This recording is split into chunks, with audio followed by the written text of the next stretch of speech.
Dragonsteel presents a Sanderson curiosity, Dragonsteel Prime, the 2001 alternate version, by Brandon Sanderson, read for you by Kate Redding and Michael Kramer. Introduction. It was 1999. As practice, I'd spent my early unpublished career writing a wide variety of different genres. One far-future cyberpunk-ish dystopian, one comedic fantasy, one epic fantasy in 2 parts, one hard-ish science fiction. After all that, I'd settled on my first love, epic fantasy, as the thing I really wanted to do. I'd always suspected this would be the case, but I wanted to experiment first. Something I recommend all budding authors try. Elantris was the first book I wrote with that knowledge, that I was going to make rules-based epic fantasy my focus for the next few years. Elantris, though, was conceived and written primarily as a standalone. In 1999, with that finished, it was time to do my big fantasy. The book that would launch my big series, my Wheel of Time, Lord of the Rings, or Dragon Riders of Pern. The work I was confident someday everyone would know me for. That never happened. Dragonsteel, which you're holding now, is a good book, but like a lot of my work during that era, is erratic at the same time. The various parts of it never quite clicked together. Despite my subversions, it played into a little too many of the fantasy tropes of the 80s and early 90s for my taste. It just didn't quite land. The best part was the conflict at the Shattered Plains, which I eventually ripped out and carried over to the Stormlight Archive, an even more ambitious project that I already had brewing in the back of my head. In a similar way, many elements in here would eventually be reused. But the curious thing is, many other elements would become Cosmere canon behind the scenes. And, like Ether of Night, another book from this era, my modern books would reference them, build upon them, and use them as foundations, despite the book never having been released. This book, therefore, exists in a strange half-canon state. A lot of the lore is still relevant. Indeed, though during the writing of Elantris the Cosmere was unformed, by Dragonsteel I had a lot of the ideas in mind that would eventually get used in Mistborn and become full canon. You could call this the first real Cosmere work. At the same time, a great number of these elements changed over the years dramatically. You'll see at least one Dawn Shard, but in here it won't be called that, and will work differently. You'll see a proto-character who became Shallan, but light-weaving has undergone many tweaks. You'll see the earliest version of Hoid as a main character, and you'll meet Frost the dragon for the first time. Both aren't quite the same, personality-wise, in the modern Cosmere. One day I'll return to this story, but Jarek is unlikely to be involved. Instead, the book I will call Dragonsteel will be very different, and will focus almost entirely on Hoid and the Shattering. It will lay down the lore as it has become over the decades since. However, I'm still proud of this book. Rough though the writing is, nascent though the ideas may be, the ambition is there, and the seeds of what I would become as an author sprouting alongside the seeds of what would become the modern Cosmere. Once I hoped this would be the book that made me famous. Today it is but a curiosity. Fortunately, it is an interesting one. I hope you enjoy your first trip to the planet Yolen. Brandon Sanderson, October 2023. Prologue. The wound had not been instantly fatal, but Adson was certain that it was mortal. He could feel his life seeping away with each failing pump of his heart. His stomach burned with a piercing pain, and he couldn't feel his legs. But for some reason he couldn't fall unconscious. He simply lay in agony on the shattered plains, waiting and hoping that death would come soon. "I have failed you, Kalis," he thought, remembering his wife's face. "I should not have thought myself a warrior. I should have stayed. I should have—" Men groaned in pain around him. The battle was a blur in Adson's mind. They had lost. They had lost horribly. He didn't remember if any of the humans had escaped or not, but they certainly hadn't held the plateau. Adson tried to move his right arm. The limb refused to work, though he could feel a sharp pain coming from within it. He cried out, closing his eyes against the agony. He gasped in pain for a few moments, then reached up with his left hand, wrapping his fingers around the small wooden charm at his neck. His good luck charm, purchased for an incredible sum from a traveling Whore-Watcher wizard. "Oh, lords," he thought, "just let me die." The charm had done him little good. Adson and the others had tried to hold the small plateau, tried to keep the Shodel back until the humans could harvest the Dragonsteel well, but they had failed. Images of the battle were fresh in Adson's mind. Shodel demons, their faces pale white and their eyes dark black, had sliced through the human lines. The Lord of the War, leader of the Shodel forces, had advanced like an incarnation of Szeth the Black, cutting down all before him with a massive Dragonsteel axe. It had all happened so quickly. A form moved in the corner of Adson's vision, and for some reason he turned his head. A drip of sweat or blood, he couldn't tell which, slid down his forehead as he looked to the side. The Lord of the War himself stood a short distance away. Had Adson not been in the process of dying, he would have been terrified. The creature was as horrifying as the stories said. It was vaguely man-shaped, though it was hard to tell with all the armor. Or was it skin? Adson had never heard of armor that covered someone's entire body, including the face. If it was metal, it wasn't bronze. It was shiny and silvery. Dragonsteel? Did that much of the valuable metal even exist in the world? Skin or metal, the creature's body was outlined with harsh corners and sharp spikes. It clinked when it stepped, and it still carried the massive, bloodied axe in its hand. The axe was definitely made of dragonsteel. It was far too large and sliced through bronze too easily to be made of anything else. A human warrior groaned as the Lord of the War passed, but the creature gave the man no heed. It was heading for the Dragonsteel well, a dark black basin in the center of the plateau. Two Shodel walked at the Lord of the War's side. One of them knelt by the Dragonsteel well, the white grass-like strands on its head waving in the wind. Then it stood, a small container held in its hands. "I would have liked to see the Dragonsteel," Adson thought whimsically, the pain in his stomach flaring again, making him cough. It was supposed to be radiant and beautiful in its liquid form. The first person who touched the liquid metal was able to form it with his mind, crafting it into the shape that it would hold for the rest of eternity. The pain was beginning to fade slightly, and Adson thought he knew what that meant. He rolled his head back to stare into the sky and took what he hoped would be his last breath. What he saw in the air above him was so stunning that it snapped his consciousness back from the brink of death itself. Soaring above him were dozens of majestic black silhouettes. At first, Adson assumed he was having some sort of delusion. However, the pain of his stomach wound returned suddenly, and he knew that he was wide awake. The enormous serpentine forms made a broad circle in the air, spiraling down toward the plateau. Adson had heard of dragons, and knew that they were linked to the Shodel somehow, but he had never expected to see one. They were more lithe and graceful than he had assumed, not bulky despite their large size.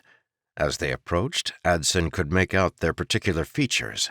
Their long necks bore heads topped by crowns of silvery horns, and their skin had a leathery look to it. Most of them were dark in color, and the contours of their bodies and wings seemed to be accented by silvery lines. Dragonsteel, Adson realized. As its name implied, the metal was said to grow on the bodies of dragons. As he looked closer, Adson could see that their horns and claws were also silvery in color. The sheer amount of the precious metal growing on the dragons' bodies made the shattered plains wells seem piddling by comparison. The dragons settled to the ground around him. Each one dropped gracefully, but their sheer bulk made the plateau shake with resounding thuds at the weight. The largest and most magnificent of the beasts landed last. It settled to the ground with one final flap of its wings, sending the cloaks of fallen men flapping in the wind and, for just a moment, blowing away the stench of death. Adson somehow knew that this one was their leader. He could feel its age even from a distance. Its skin was a deep black, providing a contrast to the brilliant lines of dragonsteel that ran like embroidery across its body. The dragons sat on the plateau like silent, dark monoliths, their beauty and wonder enough to make Adson forget his pain. The Lord of the War still stood beside the Dragonsteel well. The lead dragon stared down at the Lord, its dark eyes unreadable. Somehow, Adson felt like he could feel the creature's emotions. He was seeing something he shouldn't, something that was not of men, something between the Lord of the War and this dragon. Suddenly, Adson's charm began to vibrate. He blinked in surprise. He had paid good money for the charm, but he hadn't really expected it to do anything. Had the Whore-Watcher actually been telling the truth? "We are leaving." The words exploded in Adson's mind, ramming their way in through the pain and surprise. Somehow he knew that the lead dragon, the Old One, had spoken. The words seemed to come through Adson's charm, entering directly into his mind. Adson could feel surprise and anger from the Lord of the War.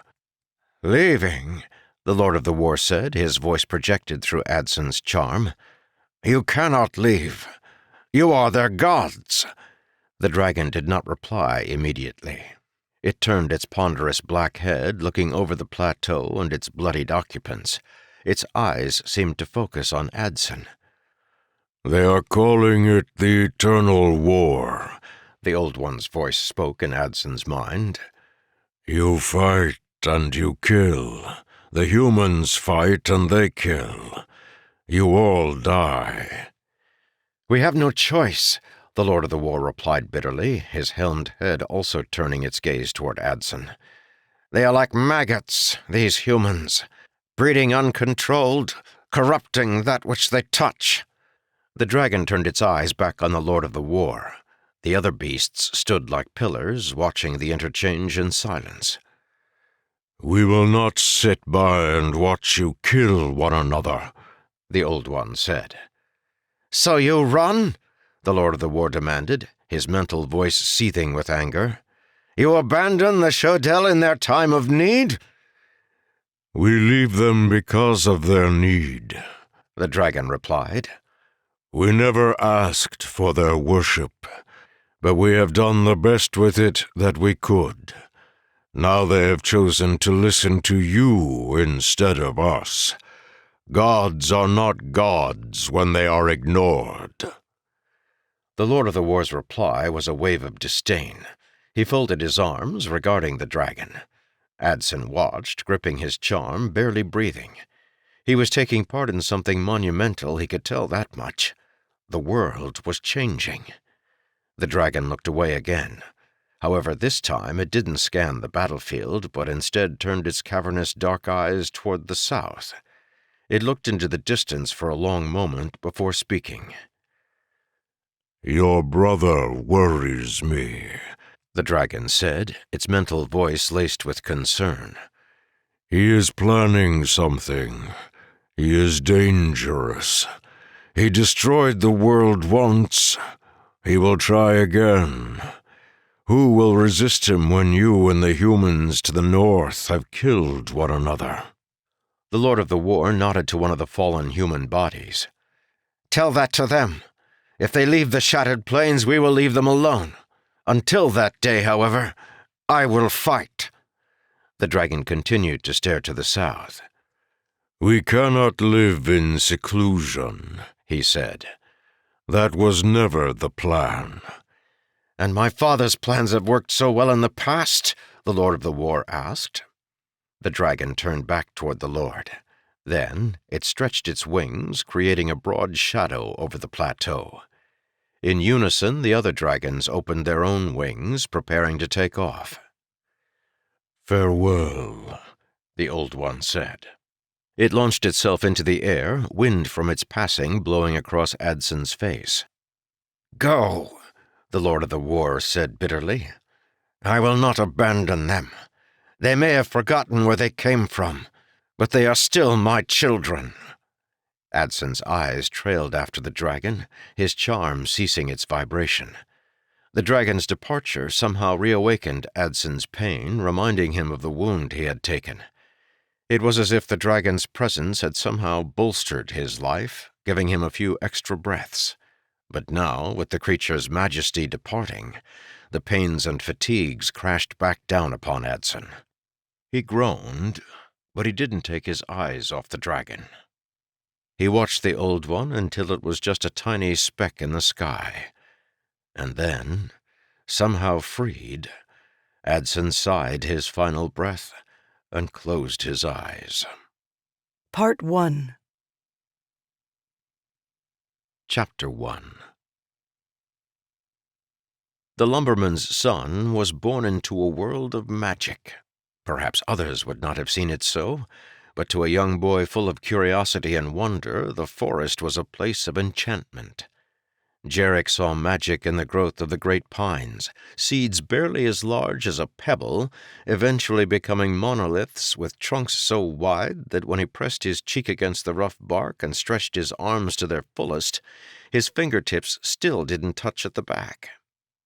He heard magic in the wind, which blew whispers through the branches, dropping cones and needles to the ground like a rattling waterfall.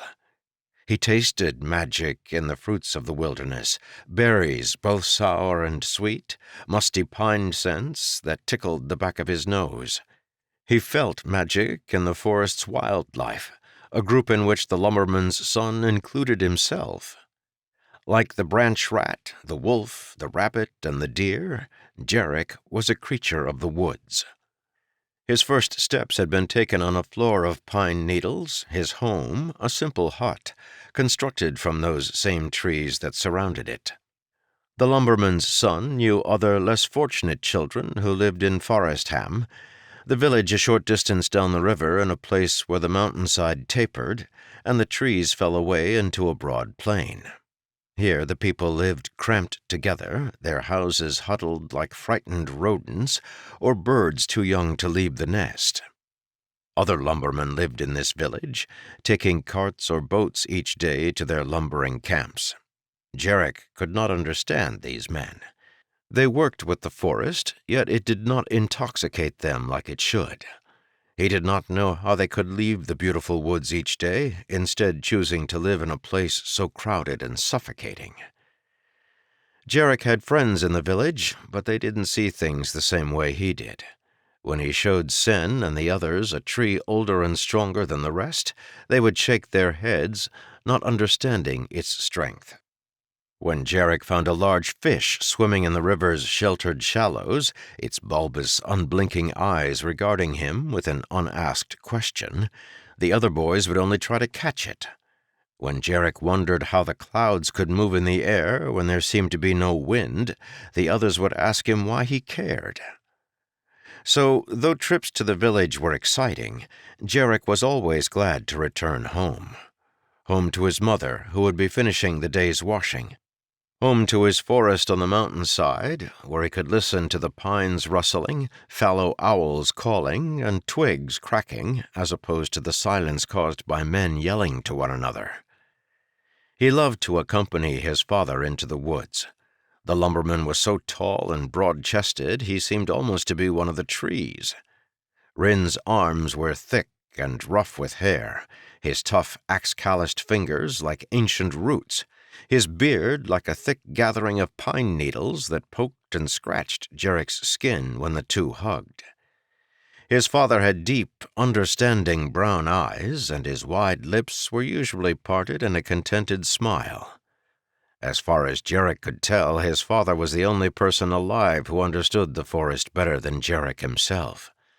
Rin could tell the strength and quality of a tree's wood simply by rubbing his fingers across the bark. He could see bird nests hiding in branches that Jarek had assumed were only shadows, and he could always find sweetberry bushes to sate a growing boy's appetite. Most importantly, the forest seemed to accept his father. Jarek soon came to understand that this was because his father respected the woods. "Look at the trees around you, my son," his father would instruct as they walked together. "A man can be born, grow, and die in the time it takes one of them to get so high. They've seen the likes of us come and go." Rin was a king's man, and he cut lumber for the king's shipping. Like the other lumbermen, Rin used a shiny bronze axe, the most important possession he owned. Bronze was rare. The only other piece of metal his family owned was his mother's bronze cooking knife. Jarek had heard men in the village speaking of a new, stronger metal that had been discovered recently in the south, something called mountain steel. They said its name came because it was the same color as the mystical metal Dragonsteel, but to Jarek it was all the same. He had never seen either one. Bronze was good enough for lumbermen. As soon as he was able, Jarek followed his father to the lumbering camp, where he watched the burly men work, thinking up questions to ask his father as they traveled home. He wanted to know what made the men's arms so big, why the trees fell the way they did, and what the lumbermen did with all the branches they cut off the trunks. He wanted to know why the king needed so much wood, and how long it took to float it all the way down the Trarid River to the palace. Some of the questions his father could answer, others he could not. Some things Jarek simply noticed, asking no questions. After felling a tree, his father would dig 2 holes and drop a pine seed into each one. The other lumbermen did not. It was a simple action, but one that taught Jarek an unspoken lesson. The forest respected Rin because Rin respected it back. Jarek would have been content to remain in the woods for the rest of his life, living with his parents, becoming a lumberman himself when the day arrived. He probably would have, had the men returning from a lumber run not delivered a strange message to the town one spring day. Jarek heard about it from his father. It was an order from the king himself demanding that all of the lumbermen and their families gather together in the village on the 15th of Malin. A nobleman was coming to visit. The noble was the most fabulous creature Jarek had ever seen. His robes were made of cloth, not furs or skins, and they were of a red as deep as the colors of the setting sun. More amazing, his hair was a pale yellow, like the mane of a light-colored horse, rather than deep black like everyone else's. His beard was not bushy and wide like that of Jarek's father. It was straight and stiff, about a handspan long, and only came out of his chin. It was pulled tight and wrapped with thin strings, making it ribbed, like a bale of hay. The beard almost resembled a slice of bread, with the short end glued to the bottom of the man's face, and it made his chin seem like it was a foot long. His head was covered with a tight cowl that stretched across his forehead, then hung loosely against the back of his neck, and his eyes were dissatisfied as he stood atop his chariot, a wonder in itself, and regarded the village. His jaw moved slightly and his face pulled tight, as if he had suddenly tasted an extremely rotten bitter root. Around his neck, Jarek could make out a gleaming caste mark, the mark of a man's rank in life. It was made of gold rather than plain wood, like those of the lumbermen. "Bow, lad," his father ordered. Jarek complied, joining his parents and the rest of the village in bowing before the strange man. "Why do we bow, father?" he mumbled as he lowered his head. "Because to man's of noble blood, boy," Rin explained. "Lumbermen and farmers must bow before anyone higher than them, whether it be merchants, nobles, or even crafters." The idea seemed wrong to Jarek, but he said no more. For the moment, he was more interested in viewing the odd, brightly clothed noble than asking questions. "I have been sent here by the king himself," the man declared in a high-pitched voice. Jarek frowned. The noble's words sounded odd, as if he couldn't form them properly. They were sharp and separated, not smooth and comfortable like what Jarek was accustomed to hearing. "What's wrong with his speaking?" Jarek whispered, furrowing his brow in confusion. "That's how nobles are talking, boy," Rin explained. They're not the same as lumbermen. They think differently, and they have learning. Now hush, pay attention." Rin watched the noble with interested eyes. The town had been speculating for weeks at the reason a noble was visiting their insignificant town, but no one but the foreman knew the reason, and he had been ordered to remain silent. The noble regarded them all for a moment, a frown of displeasure on his face. "I have been ordered to start a school here," he said slowly, as if he regretted every word. "Classes will begin next week. Boys between the ages of 13 and 16 may attend." The crowd of villagers stood stunned. The noble gave no further explanation, however. He stepped down from his chariot, regarding the ground with a look of dissatisfaction. Jarek couldn't understand what he found wrong with the ground. It was, after all, just ordinary mud. The noble stepped lightly through the mud, gesturing for his companion to follow as he approached Mylid Foreman. Jarek frowned to himself. The noble's companion was a man of average height with a balding head. He didn't wear bright clothing like the noble, but his attire was still made of cloth rather than skins. Jarek hadn't even noticed the second man. He stood in the second chariot, one laden with what Jarek presumed were the noble's possessions. Despite his average appearance, there was something different about the man, something strange. He regarded the crowd with calm eyes, and as his gaze passed, Jarek felt himself shiver. "Father, who do you think that man is?" Jarek asked. "Who?" Rin asked, sounding a bit distracted. The lumberman was still staring at the noble, a look of consternation on his face. "The second man," Jarek explained. "The one following the noble." Rin turned. "Oh," he said. "I hadn't noticed him. Must be a servant." However, Rin's attention wasn't on the servant. "Son," Rin said after a moment's thought, "come with me." He began to walk forward.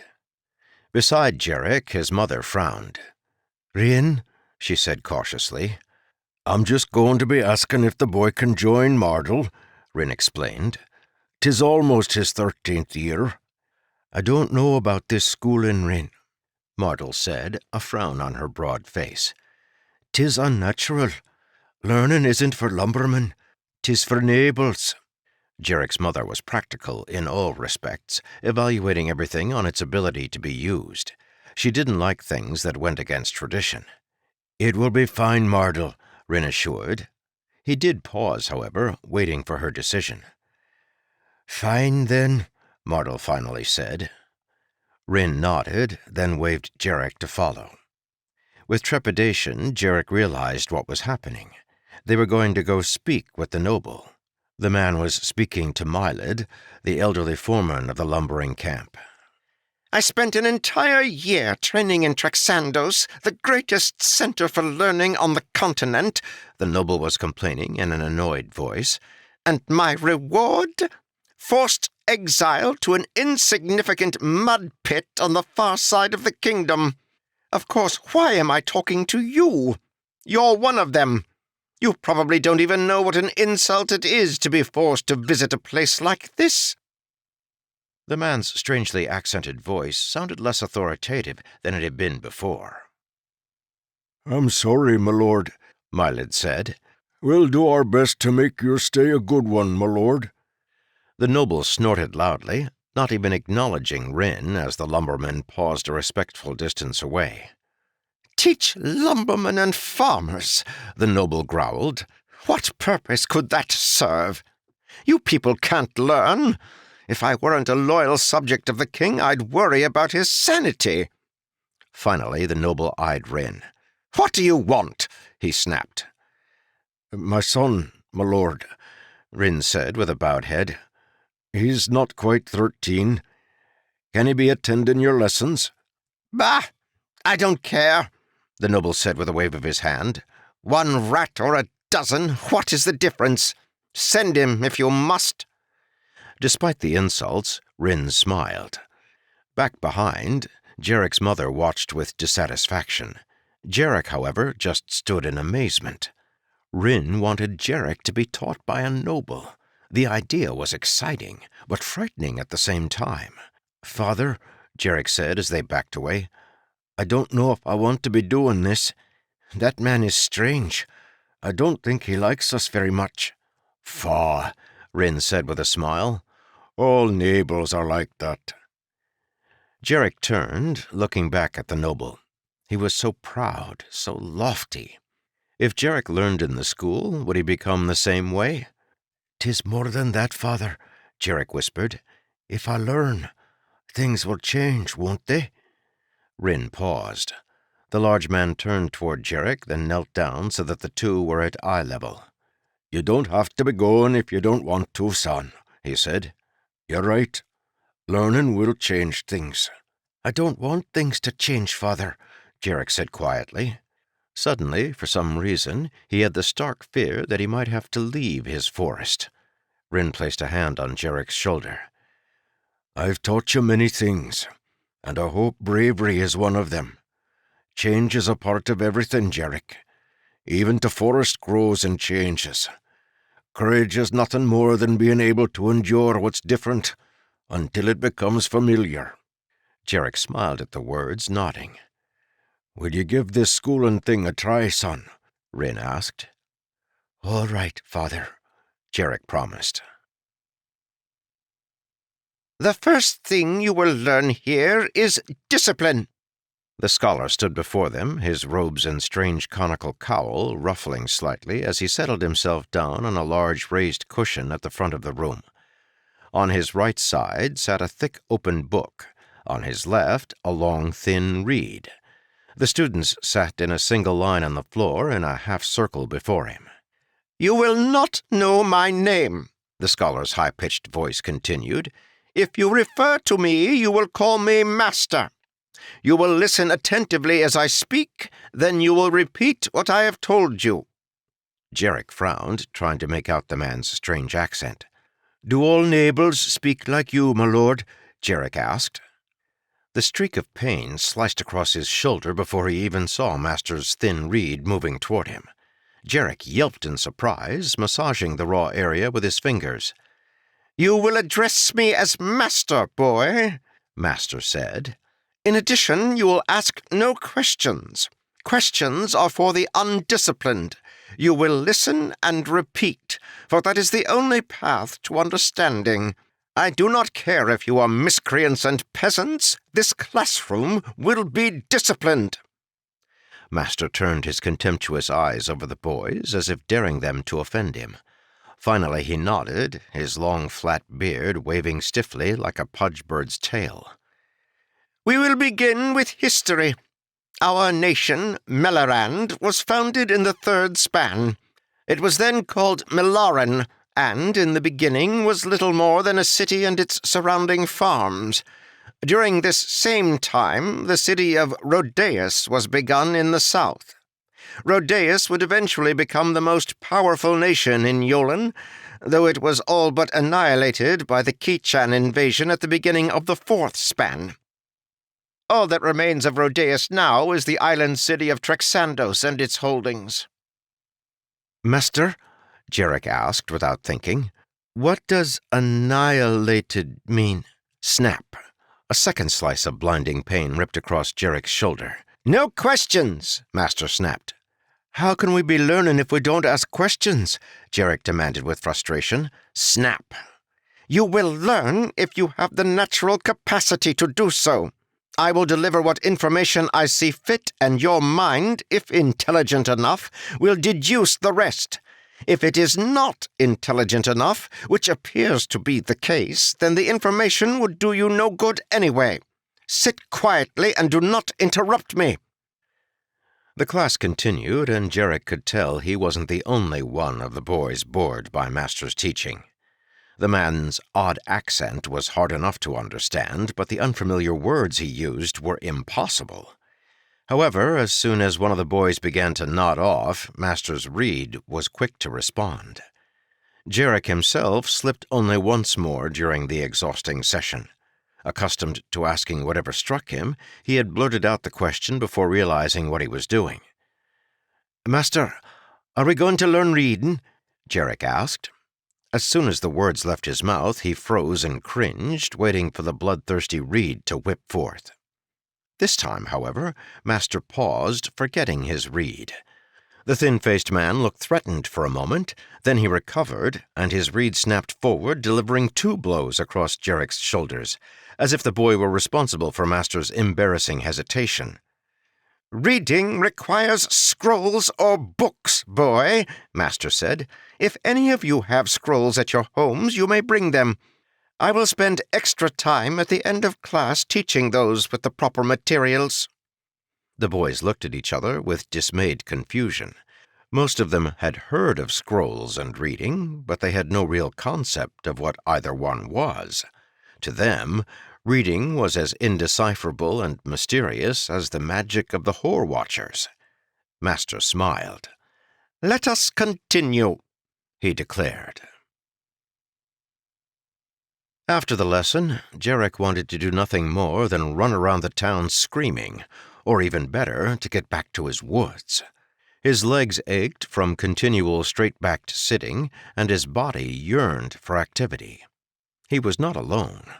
As soon as Master dismissed them, the children scattered, dashing away from the horrible schoolhouse like rabbits before a fox. Leaving the school and its severe master behind, Jarek went searching for his father. Many of the other children did the same, skipping through the streets toward the town's Tivran, where their fathers would be enjoying a skin of sap rye. Oath Day, the last day of the week, was one of the few times when men had time to get drunk before nightfall. Jarek didn't go to the Tivran. His father would not be found there. It took a great deal of searching to find Rin. Eventually, Jarek located the axe, but not the lumberman. The precious instrument was leaning up against the side of old Widow Barth's house. Jarek approached with trepidation. People said odd things about the widow. Some even claimed that she was a witch, or a whore watcher, though Rin always scoffed at such things. "Oh, boy," a voice called from above. "If you'd be holding to ladder, I'll climb down." Jarek looked up to see his father climbing off the roof onto the ladder. "Father?" he asked uncertainly. "The widow's roof's been leaking since that storm a moon ago," his father explained. "I figured since I had nothing else to do, I'd see about patching it." "I don't understand something, Father," Jarek confessed as the lumberman climbed down and picked up his axe in one hand and the ladder in the other. "Why did Tenine Lords put some of us as neighbors and others as lumbermen?" "I'm afraid I can't answer that, boy," the lumberman confessed. "It's always been that way. Every man has his place. Lumbermen and formers are at the bottom, then to crafters, to soldiers, to merchants, and finally to neighbors, with the king at the top of them. Everyone is where the lords put them, and everyone has someone above him that he's bowing to." "But we have so many more above us than everyone else," Jarek complained. "That we do," the lumberman said simply. They walked in silence for a moment, Jarek digesting this new view of the universe. His life away from the town had sheltered him. He had heard the other boys speak of crafters or merchants, but the loftiest person he had ever met was Foreman, and he was little more than a lumberman with a nicer hut. The beauty of the weather soon turned his thoughts to lighter matters, however. It was a perfect spring day. The last of the harsh Melorand winter snow had finally melted away the week before, and a warm breeze was blowing across the treeless village. He was looking forward to the 2-hour walk back to their house. Today the forest would be filled with life. "I finally figured it out, Father," Jarek said, looking up at the several clouds meandering across the sky. "What's that, boy?" "I figured out why the clouds can move when there's no wind. I climbed my tree yesterday and was watching the sky all afternoon." "And what did you decide?" his father asked with a smile. Jarek's eyes narrowed, staring up at the bright sky. "There is wind, Father. There's wind up there that doesn't blow down here. Layers and layers of it, moving in different directions." "Faugh!" the lumberman scoffed lightly. How could you be knowing that, boy?" "I saw it," Jarek informed him frankly. "Saw the wind?" Jarek nodded slowly. "Not at first, but I watched for hours and hours, and eventually I could see it. Like huge rivers into Skyfather, each one mixing and flying over to others. Some moving quick, others moving slow." His father walked unresponsively for a moment. "Faugh, boy," he eventually said, clapping his son on the shoulder. "You have an imagination like the lords themselves. Come, let's return this ladder and get moving home." Jarek nodded. However, before they had taken another few steps, a startled yell rang through the village.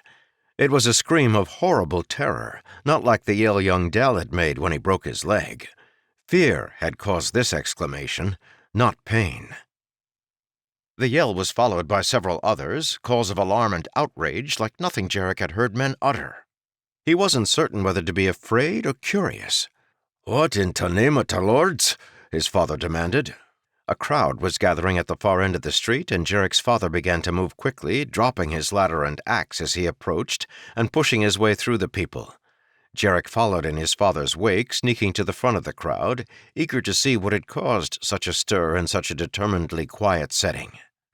When he found out what it was, he felt like he had been cheated. "'Tis just a lizard," he said with a betrayed voice. A small reptilian creature the size of a cat crouched before them. It was bone-white in color, and it was pulled so tightly into a ball that Jarek could make out little of its specific features. Several men were poking at the beast with sticks or rakes, their actions nervous, as if they were certain the pathetic animal would rise up and eat them at any moment. His father hissed softly behind him, looking at the creature. "Fane," he whispered. "A dragon." "Fane?" Jarek asked with wonder. Suddenly, prodded by a particularly strong poke, the creature unrolled itself, and Jarek got his first look at a Fane beast, a creature of darkness, or so the priests said. It had a thin, flat head with black eyes, and, unlike any normal lizard, its mouth was lined with teeth. It hissed loudly at its captors as it unrolled, its long tail raising as if to strike. Its most distinguishing feature, however, was its legs. An extra set of limbs sprouted from its belly, making it look almost like some overlarge insect rather than a lizard. "This is a dragon?" Jarek thought with confusion. "But it looks so harmless." "Let me through, you boors!" a high-pitched voice commanded. Master stumbled to the front of the crowd, his robes and cowl disheveled from the press. He began to straighten them, but his arms fell to his sides in surprise when he saw the Fane creature. "Impossible! A creature of Fane this far north?" he yelped, pulling back. The crowd, however, had filled in behind him, blocking his retreat. The people, eager to see the strange beast, were slowly pressing Master forward. He pushed at them ineffectually, terror in his eyes. "Destroy it!" Master ordered. "Kill that monstrosity before it curses us all!" "Come, boy," Jarek's father ordered, turning and grabbing Jarek's shoulder in a firm grip. "We'd best be going now." Jarek reluctantly allowed himself to be towed away, his father's massive form easily clearing a path through the crowd. "They're going to kill it," Jarek realized as he reached the perimeter of people. Rin didn't answer, slowly bending down and picking up his axe and ladder. "Father, they're going to kill that poor thing," Jarek repeated. "That they will," the lumberman agreed, his face expressionless beneath his woolly beard. "But—" Jarek trailed off as his father set the ladder against Foreman's hut, then moved to walk out of the town. A pathetic wail, this one pained and bestial, came from behind them. Jarek turned, glancing back at the mass of people, their eyes looking eagerly toward the execution. His father had always taught him never to kill for sport. "Fane beasts aren't the same as regular animals," Rin explained, his eyes downcast. "They're monsters, boy. Creatures of evil. The only thing to do with them is kill them before they breed and plague the land. But, come, boy. Your mother's waiting." Jarek allowed himself to be pulled away. However, as he did so, he noticed something. Master's servant stood near the back of the crowd, watching the people. There was a strange look in his eyes. He wasn't afraid. He was angry, if anything. Suddenly, Jarek's mind felt very cold. A shiver passed through his body. Something wasn't right. "Come, boy," Rin repeated, and Jarek turned, leaving the strange man behind. "Your son is the most disruptive of my students, Lumberman Rin." Master dropped an armload of scrolls onto the table. "I apologize, my lord," Jarek's father replied, bowing his head submissively. Jarek couldn't understand what had driven his father to seek out the scholar. Jarek had continued to attend classes in the month following the incident with the Fane creature, but Rin had never gone to speak to Master. Today, however, the lumberman had come directly to Master's house, insisting that Jarek accompany him. School lessons wouldn't begin for another hour at least, and Jarek had been anticipating the time he would spend with his friends. Now it seemed that he was doomed to spend every moment of the day in Master's presence. "He refuses to adhere to the basic rules of conduct," Master continued, seating himself authoritatively on the cushion behind his table. His long, stiff beard reached almost to the table's top. "He will never be properly educated, for he refuses to practice self-control." "I apologize, my lord," Rin repeated with another bow of his head. Jarek could see from his father's expression that he hadn't understood many of the scholar's strange words. "Yes, he is a dull boy at best," Master declared. "But I digress into repetition. Tell me, Lumberman, why have you interrupted my peace?" "I was just wondering, my lord, when you'd be teaching the boy to read." "Read?" Master scoffed. "Why, do you have any idea how much books and scrolls cost? It was bad enough before the Trexandians developed this new codex form, but now—" Master laughed to himself. "Lumberman, I could buy your entire village for the price of just a few of these volumes." Master punctuated his remark by waving his hand across the room, gesturing towards the various piles of scrolls and books scattered through the room. It seemed to Jarek that if they were truly valuable, Master wouldn't have left them in such disorder. "The things are that valuable?" Rin asked with disappointment. "More than you can imagine, Lumberman," Master said airily. He reached over and selected a particularly thick volume. "This one, for instance, cost an entire silver crin." "That much?" Rin said, his eyes downcast. Master smiled at Rin's disappointment, resting his elbows on the table and continuing.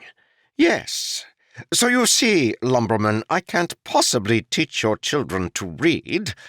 To do my efforts any justice at all, they would have to spend time at home studying every night, and they can't do that without books of their own.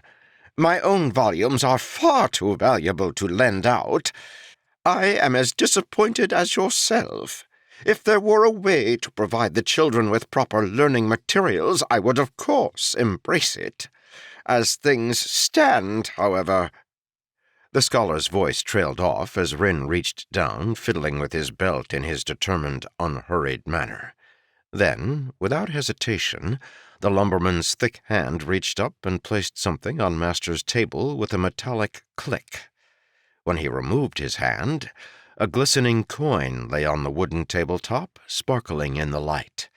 A silver crin.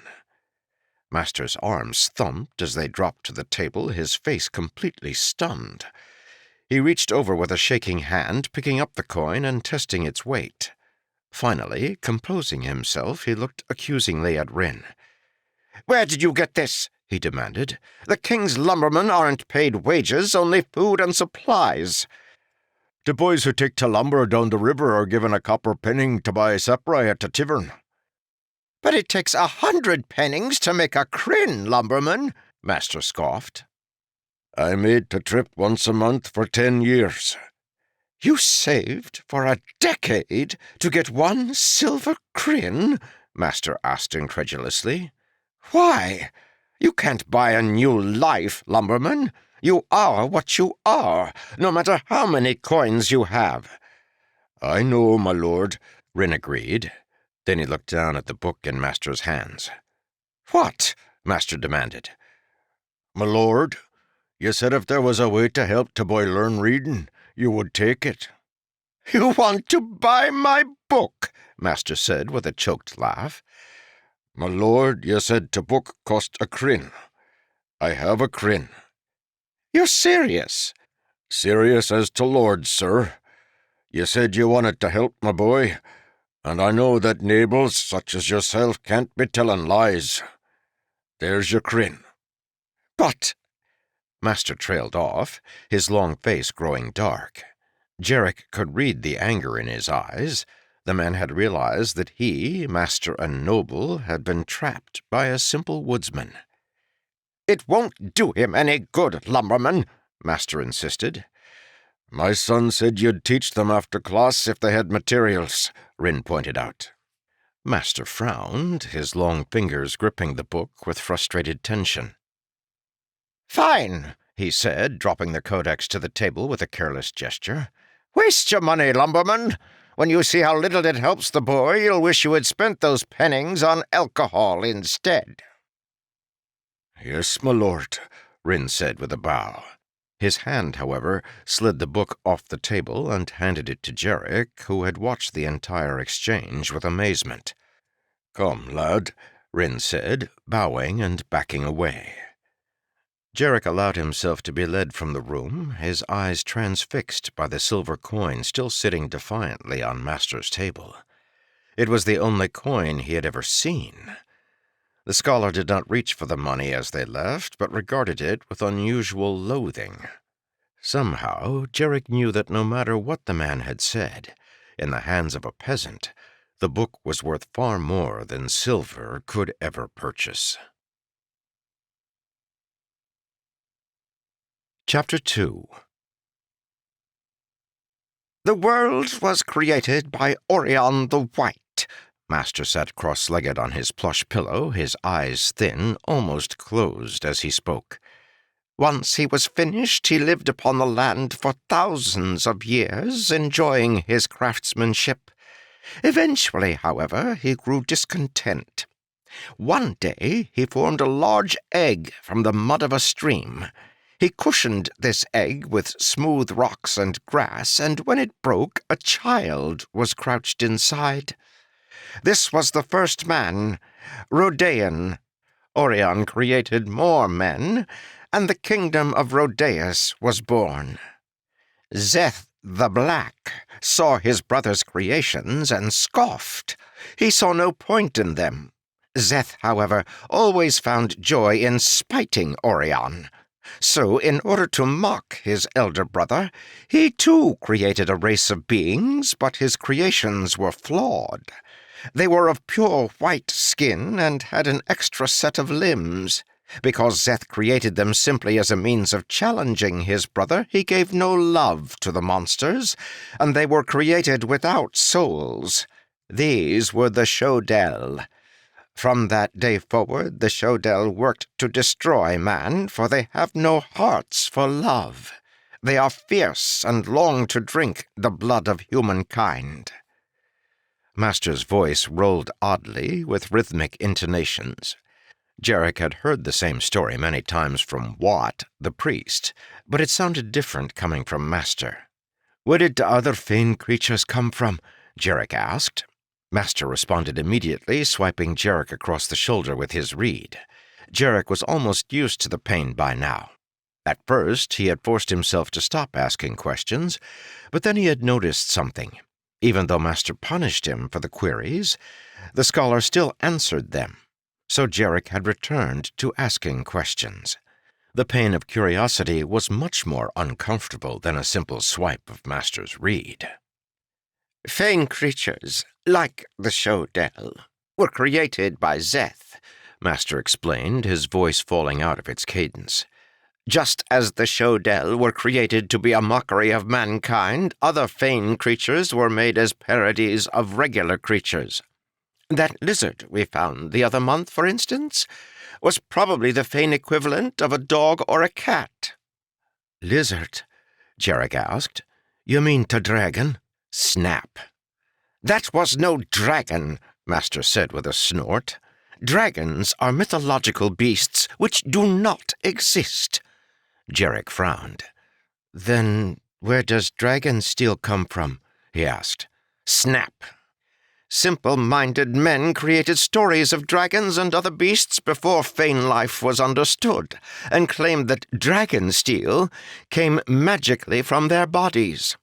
We now know, however, that there is a much simpler explanation. Dragonsteel rises from the earth in liquid form, pooling in wells on the shattered plains. It is over these wells that we fight the Shodel in the Eternal War.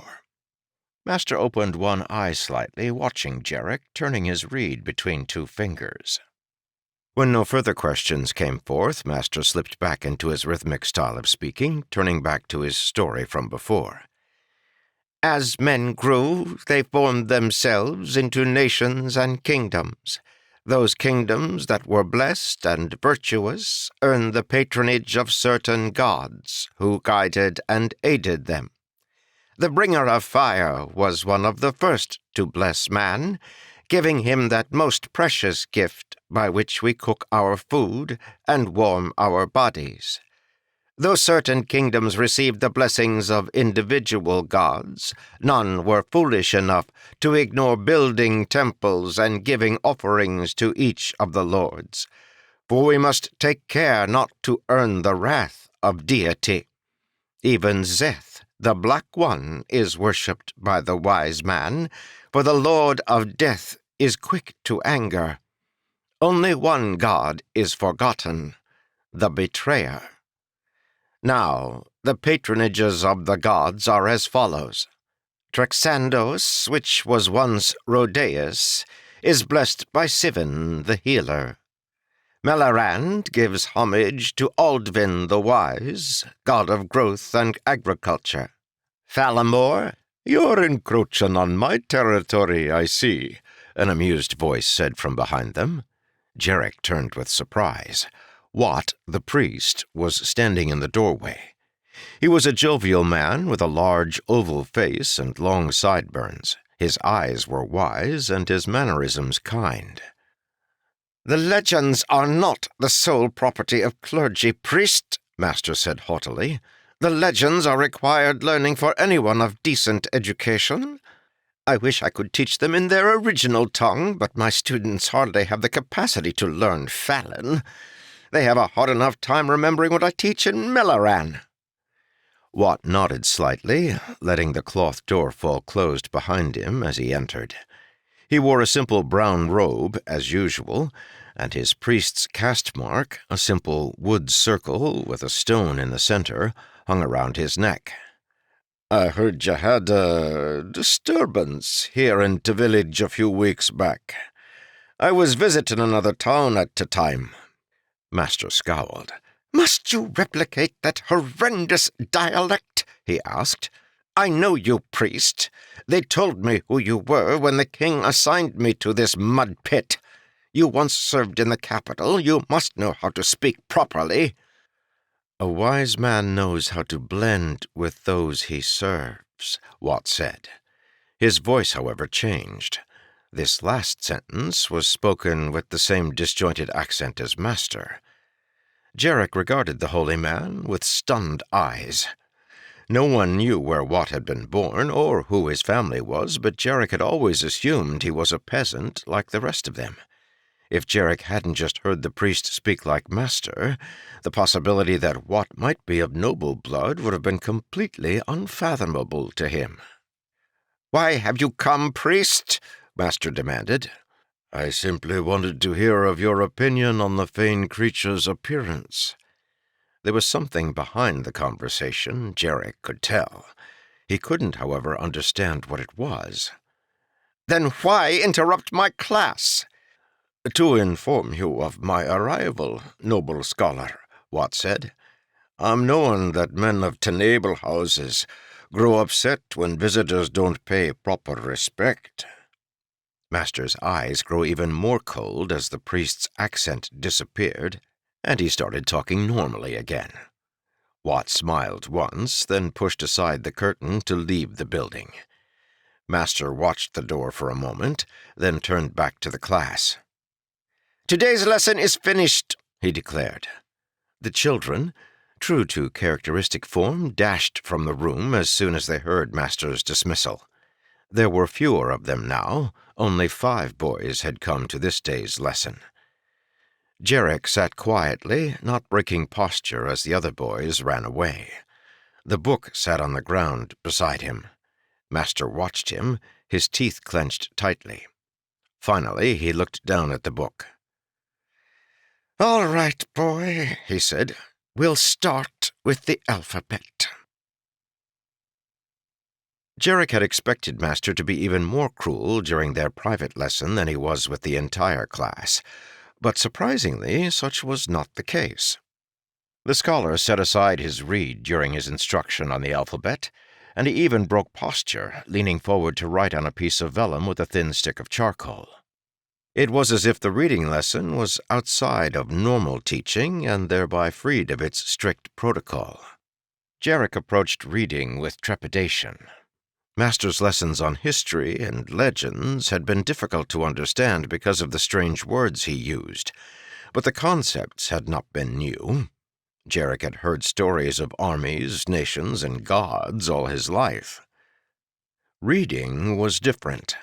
He had never really known what it was. The village people, even his parents, spoke of writing and reading with such reverence that he had been a little scared to open the book and peek inside. The pages were filled with tiny little pictures, like what a young child would scribble in the dirt.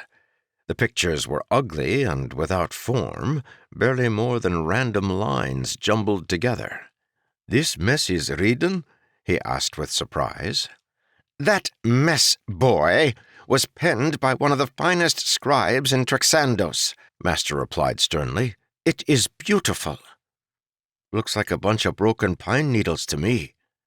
Master snorted, reaching over to pour himself something to drink. His jug, however, was empty. He cursed to himself, mumbling something about his servant. "Boy, go get me some sap rye from the jug in the other room," Master ordered. Jarek complied. "Where is your servant, Master?" he asked. "Gone," Master cursed. "He disappeared a few days ago. I should have known better than to hire a Trexandian. They're such loafers." Jarek nodded, though he didn't really understand, and handed Master his drink. "Now," Master said, "pay attention. Your mind probably won't be able to grasp this." As the lesson progressed, Master's prediction proved wrong. Jarek did understand. At least he started to. First, Master drew a picture of a tree and asked Jarek what it meant. Then he drew a large letter and explained that the letter meant something too, not an object, but a sound. He put several sounds together, and they made the word tree. The concept was amazing to Jarek. That scribbles on a piece of vellum, scribbles that didn't even look like a picture, could represent a tree was astounding. As the lesson continued, he began to realize why reading was such a magical thing. The man who had written Jarek's book had died hundreds of years ago, but Jarek could still read his words. The past opened to him. Lumbermen and farmers lived in the present. Even the legends were lessons for today more than they were histories of the past. Being able to experience the words of a man long dead, however, was like stepping into another time. There, as he first scribbled the word tree at Master's direction, the lumberman's son knew that his life would never be the same. The walk home that day was a relatively quick one, without much talking. Jarek's mind was occupied by the day's lesson, and his father appeared to have concerns of his own. 2 hours passed with barely a thought, and soon they arrived at their hut. Light from the hearth inside poured from the windows and illuminated the trees around them. Firebugs swirled around Jarek and Rin, blinking wispily to one another in the moonlit night. "Come, boy," Rin said, leading him into the house. "Your mother and I have something for you." Jarek looked up with surprise. "What?" Rin simply gestured for him to enter. His mother was sitting beside the hearth stirring a pot of stew. "You're late," she noted. "Not too late, Mardle," Rin replied with a smile. His mother nodded, shooting a look down at Jarek's book. She hadn't approved of it, of course. It was unnatural for a lumberman's son to be carrying around a book filled with words. "Shall we do it now?" she asked, raising the wooden ladle to her lips to taste the soup. "Good enough as another time," Rin agreed. Awkwardly, he reached into a pouch on his belt and pulled out a thin wooden disc about the size of a child's palm. "Here, boy," he said uncomfortably. His father had never been good at giving gifts. Jarek accepted the disc with curiosity. "A cast mark?" he asked with excitement, realizing what it was. "Boys don't get one of these until they're 13. "You'll turn soon enough, boy," his father said. "Your birth date is next week." Surprised, Jarek realized he was right. So much had been happening lately that he hadn't even considered such a thing. Jarek looked down at the cast mark with wonder. Every man and woman in Melorand, perhaps in the world, he didn't know, wore a cast mark. It proclaimed who and what a man was. The king's law forbade one from removing or altering it. To Jarek, the disc was a sign of maturity. Men wore cast marks, boys did not. Each boy in the village anticipated the day he could wear a cast mark to have something that proclaimed he was no longer a child. "Such a burden to give one so young," Rin said with a sigh. Jarek looked up with confusion. What about a cast mark could be a burden? His mother obviously thought the same way, for she ignored Rin's comment, catching Jarek's face in her hands. "My boy, growing up. Your father himself cut that from a branch of the oldest tree in the forest, then carved it with his own hand. The men gave it a stain today in town to protect it from water. 'Tis a very special gift, son." Jarek nodded, looking down at the disc. Its front was inlaid with the image of a large, powerful tree, the mark of a lumberman. Whatever anyone else said, this cast mark told the world what Jarek was and what he would always be. He turned it over, expecting to see a similar picture on the other side. It, however, was blank. "I don't understand," he said, looking up at his father. "I started to carve it, boy, but something stopped me. I guess maybe I wasn't convinced there wasn't something else in your future. I don't know." Rin blushed, uncertain how to explain himself. Jarek's mother frowned. She obviously hadn't known her husband intended to leave one side blank. But then it wasn't really blank, Jarek noticed. The natural grain of the wood was a pattern, concentric rings of alternating darkness and light. With a shrug, he accepted the thin leather rope from his mother and tied the cast mark around his neck. Now the world would know what he was. Jarek knew instantly where his father had found the wood for his cast mark. His mother had used the words oldest tree in the forest, and there was only one tree that could fit such a description. It grew a short distance from his hut, about a half-hour's walk, on a small hill in a forest clearing. Jarek stood before the massive tree. He had never been able to determine just what kind of tree it was. It had leaves rather than needles, but its bark was flaky and layered like that of a waxpole pine. It seemed to grow out more than up, its thick branches extending almost horizontally, like enormous vines. All of the branches were long and twisted, and they didn't seem like they should be able to grow out as far as they did without breaking. Yet each branch was powerful. Jarek had climbed in them many times, and they barely gave way beneath his weight. It was like they were made of metal rather than wood. The tree was very old. Age seeped from its branches like sap. Its roots felt older than the dirt that surrounded them, and its branches more seasoned than the sky they touched. Jarek was quite certain the tree was the oldest living thing in the world. He approached the tree slowly. He didn't remember discovering it, nor did he remember his father showing it to him. He had always known it was there. He ran his hand along its familiar trunk, feeling the vellum-like bark. His father had crafted his caste mark from that same wood, the caste mark that determined and fixed Jarek's life, proclaiming who and what he was to the world. This same wood. It felt right. Reaching up, Jarek kicked off his shoes and pulled himself into the tree's branches, making his way toward the top. The ascent was not difficult, more like stepping than climbing. The branches were like a wide, organic staircase, his unshod feet clinging easily to their bark. The tips of the upper branches were dark and brittle, the bark charred. Lightning had struck here many times, but for some reason the tree had never started on fire. The top of the tree did not come to a point, like the pines or firs he had climbed. Instead, the ancient tree ended in a fat, round knob, branches spreading out from it like the palm of a man's hand. It was here that his father had excised the small section of wood that had become Jarek's caste mark. The careful axe cuts stood out against the tree's blackened surface. The place where Rin had cut was coated with dark tar, placed by the lumberman to protect the tree's raw insides from insects. The knob was half gone.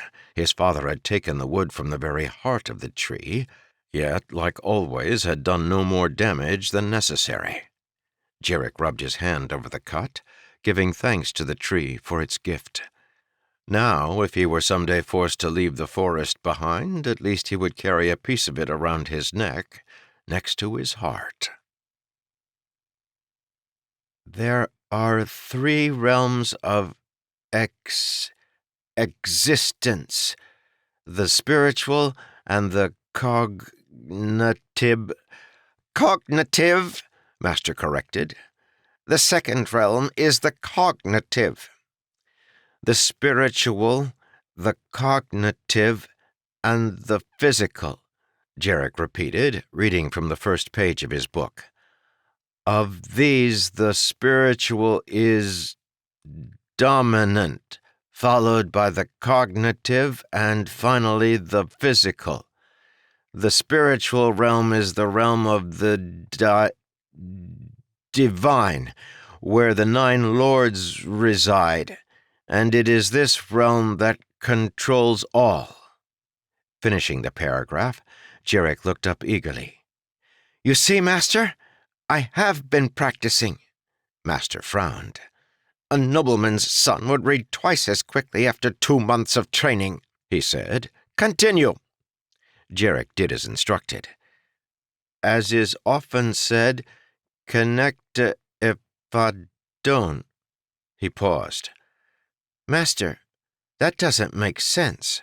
Of course not. It is in another language. Another language? Yes. Connecta e fadona is a Falin proverb. But I can read it, Jarek said with confusion. I once heard a trader speak in a different language, and I couldn't understand it. Why can I read this?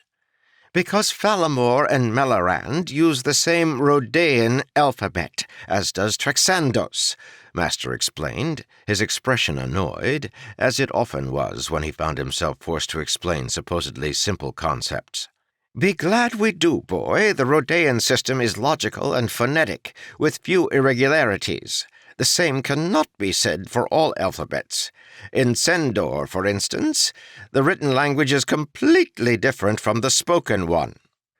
Jarek studied the now familiar letters on the page. He could usually sound them properly, even if he didn't know what the words meant. Looking at the Falin words, however, he felt like he almost knew their meaning. This word, Master, it looks familiar. 'Tis almost like connect. Master didn't respond immediately, and Jarek looked up. He was faced with an incredible sight. He thought, just for an instant, he saw a slight smile turning on the corners of Master's lips. Could it be pride he saw in the harsh scholar's eyes? The emotion was gone in an eye blink. You are correct, boy, Master said in his flat, authoritarian voice. Falin and Mellaran are related languages with similar vocabulary. Dana is a word that refers to completion, done in our language, and connecta means connection. The phrase reads connection of the whole, meaning something like all things are connected. But what's the rest of it mean? He asked. I can read it, but I still don't know many of the words. That is because you lack the proper lifestyle, Master explained offhandedly. If you had grown up in the court, you would be familiar with realmatic theory, and such words as cognitive and— Master trailed off suddenly, his eyes widening, as if he couldn't believe what he had just said. Jarek frowned, wondering what about Master's words was so unsettling. Before he could think on it, Master began speaking quickly as if to cover his mistake. Everyone knows that there are 3 realms of existence, boy. The word spiritual refers to a better world, one that we as humans cannot visit. The spiritual world is where the lords live. The cognitive world is the world of the demon Shodel, and the physical world is where we live now. The world is constructed of the 4 elements, fire, water, air, and earth. What's cognitive? Jarek asked with a furrowed brow. It means thought or mind. What does that have to do with Shodel? Aren't they Fane? Yes, the Shodel are Fane. They are the highest level of Fane creature. They resemble men, though they are twisted and horrible to look upon. Well, what do they have to do with the mind? Why is the cognitive the realm of demons? Master sighed. Uponi Shodel, the central continent, is thought to be the cognitive realm. The Shodel are strange. They have the ability to create illusions in men's minds, clouding their understanding. Such is why theorists ascribe them to the level of cognitive. I don't understand, Jarek confessed. Master sighed. I do not have time to explain such things to you, boy. They will do you little good. Why would a lumberman need to understand complex realmatic theories? Just continue. Jarek nodded, though inside he was frustrated by Master's impatience. Why did a lumberman need such things? Lumbermen had curiosity, too. 3 months ago, Master had claimed the children of lumbermen would never be able to learn in a school, but now one was reading. How much more proof would the man require? Jarek shook his head and turned back to the book. However, before he continued, he noticed something. Master was frowning, his head turned toward the door. There were sounds coming from outside, the sounds of people talking excitedly. What now? Master demanded, rising. Jarek followed curiously. It appeared that there was a stranger in town. Jarek left the schoolhouse to the sight of villagers standing in the open area before the schoolhouse, murmuring to one another. The stranger stood in the most magnificent chariot Jarek had ever seen. Of course, he had only seen a few in his lifetime. This one, however, shone so brightly it seemed to have been constructed of sunlight itself. Is it made of dragonsteel? Jarek asked with wonder. Master snorted beside him. Dragonsteel is far too precious to be used for making chariots, boy, he chastised. It's nothing more than wood with some silver plating. The chariot was drawn by 2 magnificent white horses. Jarek's family kept no beasts of burden. No lumberman could afford such a luxury.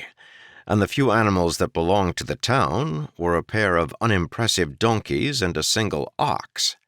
In fact, Jarek had rarely seen horses before. Their weak backs made them unable to carry riders or pull heavy carts, making them relatively useless. The rider, however, was much more magnificent than either horses or chariot. Jarek stood awed, his eyes transfixed by the chariot driver. Jarek had never seen so many colors in his life. The man's costume was constructed of a dozen different materials, each one brilliantly colored. The conglomeration was so inherently confrontational, Jarek wondered if the costume had been sewn by a blind woman. The man wore a long yellow cape and red hose. His overshirt was striped with green, orange, and blue, and on his head was a floppy pink hat that was far too big. He was a tall man, and though he was young, his hair was stark white, save for a few pepperings of black. As he turned, Jarek was able to see that his face was sharp and hawkish, and it bore a deep smile. "Oh, lords!" Master groaned. "Not him!" The stranger seemed to have noticed Master as well. He winked with a sly grin in the scholar's direction. Then he turned to address the townspeople. "People of the village Forest Ham," he said in a loud voice, "hear my words, for they are the words of your king." The villagers pressed in, getting as close to the horses as their nerves would allow. "I have been sent to deliver unto you a decree. Your king, Rhodus I, will be traveling eastward to conduct business with the cattle dealers of Aldbin. He has chosen your town as the meeting place for that event. You have 3 months to prepare." 10 minutes later, after the crowd had finally calmed and dispersed, Jarek and Master still stood on the schoolhouse steps. Jarek fascinated, Master obviously bothered for some reason. Jarek would have left with the crowd, following the men who were ordered to care for the chariot and horses, but Master seemed to be waiting for something. The brightly clothed man stepped down from his chariot, and after speaking with Foreman for a short time, walked over toward Master. "Tory!" he exclaimed with a broad smile. "I was warned I might find you here." "What are you doing here?" Master grumbled. "I would have thought delivering the king's proclamations was beneath you." The man shrugged. "Rhodus was going to send a courier, but I was coming this direction anyway." "I don't suppose anyone gave you a message to deliver to me?" Master asked. "Only one," the man replied, holding up a finger. "From the king. He's very interested in your progress." "Progress?" Master asked indignantly. "But it's only been 3 months. I knew it. The king must hate me." "Actually, no," the stranger said, leaning against the side of the schoolhouse. "Quite the opposite, dear Tory. You're very important to the king, or at least his bet." Master froze. "Bet?" he asked with confusion. "Why, yes. Didn't you know about it?" the man asked innocently. "It's between the king and Lord Strafen." "And what does this bet entail?" The man shrugged. "The king thinks that nobility could be more a function of education than it is of divine right." "Blasphemy!" Master said with a horrified tone. "You are mistaken." The man shook his head at Master's denial. "Lord Strafen, of course, thinks like you do. Their arguments have become quite famous since you left to study in Trexandos a few years back. However, before it came to blows, the king offered a bet. He wagered that he could open a school in a small village and raise the children there to be as intelligent as noblemen." There was silence for a moment. "This village?" Master asked with a sick tone. The stranger nodded with a somewhat malicious smile. "The same, Tory. They sent you because they thought you would be unbiased, having been in Trexandos during the arguments. That's why you were only given a single day at home before the king ordered you out here." "By the lords, I cannot be a part of this! It's sacrilegious!" "If you refuse, the king could have you executed for treason," the man pointed out. "Oh, lords, why have you cursed me so?" "Don't take it so hard," the stranger offered, patting Master on the shoulder. "True, if you fail, the king will probably have you punished. If you succeed, however, you'll be rewarded. Of course, the rest of the nobility will probably hate you." Master groaned, then threw the colorful man's hand off his shoulder. "You!" he accused. "You're part of this! The king never had such insane ideas before you arrived." "Ah, Tyrell," the man said with a sigh. "How I've missed you. The court hasn't been the same since you left. There's hardly anyone left to make sport with. They all take themselves far less seriously than you do." Master's face darkened. Leave me alone, he hissed, stalking down the stairs and heading toward his house. Tory, is that the way to treat an old friend? The stranger called after the scholar with a laugh. Well, at least you're consistent. I suggest you give thanks to the lords for your masterfully grouchy disposition. Such pure irritability can only be the work of a divine hand. Master didn't respond. The stranger, still chuckling, eventually turned to Jarek, who had watched the entire display with interest. Say, boy, is there a place in this village I can get some food? Food? Jarek asked. Yes, the stuff you eat. Jarek blushed. I know, sir. There isn't much food to be had. Perhaps you should ask Foreman. Yes, the man said lightly. I forgot. The first rule of despotism is to make certain no one but the aristocracy has enough to eat. Contentment breeds free thought. Jarek furrowed his brow. The man spoke oddly, like Master, only even more differently. There was a musical lilt to his speech, and he seemed to slur the ends of some words. There's the Tivran, sir, Jarek offered. You can get something to drink. There's always plenty to drink. Ah, of course. The second rule of despotism, keep the peasants drunk. If you say so, sir. The man laughed, walking over to Jarek. He sauntered very lightly, his step careful, as if he were walking on the top of a very high ledge. What's that you have in your hands, boy? Jarek looked down at his book, then tightened his grip protectively. A book, sir. A peasant with a book. How delightful. Perhaps Tory really is doing his job. Here, let me see. The man held out a hand, and Jarek pulled back hesitantly. The man spoke like a noble, but he didn't seem to have the same air of arrogance as the others Jarek had seen. His arrogance was different, more self-assured, but less condemning. Jarek wasn't certain how to react. Should he be bowing? Peace, boy, the man said with a comforting tone. I won't run off with it. Hesitantly, Jarek handed over his precious tome.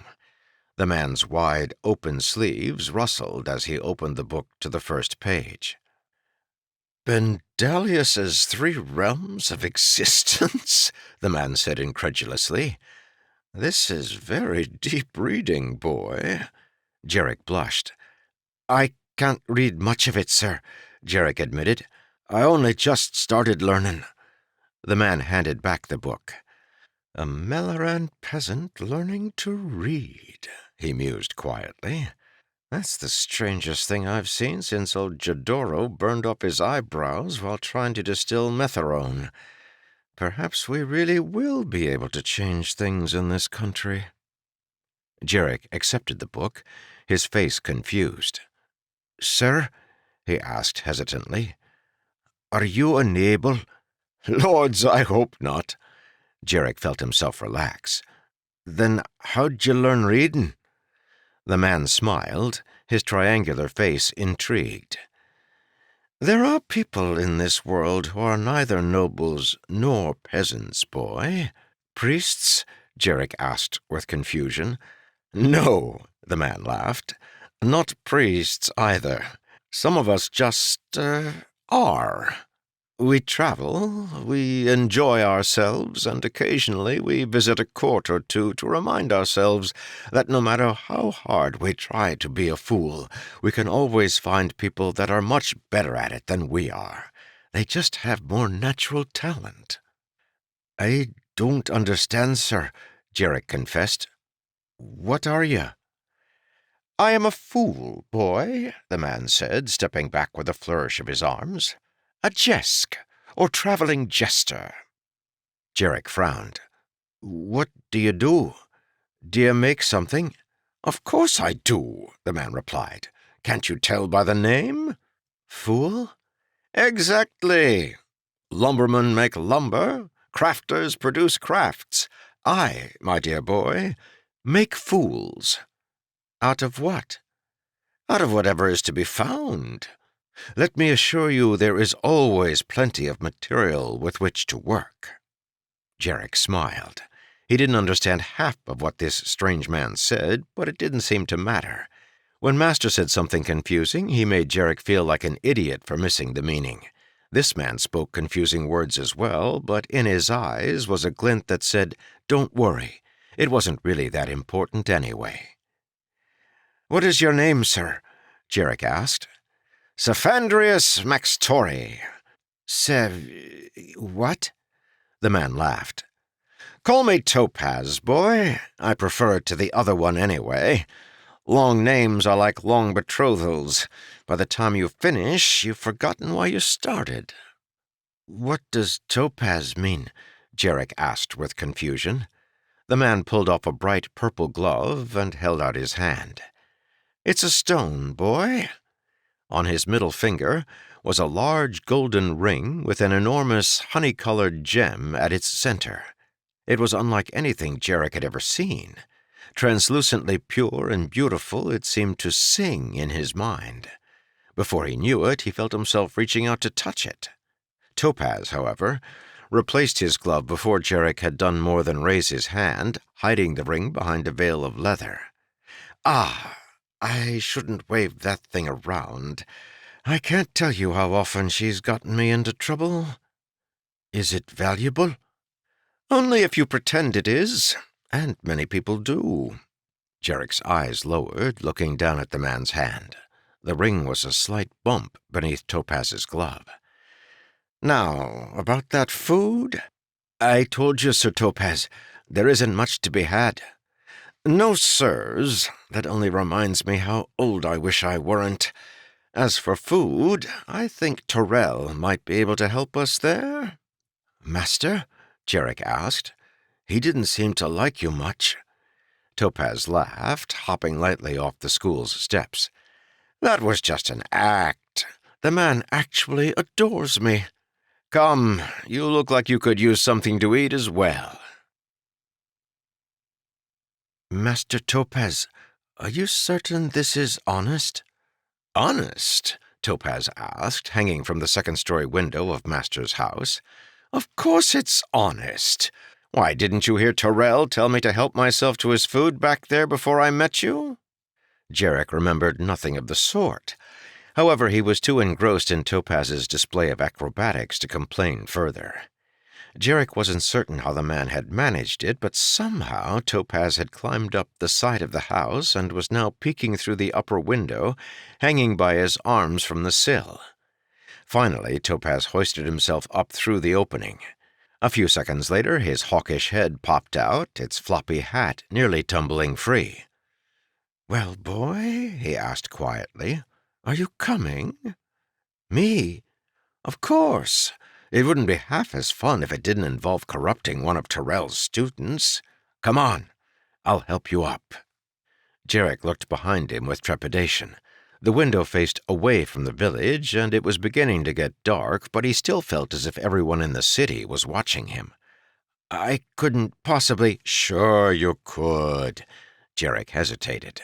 If he disrespected a noble, the lords would certainly strike him down. Yet his father's words returned to him. "Courage is nothing more than being able to endure what is different."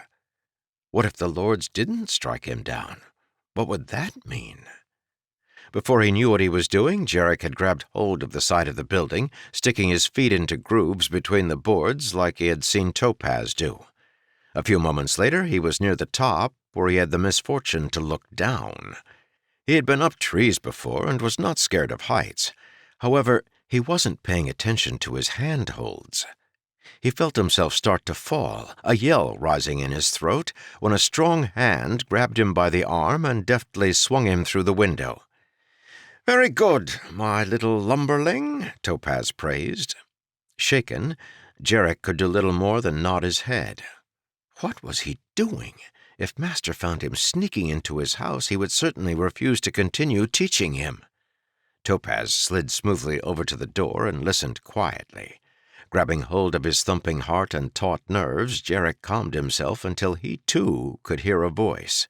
Master, cursing to himself down below. After a moment's listening, Topaz shook his head.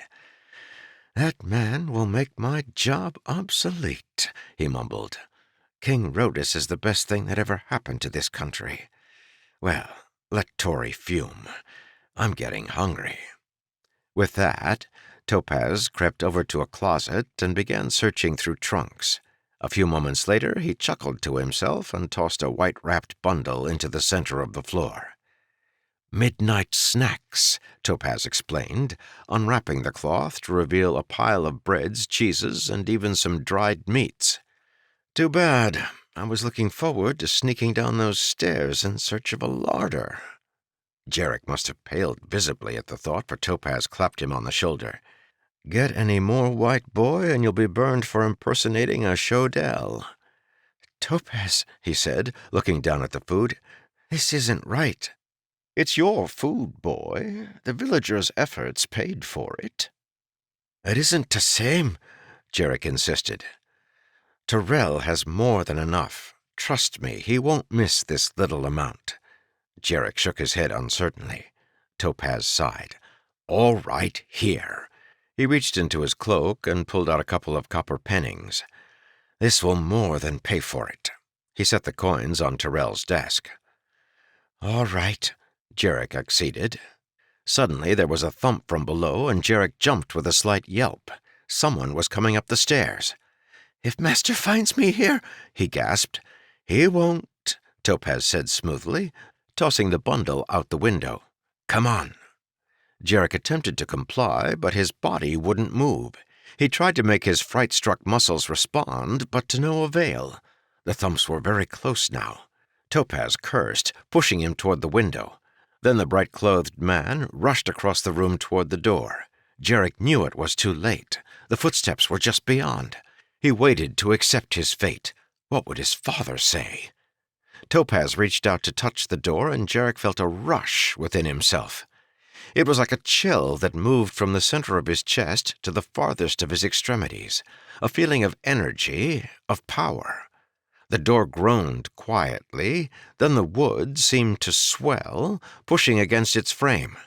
"Quickly, boy," Topaz urged, sliding across the room to join him at the window.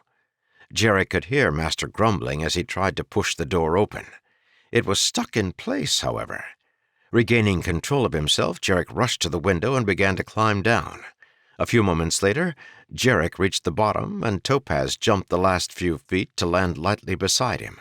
Retrieving the food, they crouched in the shadows of a nearby building, enjoying the release of tension as much as the glory of victory.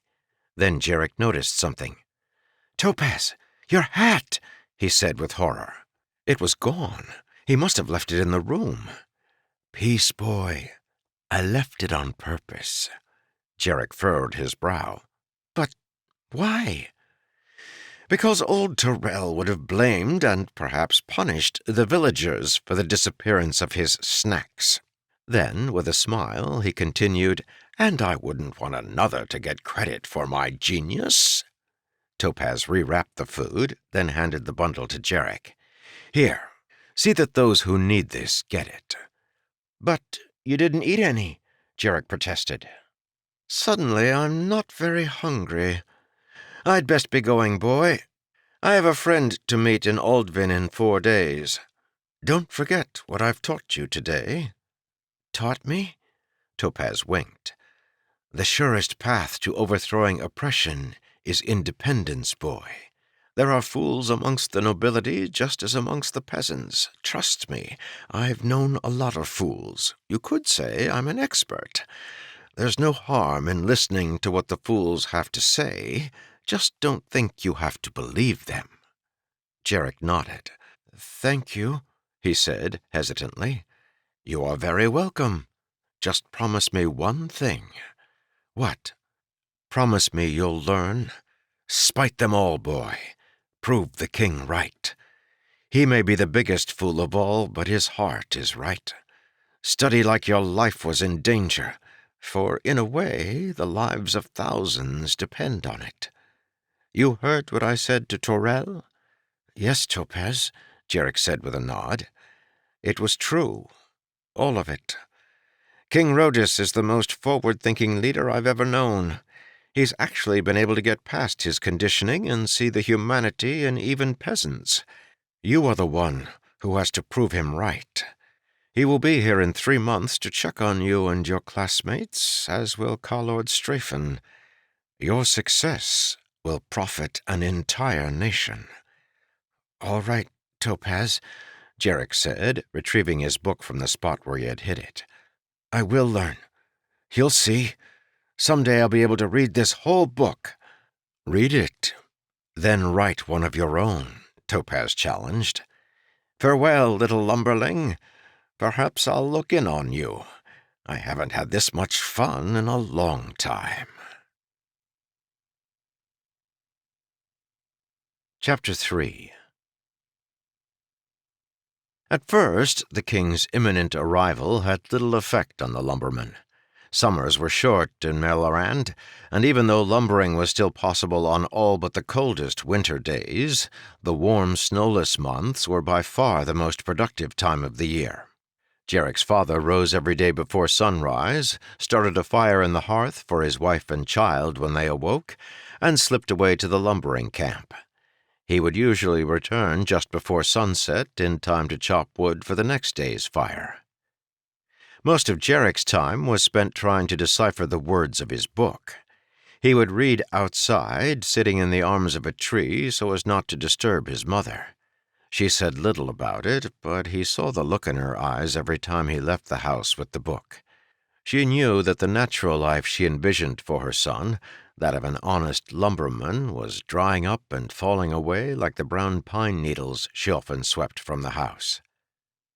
It was a triumph to Jarek every time he managed to read a new word. Soon, however, that became too simple for him, and he moved on to entire sentences, paragraphs, and eventually pages. He would memorize new words that were repeated often, then ask Master to define them at their weekly learning sessions. It was amazing to him how much difference knowing a few simple words could make. Because he knew the vocabulary, he understood more and more of what Master said in the regular classes.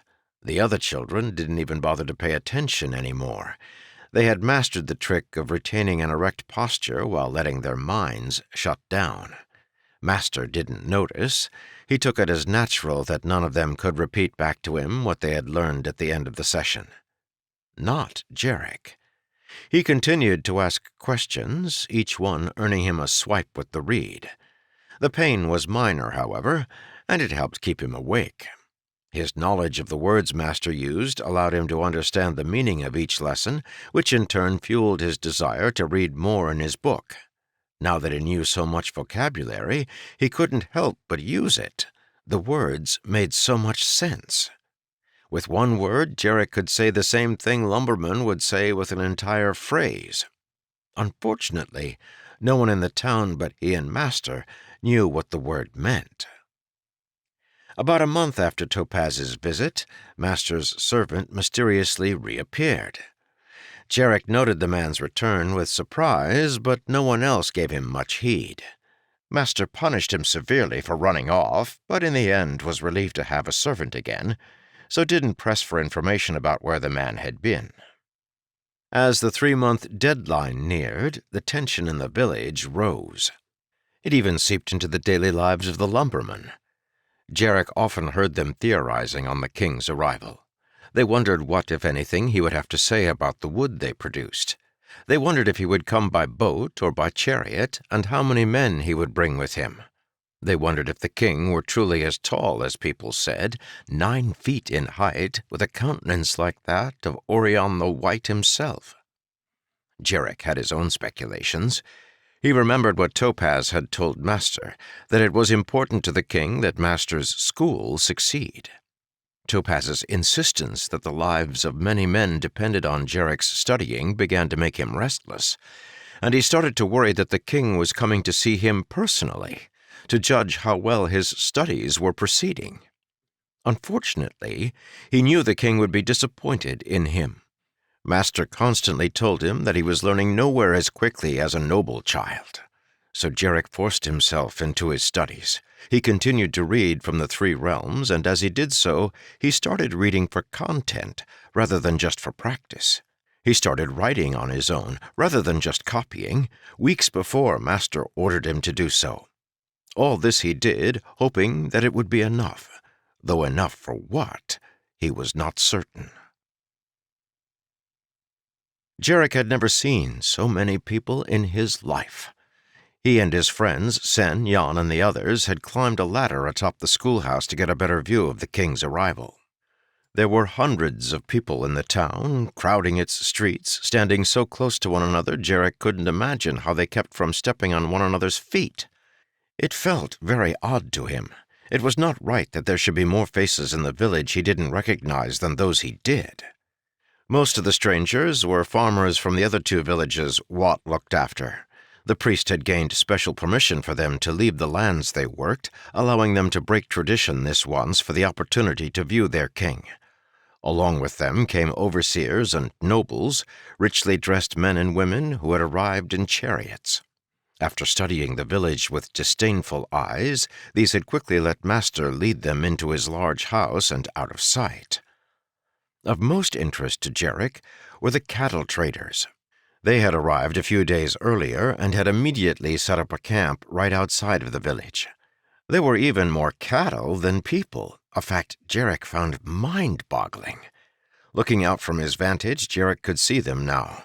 The hundreds of beasts stood thick, like a forest of bodies, as they grazed on the short grasses surrounding the village. The cattlemen didn't appear to do much. They simply sat and watched the cattle, occasionally going in search of strays. Still, their job seemed far more interesting than lumbering. For one thing, some of them actually rode horses. Of course, they couldn't sit astride the horses, directly on the back, like a man would ride a donkey. Horses weren't strong enough for that. Instead, the men rode them sitting in an awkward position, their weight resting above the horse's hindquarters. "Look, there he is!" Jan, the oldest and largest of the boys, said with excitement from behind. Jarek jumped, assuming that Jan was referring to the king.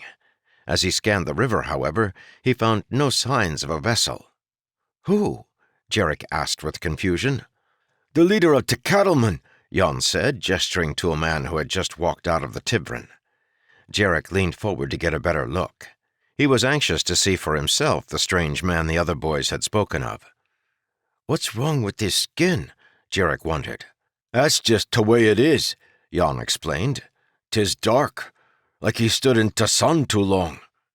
The cattleman's face was smooth, hairless except for a thin mustache, his skin the color of polished oak, and his body was enormous.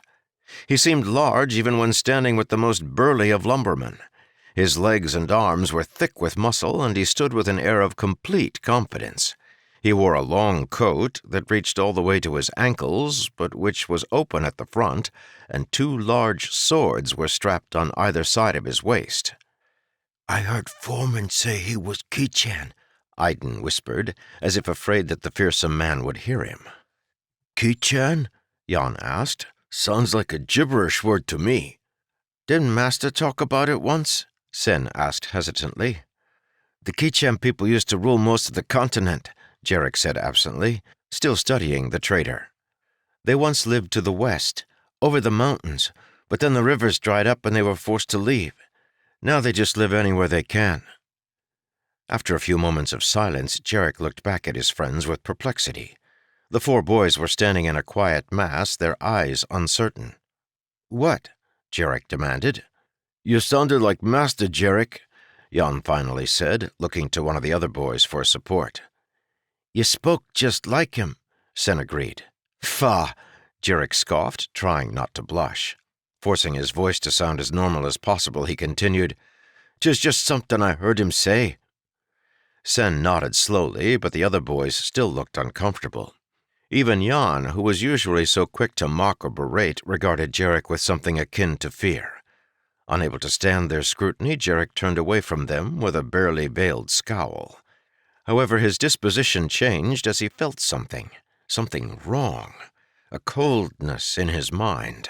Immediately, Jarek scanned the area below him. There his eyes found Master's servant, standing in a doorway. Jarek paused, looking down at the nondescript man. He had always felt there was something wrong with the servant, but he could never quite decide what. "Why do I know his name?" Jarek mumbled. "It's been 6 months, and no one has ever told me his name." "The cattleman's name?" Jan asked. "Why would we care?" "No," Jarek said, staring at the servant. "Master's servant. What is his name?" "Who cares?" Sen asked. The boys' conversation quickly turned to other topics. Jarek, however, kept staring at the man. Something is wrong. Something is very wrong. However, the more he tried to think about it, the stronger the coldness became. It felt like an incredible weight upon him. He tried to force his way through it, but it was like pushing against a stone wall. "'Tis his eyes," Jarek thought, straining. "Something's wrong with his eyes. They're—" "There!" Sen exclaimed, jumping up and down with excitement. "I see it! 'Tis a ship! 'Tis a ship!" Jarek turned, the coldness evaporating as he let himself get distracted. The boys began to yell in excitement. A small, cream-colored sail was peeking around the furthermost bend of the river, a brilliant red flag flapping from the top of the mast. The king had arrived. "Stand straight, you mongrels!" Master hissed, looking over the line of 5 boys. "This is your king! Every ounce of respect, every bit of discipline you have learned from me you must give to him 100 times over!" The king's ship stood anchored a short distance from the village.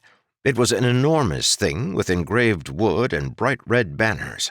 Some sort of special ramp was being set up leading from the ship to the shore. As they waited, Master had organized his students for presentation. For the first time, it occurred to Jarek that his buckskin lumberman's shirt and thick leather leggings were rather plain. Master himself was wearing a robe Jarek had never seen before, a deep blue one embroidered with thread that appeared to be made of gold itself. Master's scholar cowl was of the same deep blue, and his caste mark was prominent around his neck. Master paced before them nervously. It seemed odd to Jarek to see the scholar acting so uncomfortable. "My fate determined by a pack of ill-bred peasants," Master mumbled to himself as he paced. The row of boys stood just outside of the village at the front of the enormous crowd of people who waited in anticipation of their ruler. Most of their talk had quieted to whispers. Eventually, a form appeared on the deck, then moved to walk down the long wooden ramp connecting ship and shore. En masse, the people fell to their knees as Watt and Master had instructed, their heads bowed. The only one who did not follow, Jarek noticed, was the strange tan-skinned Kichan trader. After just a few minutes of kneeling, Jarek's knees began to hurt. The ground wasn't really all that soft, even with the grass, and a rock was jabbing him in the shin. Master had been very firm in his instructions, however. They must not rise or even look up until the king bid them. So Jarek continued to kneel for an eternity, pretending he was interested in the large spider that had wandered its way into his vision. It moved slowly, the cold would probably kill it soon, and it was nearly out of sight when he heard a voice before him. "You may rise," it said. The king was not 10 feet tall. In fact, he wasn't even 6. Jarek looked up eagerly, excited to finally see the amazing flame-haired being that he had heard described so often. Instead, he found a rather short man with a large belly. The king wore the thin, stiff beard Jarek had come to associate with nobility, and his blond hair was curly and gathered around his neck like a collar. His clothing was like a robe that was constructed of several layers, each one of a slightly different shade of gold or red, and each one hanging at a slightly different angle. They all ended in an intricate knot that hung at his waist, the several colored tassels hanging loosely. Flapping against his back was a bright red cape, and on his head was a conical gold hat etched with designs that shone in the light. His face, however, was much less radiant.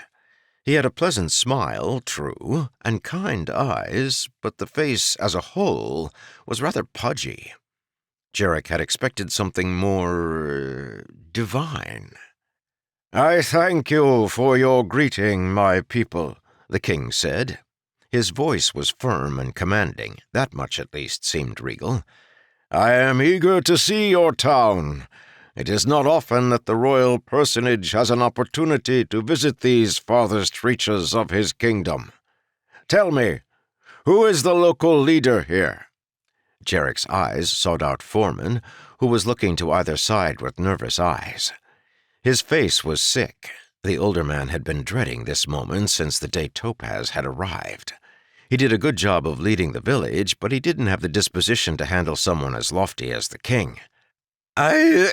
Foreman began, his voice turning to a squeak at the end. "I'm the foreman here." His voice was shaky and nearly unintelligible. The king chuckled. "No need to be nervous, lumberman. I simply want someone to show me around this lovely town. It is important for a monarch to see and understand his subjects. Foreman was sweating uncontrollably. Suddenly, a broad hand fell reassuringly on Foreman's shoulder. Rin, standing directly behind the older man, smiled encouragingly. "Foreman would be happy to show your majesty around to town. 'Tis a rare pleasure to be having your majesty visit us." Mylid Foreman looked up at Rin thankfully. Jarek could see even from a distance that his father was at least as nervous as Foreman. However, the large lumberman had never been one to let a friend suffer alone. Your Majesty," Master called out uncertainly, "will you be inspecting the school during your visit?"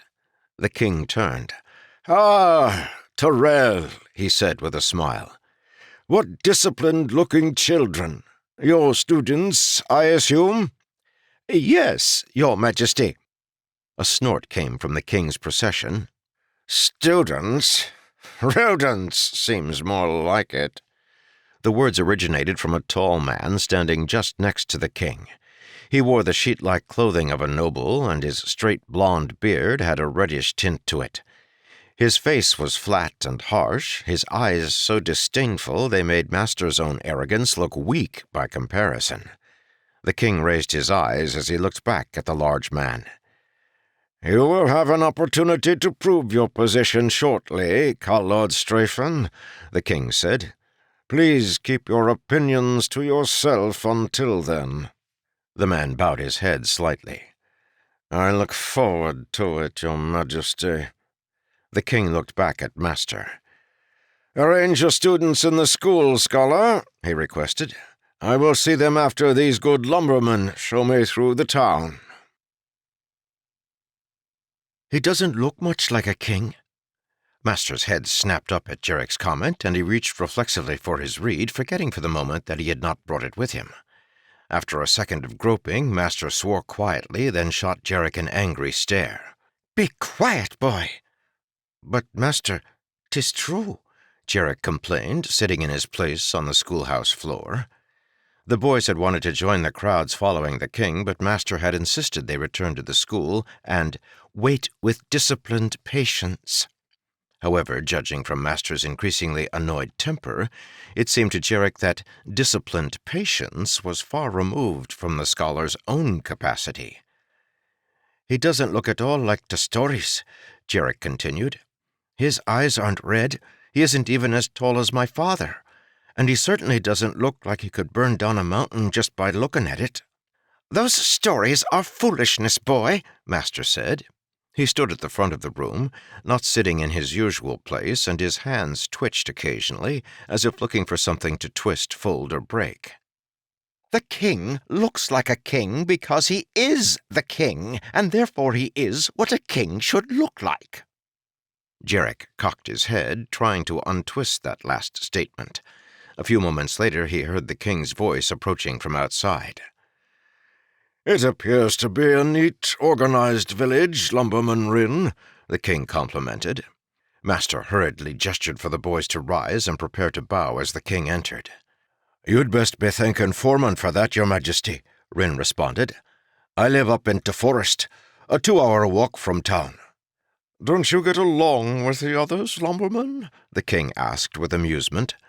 "It isn't that, Your Majesty," Rin said, his large frame appearing as he pulled back the cloth entrance to the school to let the king enter.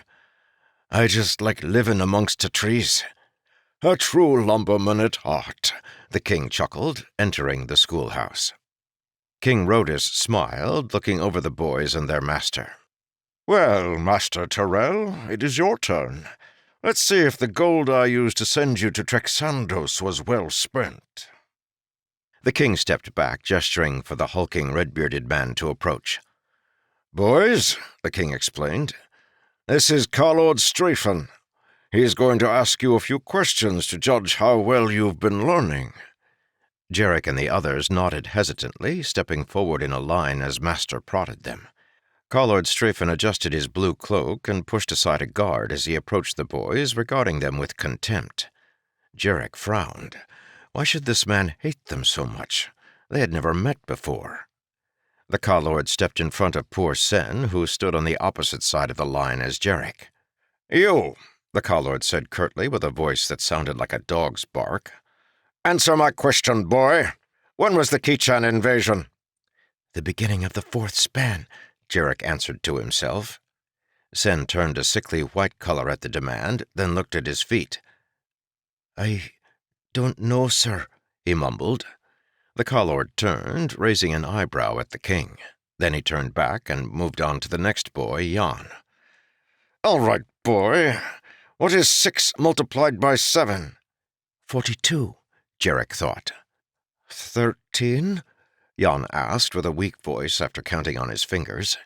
The Carlord's eyes narrowed, and he leaned down, looking straight into Jan's eyes. 13? He asked with a hard voice. "I asked you to multiply, not add, idiot child." Jan wilted beneath the pressure, his arms pulling in and his body seeming to shrink before the Carlord. He tried to speak, but all that came out was a pathetic half-whine. Jarek felt himself growing increasingly angry at this Carlord Strafen. Jan was a show-off and a bully, but even he did not deserve such treatment. The Carlord snorted, leaving Jan huddled almost to the ground as he moved on to the next boy. "Fine. We shall try something easier. What 2 nations border Melorand?" "Aldvin and Falamore." "I'm not sure, master," Fenin replied. "Who is the patron god of Trexandos?" Strafen asked Tomin, the next boy. "Slowness, the mother of the world, called Nothona in Trexandos." Tomin stuttered. The Carlord paused, waiting for an answer, his harsh eyes focused directly on Tomin. The boy's voice caught in his throat, and eventually he simply shook his head and looked at his feet. "Leave him alone," Jarek thought angrily. "Ask me. Move on. I'm next. Ask me." "Need we continue this fiasco, your majesty?" the Carlord asked, spinning around to face the king. "This questioning obviously accomplishes nothing." Jarek's eyes widened. He couldn't stop, not without giving Jarek a chance. "Continue, Carlord," the king ordered. "There is still one boy left. Perhaps he will surprise you." "Bah!" the Carlord sputtered, turning his intolerant eyes on Jarek. "All right, boy, what does Toth Chamelin mean?" Jarek froze, his mouth parting slightly. Toth Chamelin? He'd never heard the words before. They couldn't be Fallon, and they certainly weren't Meloran. Kichan, maybe? "Well, boy?" the Carlord demanded. Jarek paused. "Is that another language, master?" he asked. "Just answer," the Carlord spat. "Do you know what it means or not?" Jarek exhaled, his teeth clenching. "No, my lord," he conceded. "I do not." "Ha!" the Carlord said, spinning around. "My point is made, King Rhodus. Now surely you must admit that this school was a foolish venture. The children of peasants cannot learn like those of the nobility. They don't have the mental capacity. This school mocks not only the aristocracy, but the Lord's divine system of governing as well." "But," Jarek began to object. Master's hand dug into his shoulder, turning his complaint into a quiet yelp. "Hush, boy," Master hissed. "Show respect. Have I taught you nothing?" No, Jarek thought, you haven't. "Perhaps you're right," the king acceded with a nod of his head. Though, Carlord, the fault could very well be found in the instruction and not in the students. Perhaps I should have set up the school closer to Lacton, where I could have kept a closer watch on the process. Your Majesty, do not tell me you are still considering this foolish idea, Carlord Strafen said with a shake of his head. Why, it is nonsense. Close to the palace or far away, it doesn't matter. You could have put these children in the very same classes as noble children, and they still wouldn't have gained anything from it. These boys know nothing. That isn't true, Jarek argued before Master could quiet him. The room fell silent, and all eyes turned toward Jarek. Master groaned quietly behind him. There was a sudden pain in Jarek's cheek as the Carlord slapped him on the side of the face, spinning him and tumbling him to the ground. I see they haven't learned respect either, the Carlord said with disdain. Jarek shook his head, trying to see through the pain. His father cried out at the blow, but was being restrained by two of the king's soldiers. The Carlord loomed over Jarek, his eyes outraged. Jarek shrunk back, suddenly realizing how innocent Master's punishments had been. "Halt!" The king's voice sounded sharply in the room. "Carlord, you go too far." "He insulted my nobility, Your Majesty," Strafen argued, spinning around. "He broke caste." "He responded to the situation in which he was placed, Carlord," the king replied, nodding for a soldier to help Jarek stand. "I would hear what he has to say. Learning is more than the repetitious memorization of facts. Speak on, boy. What have you to say to the Carlord here?" Jarek shot a look at the angry red-haired noble, feeling the man's rage press against him. He almost backed down, but then he remembered his father who had stepped forward earlier in the day, speaking to the king when foremen could not. Rin had not backed down. "I mean to tell him he's wrong, Your Majesty," Jarek declared, his palms sweating and his knees weak. The side of his face pulsed with a burning pain. "Wrong about what, child?" King Rhodus asked. "Wrong about these boys, Your Majesty," Jarek continued. "He says they don't know anything, but that's not true. He's just asking the wrong questions." Jarek gained courage as he spoke, deliberately keeping his eyes off the Carlord, focusing instead on the king's soft face. "These boys know a lot, Your Majesty. Ask them what time of year sweetberries can be found in the forest. Ask them how to make a snare and catch a rabbit. Ask them the difference between a northern pine and a waxpole pine. Do that, Your Majesty. Then ask the same questions to the Carlord and you'll find him just as ignorant as he makes us seem." The king smiled, nodding his head appreciatively. "The boy seems to have a point, Carlord. Tell me, do you know the difference between a northern pine and, what was it you said? A waxpole pine?" The Carlord blushed. "Your Majesty, this is—" "Answer the question, Carlord," the king said firmly. "I am your king. When I ask a question, you answer."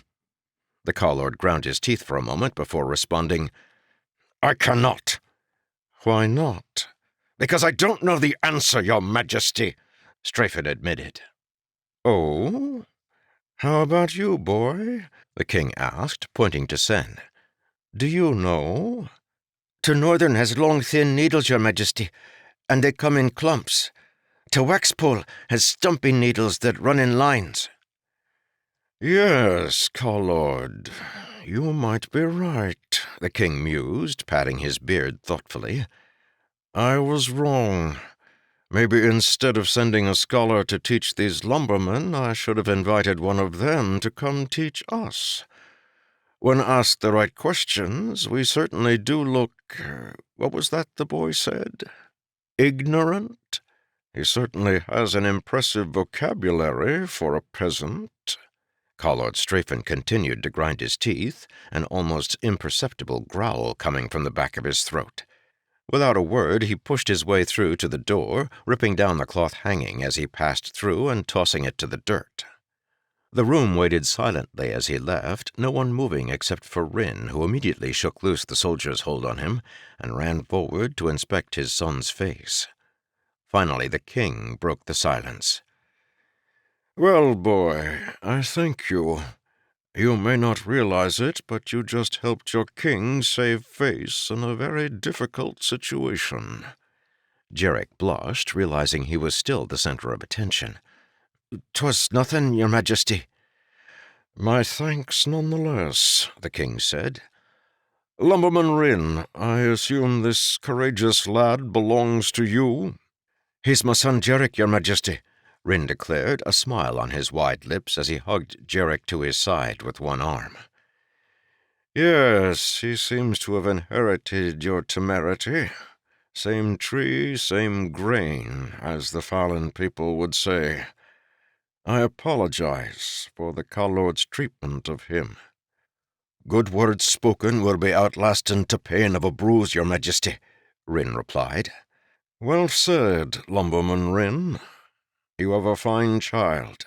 I have no doubt that someday he will make as exemplary a lumberman as you do." With that, the king nodded to his guards and began to leave. He paused by the door, however, and looked back at Master.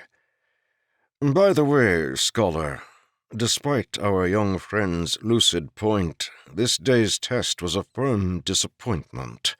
I intended to defeat the Kalord's arguments, not just humiliate him personally.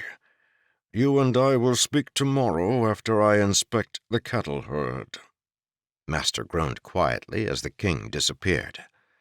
"Oh, lords, why me?"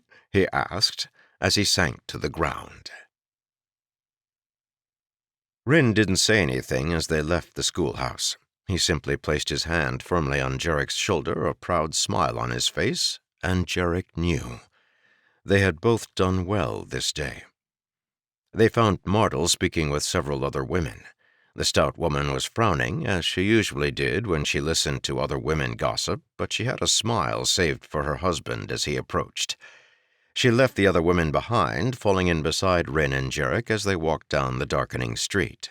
She gave Jarek's injured face a cursory look, assuring herself that there was no permanent damage, then walked in silence. "They said the king was impressed with you," she eventually said.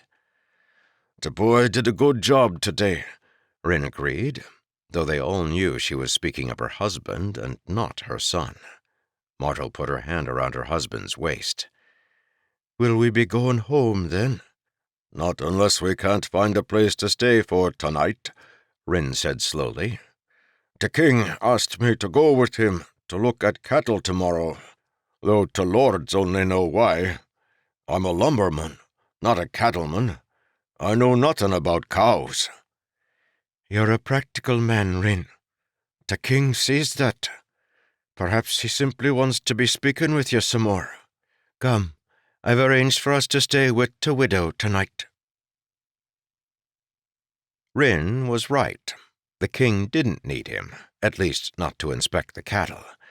However, it soon became obvious that the king himself wasn't necessary to inspect the cattle. The royal cattle experts did the real work, checking the livestock's teeth, hooves, and health.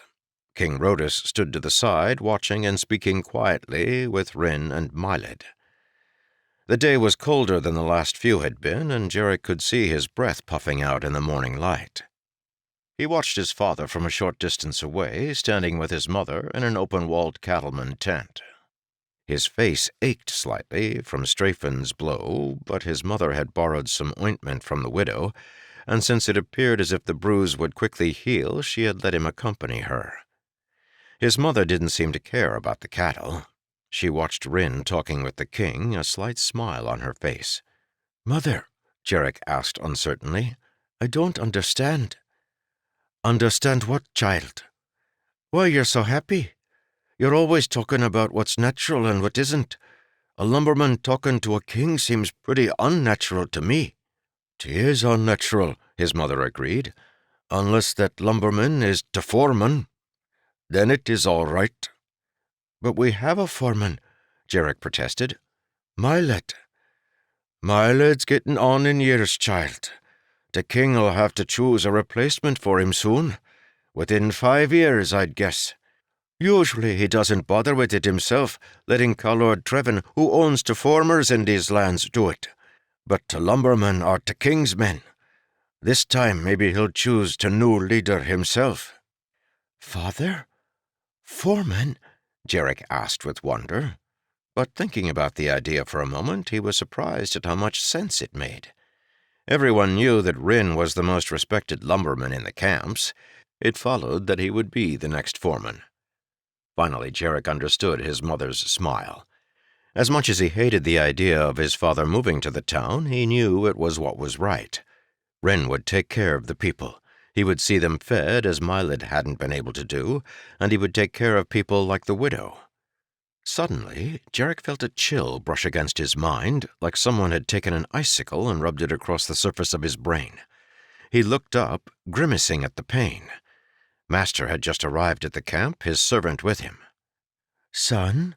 Mardel asked with a frown. "Are you all right?" Jarek shook his head uncertainly. Something was wrong with the servant. Master and the man were walking toward the king, who had just finished his inspections. It was as if Jarek's eyes and his mind were arguing. He could feel the chill distinctly now, and he tried unsuccessfully to make sense of it. His eyes were seeing something, but his mind told him he was seeing something else. It was wrong, very wrong. "He's walking toward the king," Jarek realized. The servant's eyes were focused directly on Rhodus. "Stop!" Jarek yelled suddenly. "Stop him!" Mardel gasped as Jarek suddenly dashed out of the tent, running toward Master's servant. The servant didn't look at him, though Master did. The servant continued to walk, looking completely innocuous. Other people noticed Jarek, however, especially the king's guard. They looked around themselves in confusion, searching for some sign of danger amongst the placid cattle. The chill grew stronger, threatening to overcome Jarek's body. He began to shiver uncontrollably, barely able to walk. The servant continued to stride toward the king. He's... Jarek mumbled, stumbling forward. He tripped, rolling in the frost-covered grass as the coldness struck him, making his limbs wiggle uncontrollably. A moment later his mother arrived, clutching him with a confused cry. "Get out of my head!" Jarek thought angrily to the coldness. Frustrated, he forced himself to his knees, his spasming body responding fitfully. Desperate, Jarek reached past his mother's arms, grabbing a small rock from the grass. Then, with a cry of pain, he threw it directly at the servant. The stone flew true, snapping against the man's head. The coldness left. Jarek could see the servant's eyes. The man's expression was surprised and confused, his concentration broken. Suddenly the servant's form trembled, and Jarek could see what his eyes had been trying to tell him all along. The man was holding a bow, an arrow nocked and pulled tight, pointed at the king. "Protect the king!" one of the guards yelled. They formed into a wall, shields up and clinking together, obscuring the king from Jarek's view. The strange man frowned, dropping his bow to the ground. Except he wasn't a man. Jarek's eyes opened wide as he realized the servant's face had changed, along with his bearing. It looked something like that of a human, 2 eyes, a firm nose, and delicate features, except the servant's face was a pale white, the color of bone, and his eyes were pure black. A Shodel. Fane. The Shodel calmly lowered its bow, then reached into his cloak to remove something thin and white.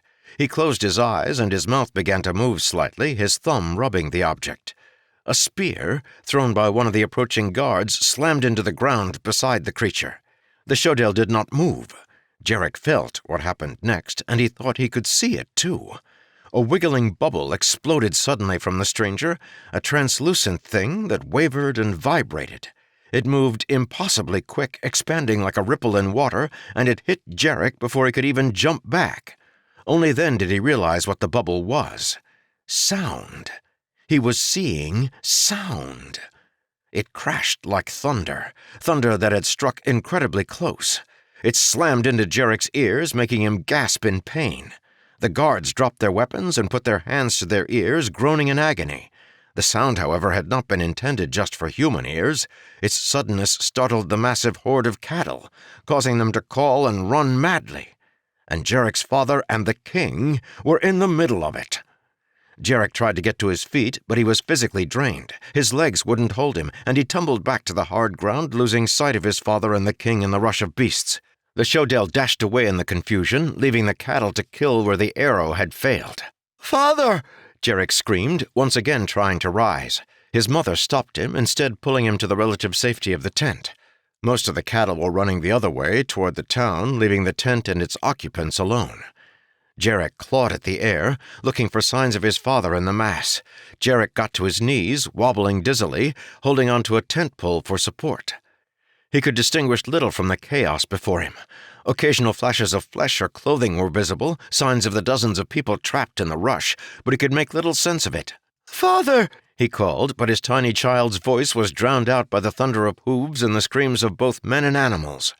Suddenly, Rin burst from the press of stampeding animals. The lumberman's massive arms bulged as he ripped King Rhodus out of the churning mass behind him, gripping the monarch by the front of his golden robes and pulling him to safety. There was blood on the side of Rin's face. "Rin!" Jarek's mother called. The lumberman smiled encouragingly, though he looked exhausted. Rin and the king began stumbling toward the tent, supporting one another, but it was soon obvious that neither was in any condition to walk. Rin's face was a mask of pain, and he stumbled with a halting limp. "Wait here, son," Jarek's mother said in a concerned, forceful tone as she rushed out onto the grass to her husband. Jarek nodded, watching nervously as his mother wrapped Rin's arm around her shoulders and helped him shuffle toward the tent. The king stumbled along beside the two, his face dazed. It happened when the king stumbled. Jarek didn't see what caused the misstep, a dip in the land, perhaps. Rin turned as the king went down, and that was when the arrow zipped through the air above Rhodus, striking Jarek's mother in the side. She collapsed. Jarek had never heard his father scream before. The wail Rin let out as Mardal fell was so horrifying that Jarek shrunk back as if before some awful demon. It sounded as if Rin's soul had been ripped forcibly from his body, then cast adrift on the wind as a living shriek of agony. Jarek couldn't see his mother.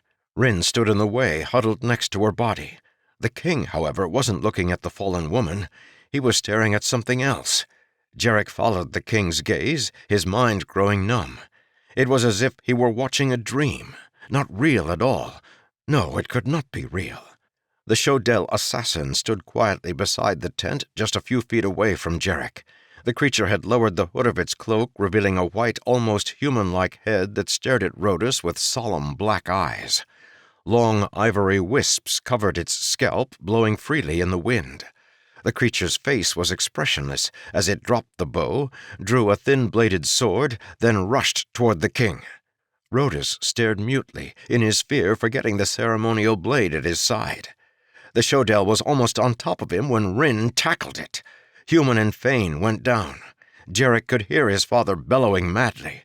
A few seconds later, several of the king's guards stumbled free of the diminishing stampede, rushing toward Rhodus with concerned faces, but they were moving too slowly. Rin and the Shodel battled. The lumberman, enraged, knocked the creature's blade away, then pummeled his opponent with massive fists. Then somehow the Shodel found a thin knife.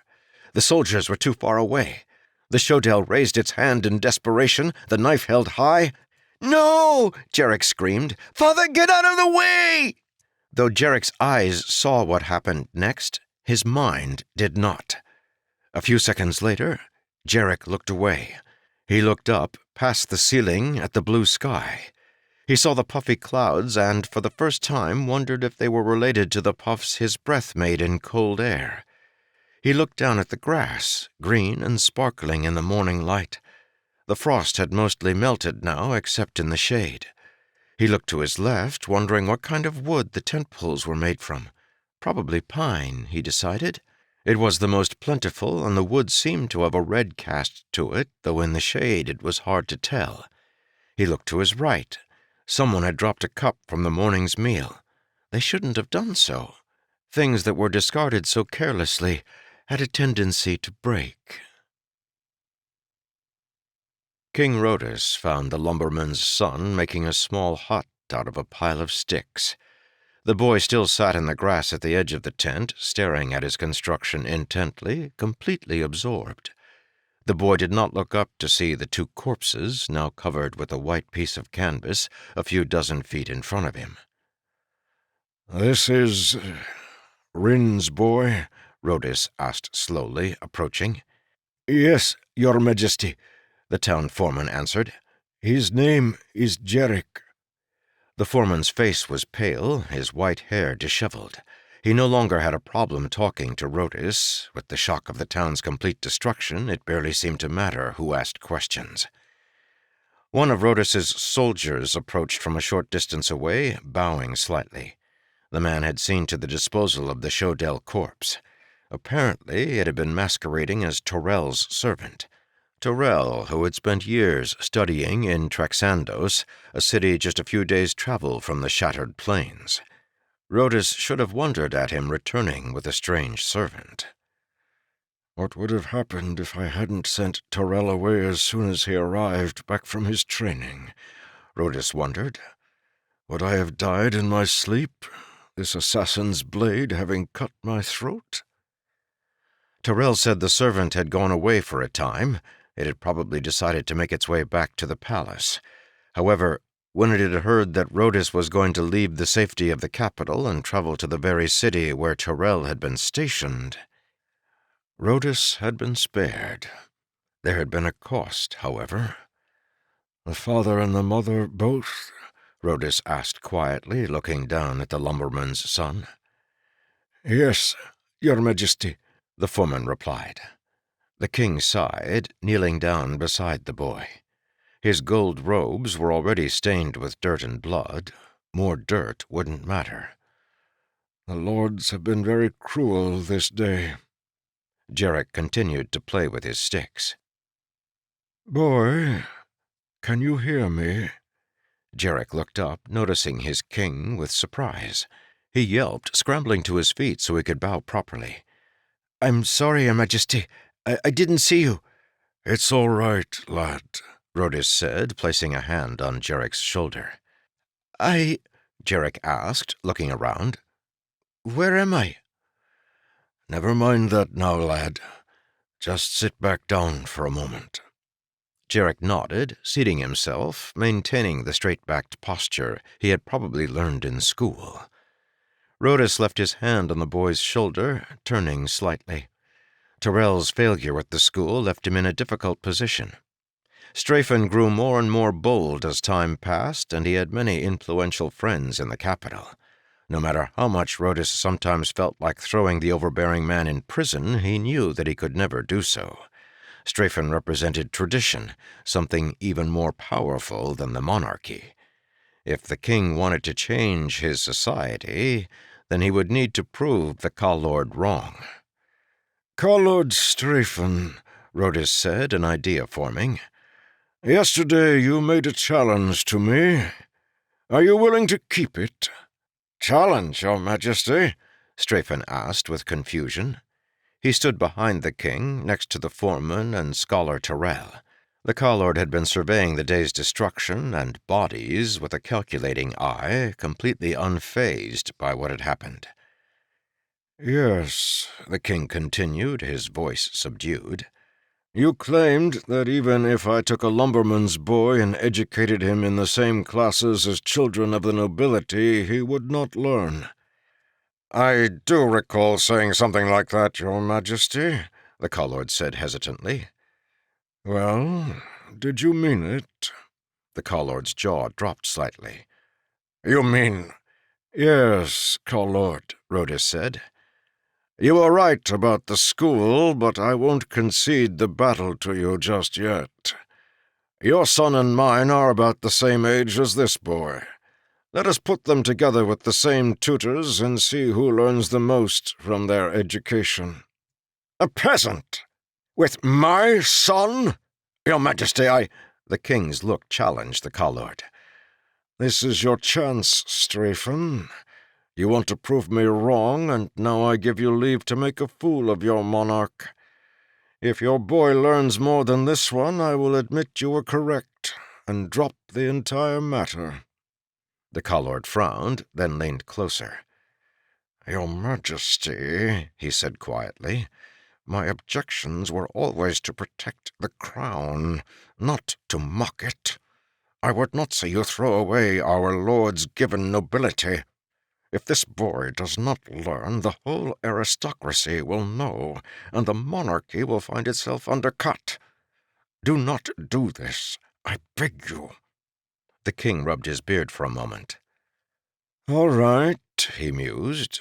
We will leave the decision to the one who best knows this boy's capacity. Scholar Tyrell, what say you? The scholar jumped slightly. Your Majesty? What do you think? Rhodus asked. You have taught this lad for 6 months now. Can he learn? Will I make a fool of myself if I bring him to the palace and try to educate him? Tyrell paled. He glanced at Strafen's harsh stare. Then he turned to Jarek, whose face was harrowed by the day's events.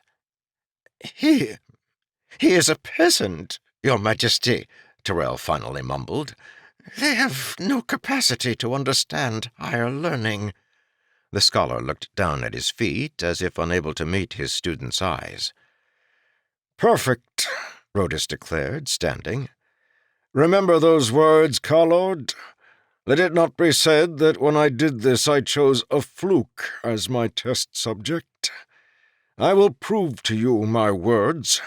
I will take the lowliest of peasants and raise him to be a prince. The Carlord was stunned. Then his expression grew hard. If you wish, Your Majesty. Let us just hope that when you finish smashing the monarchy to pieces, there will be enough of us left to put it back together. From now on, you and I have no parley. The Carlord bowed sharply, then turned and shoved his way past Tyrell and the foreman, gesturing for several guards to follow him. The king watched him go with a hard face, then knelt back down next to Jarek. Well, boy, how about it? Will you come to the palace with me, then? Jarek hesitated. I don't know, Your Majesty, he said, looking disorientedly around him. I'll have to ask my father and mother. Do you know where I can find them? The king hesitated. I already asked them, boy. They said you should come with me. Well then, if that is what they said, that is what I must do, the boy said. My father is a very good man, Your Majesty. Have you met him? Yes, lad, Rhodus said quietly. I've met him. He's a fine man. I've never met one better. Chapter 4. The first thing that amazed Jarek was the size of Melorand. He had lived his entire life in the forest, visiting the village on occasion. He knew of other surrounding towns and had heard men speak of Dorvan, the city downriver where the king's lumber was collected. Despite Master's lessons on geography, Dorvan was an almost mystical place to Jarek, a thing that lived only in the stories of others. The city was 3 days' travel by cart, a massive distance even for one used to walking 2 hours into town. The ship passed Dorvan on the first day. The vessel continued on, its passengers taking little notice of the city. The king said that they still had several days to travel before reaching the capital. Jarek couldn't believe how much there was to see. The bright Melorand hills seemed to continue on forever. The mountains provided a familiar barrier to the north, but to the south he could see no end to the flatness. The rolls of green continued on and on, like the backs of sleeping beasts, until they eventually disappeared on the horizon. More than any one single event in his life, the trip to Lacton opened Jarek's mind. It was one thing to hear or read stories of distant places. It was quite different to realize the perspective of his own existence. As they sailed by Dorvan without even stopping, one sailor heard Jarek mumbling at the city's size. The man laughed, informing Jarek that Dorvan was little more than a village. Greater things were to come. During the 3-day trip, Jarek came to understand just how insignificant his own village had been. He counted dozens upon dozens just like it lining the Tryrd, though these held farmers instead of lumbermen. Still, the size and feel of them were the same. He looked at the map on the wall of the king's cabin, at last connecting its scale with true life. His home had been nothing more than one out of hundreds of nearly identical communities. Beyond that, Melorand itself was a relatively small nation, dwarfed by nations such as Falamor and Old Kichan. As they traveled, Jarek struggled silently with this new way of seeing the world. The sailors and nobles seemed unconcerned with the awesome size of their kingdom. They noticed Jarek's amazement, laughing to themselves at his rustic nature. Jarek knew they did not understand him. They had never needed to deal with such an overwhelming reconceptualization of the world. They chuckled to themselves, but obviously expected him to adapt once his initial shock wore away. It wasn't that easy. Still, as the hours passed, Jarek did manage to rebuild his mental image of the world, coming to accept what had once been beyond even his dreams. Another problem, however, wasn't so easy to overcome. That of leaving his home behind. In a way, he was ready for the shock. He had begun preparing for it the first day his father took him to school. The event had prompted a series of changes in his life, weakening his sense of stability, forcing him to adapt. Still, this most overwhelming change was far more difficult to accept. He kept telling himself he would be able to return someday to see his mother and father again, though for some reason the king gave him an odd look whenever he spoke about visiting his parents. The knowledge that he could return on some nameless date was not very comforting. The newness of the world around him made him physically sick, something the nobles ascribed to his never having been on a ship before. Throughout it all, he remembered his father's words on courage, repeating them in his head like a mantra. Courage is nothing more than being willing to endure what is different until it becomes familiar. These words, coupled with the formless knowledge that nothing remained for him in the village, helped him to adapt. As the ship continued to progress toward its destination, Jarek did the same, his journey less physical, but far more strenuous. King Rhodus rubbed at his long bearded chin, his eyes thoughtful as he turned Jarek's caste mark over in his hand. Perhaps we should get you another one of these, Jarek, he mumbled to himself. You aren't a lumberman any longer. Perhaps a free merchant's caste mark, or maybe a scholar's caste mark, would suit you better. Jarek's eyes opened wide, and he snatched the caste mark away from Rhodus before realizing how disrespectful the action was. "Please, no, Your Majesty," he mumbled with embarrassment. "I like this one." Noticing Jarek's discomfort, the king shrugged, leaning against the ship's side and looking at the passing scenery. As you wish, lad. Most men would reach eagerly at the chance to receive a new caste mark. It is a very rare honor. Jarek's embarrassment grew. "I'm sorry, Your Majesty," he explained. "My father was carving this one." "Ah," the king said with a nod. Then he turned to Jarek, giving him a look of consternation. "And your father would be unhappy if you gave it away?" "Yes," Jarek said immediately. "I could never return to face him. He's a lumberman, Your Majesty, and so am I. That will never change." The king's lips turned down at the comment, an action that confused Jarek. What did the king have against his father? Hadn't Rhodus himself spoken highly of Rin? His father? His mother? "Jarek," the king asked, and Jarek shook his head, realizing he had fallen into a daze. "Yes, Your Majesty." The king paused, then looked back at the passing scenery again. "Nothing, lad." It was a source of amazement to Jarek that the king was willing to talk with him. There were many important officials and nobles on the ship, and all of them seemed eager for an opportunity to spend time with Rhodus. As Jarek came to understand how unimportant his village was, he realized his own insignificant place in the kingdom. The king shouldn't have time for a peasant boy such as himself, even if he was the subject of a bet. Yet Rhodus came looking for him several times a day, asking him questions with a thoughtful voice. "We'll soon arrive, Jarek," the king noted, watching a comparatively large village pass. Like the rest of its kind, it was constructed of circular huts with thatched roofs. "That is the last town before Lacton." Jarek nodded. Earlier in the day, the Trerid had emptied into a lake so large Jarek couldn't see the other side. At first he had assumed this was the ocean Master had spoken of, but the king told him it was just a lake, albeit an enormous one, the largest of its kind on the continent. "Are you scared, lad?"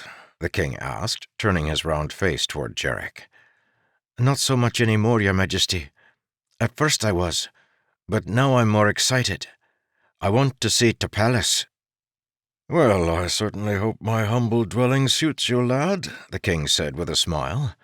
"I expect that you'll find it comfortable." The king chuckled to himself at that comment, turning to watch the sailors work on the sails. The ship slowly turned to the east, following the shore of the lake. "Your Majesty," Jarek began hesitantly. "What is it, boy?" the king replied with an encouraging smile. He obviously sensed that no matter how casually he acted around Jarek, the boy was far from comfortable in his presence. "What am I?" Jarek asked. "I mean, you just said that I'm not a lumberman anymore. What am I? A Nabel?" The king shook his head. "No, lad, the aristocracy would never accept that. Caste progression has happened before, but never from peasant to noble. I would have enough trouble trying to get them to accept you as a merchant." "But you're the king," Jarek protested. "You can do what you want."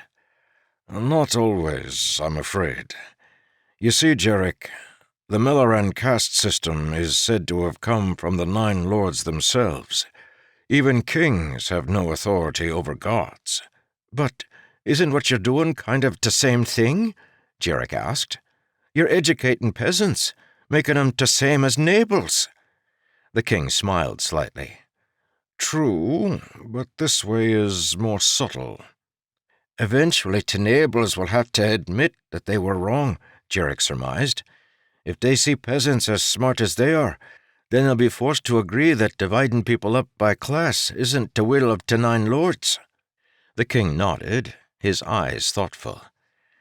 "You have a quick mind, boy," he noted, speaking almost to himself. "Tyrell was rather inaccurate in his assessment of your ability. I knew he was a fool, but I didn't make him out to be a liar as well." "Master was speaking what he thought was right," Jarek said defensively. "You don't need to defend him, boy," the king said with a chuckle. "I can only guess how poor of a job Tyrell is doing in that village. Unfortunately, he was the only choice." "He taught me a lot, Your Majesty," Jarek replied. "And betrayed you in the end," Rhodus noted. "Because he thought it was the right way of things. No disrespect, Your Majesty, but you put him in something of an unfair position." The king raised his eyebrows at Jarek, not in anger, but in consternation. Then he chuckled. "Well, that I suppose I did. I will concede you this point, lad. I wouldn't want to end up humiliated like our dear Lord Strafen." Jarek blinked in surprise, realizing that he had just argued with the king. I apologize, Your Majesty," he stuttered, mortified. "No need, boy. The Melaran monarchy doesn't consider itself completely infallible like the Fallen Emperor. I can admit fault even when defeated by a lumberman, or whatever we decide you are." "If Your Majesty is willing," Jarek said once he realized that there would be no punishment for his debate, "I think I'll just remain a lumberman for now. A lumberman like my father."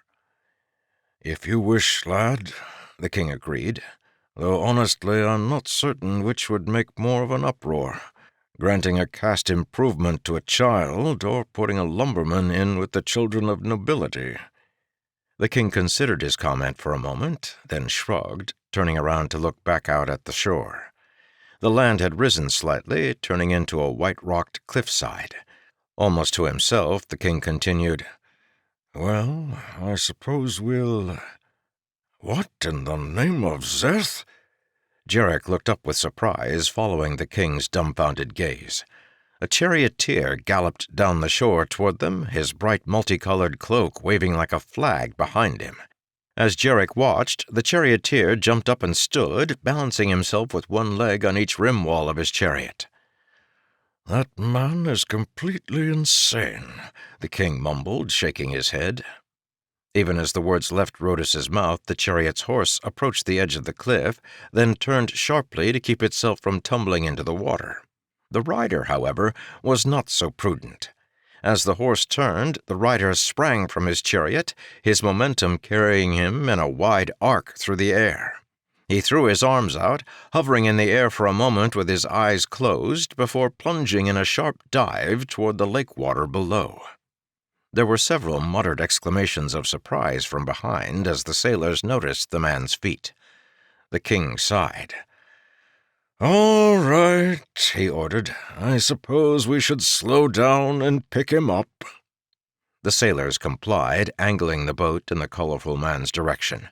A few moments later, they threw a ladder over the side, and a sodden face appeared. With surprise, Jarek realized he knew the face. "Your Majesty!" Topaz exclaimed, rolling over the side of the ship and dropping into a quick bow that sprayed the king with water. "Saphandrius," the king said tolerantly. "It's been too long." "Only 3 months," Topaz protested, wringing the water from his cloak. The cloth squished in complaint. "Foolish me. I thought appointing you as royal jester would encourage you to stay in the kingdom for more than a few days at a time." "We all make mistakes," Topaz said with a shrug, running his hand through his dripping white and black hair. "I seem to have lost my hat," he noted, looking over at the king. "I don't suppose you'll loan me yours?" The king looked up, eyeing his crown. "I think not, Topaz," he replied. "Oh, well," Topaz said with a sigh. Then he looked over at Jarek, who was watching with amazement, surprised that Topaz could treat the king so offhandedly. "I see you've found yourself a lumberman, Rhodus. Good choice. I've been meaning to pick up a few myself. They're terribly handy folks to have around, especially if you happen to get attacked by a forest." The king smiled slightly, looking over at Jarek. "The boy has agreed to help me with my bet." "Ah," Topaz said, nodding and winking at Jarek. "Well, Jarek is a fine lad. Just make certain to keep your midnight snacks locked safely away." "You remember me?" Jarek asked with astonishment. "Topaz remembers everyone and everything, Jarek," the king warned. "He has a memory like the lords themselves. Once I saw him look at a page from a book for no more than a minute, then close his eyes and read back the entire thing without a single mistake. I lost a bag of gold on that bet." Topaz chuckled, accepting a towel from one of the sailors.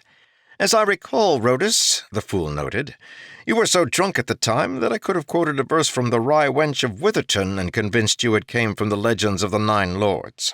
The king smiled. "I've noticed you tend to get people nice and drunk before you bet with them, Topaz." "It's by far the best method, Your Majesty. That way, once they realize how much you've cheated them, they're too tipsy to draw a sword." "I knew there must be some logic behind it," the king said, shaking his head. Then he looked at Jarek with jovial but wary eyes.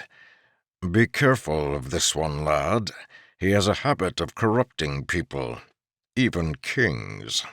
Topaz wasn't paying any attention to the king, however. "Ho there!" he called at the helmsman. "What are you doing?" "He's turning the boat, Topaz," the king said, "to take us to Lacton." "He can't do that. We have to go back for my chariot." "We what?" Rhodus asked, his patience obviously beginning to wear thin. "Well, why did you jump off the cursed thing then?" Topaz gave the king a tolerant look. "My dear Rhodus," he said, "you of all people should know by now that I have to make a proper entrance." The king sighed, but Topaz was insistent. Finally, Rhodus nodded to the helmsman. "Take us back," he ordered. "What is going on here? Why have we turned?" Strafen burst onto the deck, barely squeezing his large bulk through the small hatch. The king groaned quietly, turning to deal with the Ka-Lord. Topaz, however, moved more quickly. "My dear Ka-Lord," the outrageously dressed man exclaimed, "how propitiously met we are!" I bring a message from your wife. She's doing quite well in Thalamore and sends her regards. She's actually grown to be something of a celebrity. I wanted to spend the night and enjoy her services, but she's become far too expensive. I could barely afford an hour." The Call-Lord's face turned bright red. "I know," Topaz said sorrowfully. "I asked her for a discount on account of my knowing your Call-Lordship, but she would hear nothing of it." It took the Call-Lord less than a second to cross the ground between himself and the fool, his hand raised to strike. "Call-Lord, stop!" the king ordered. The Call-Lord pulled to a halt, his hand just a few inches from Topaz's still smiling face. Topaz had not flinched. "He goes too far, Rhodus," the Call-Lord yelled. "This man has no sense of decency or honor." "He is a Jesk, Call-Lord," the king said with a stern voice. "You violate both tradition and law if you punish him for what he says. The Jesks are the voice of the people." The Call-Lord lowered his hand slowly. His face, however, was still bright red. "That ludicrous profession died out a century ago," he growled. "This man is no Jesk. He is just an opportunist." "The law remains, Call-Lord," the king warned. "Do not give me the opportunity to invalidate our bet by having you disinherited. That is, after all, the lawful punishment for striking a Jesk." Strafen growled, his blazing eyes focused on Topaz's smirking face. Jarek shrunk back at the rage he saw in the Call-Lord's face, certain that the large man was about to tear Topaz apart, despite the king's warning. Instead, Strafen growled a simple warning. "There will come a time, fool, when the king cannot protect you."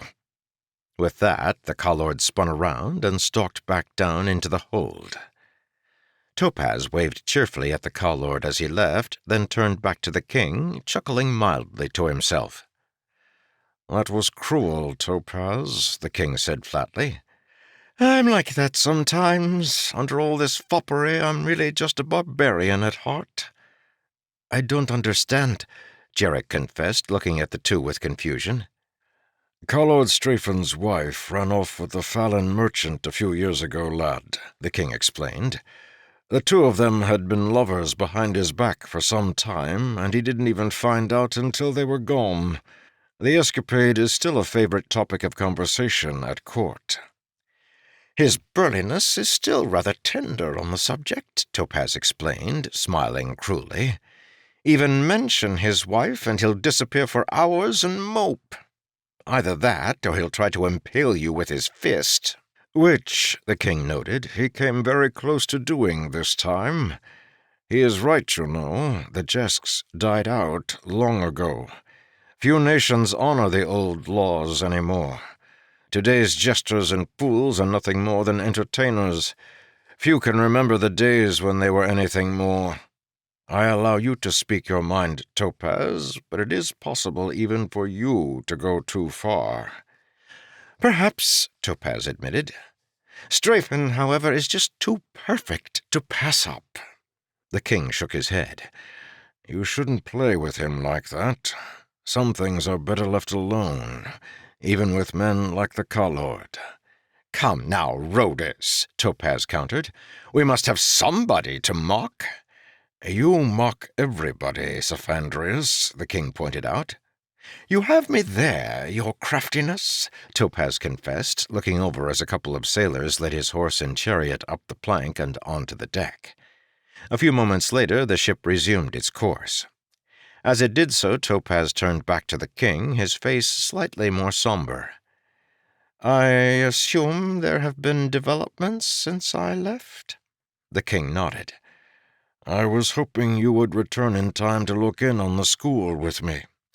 "I was detained," Topaz said. "I apologize. I can guess at the outcome, however. You should never have put Torrell in charge of the school."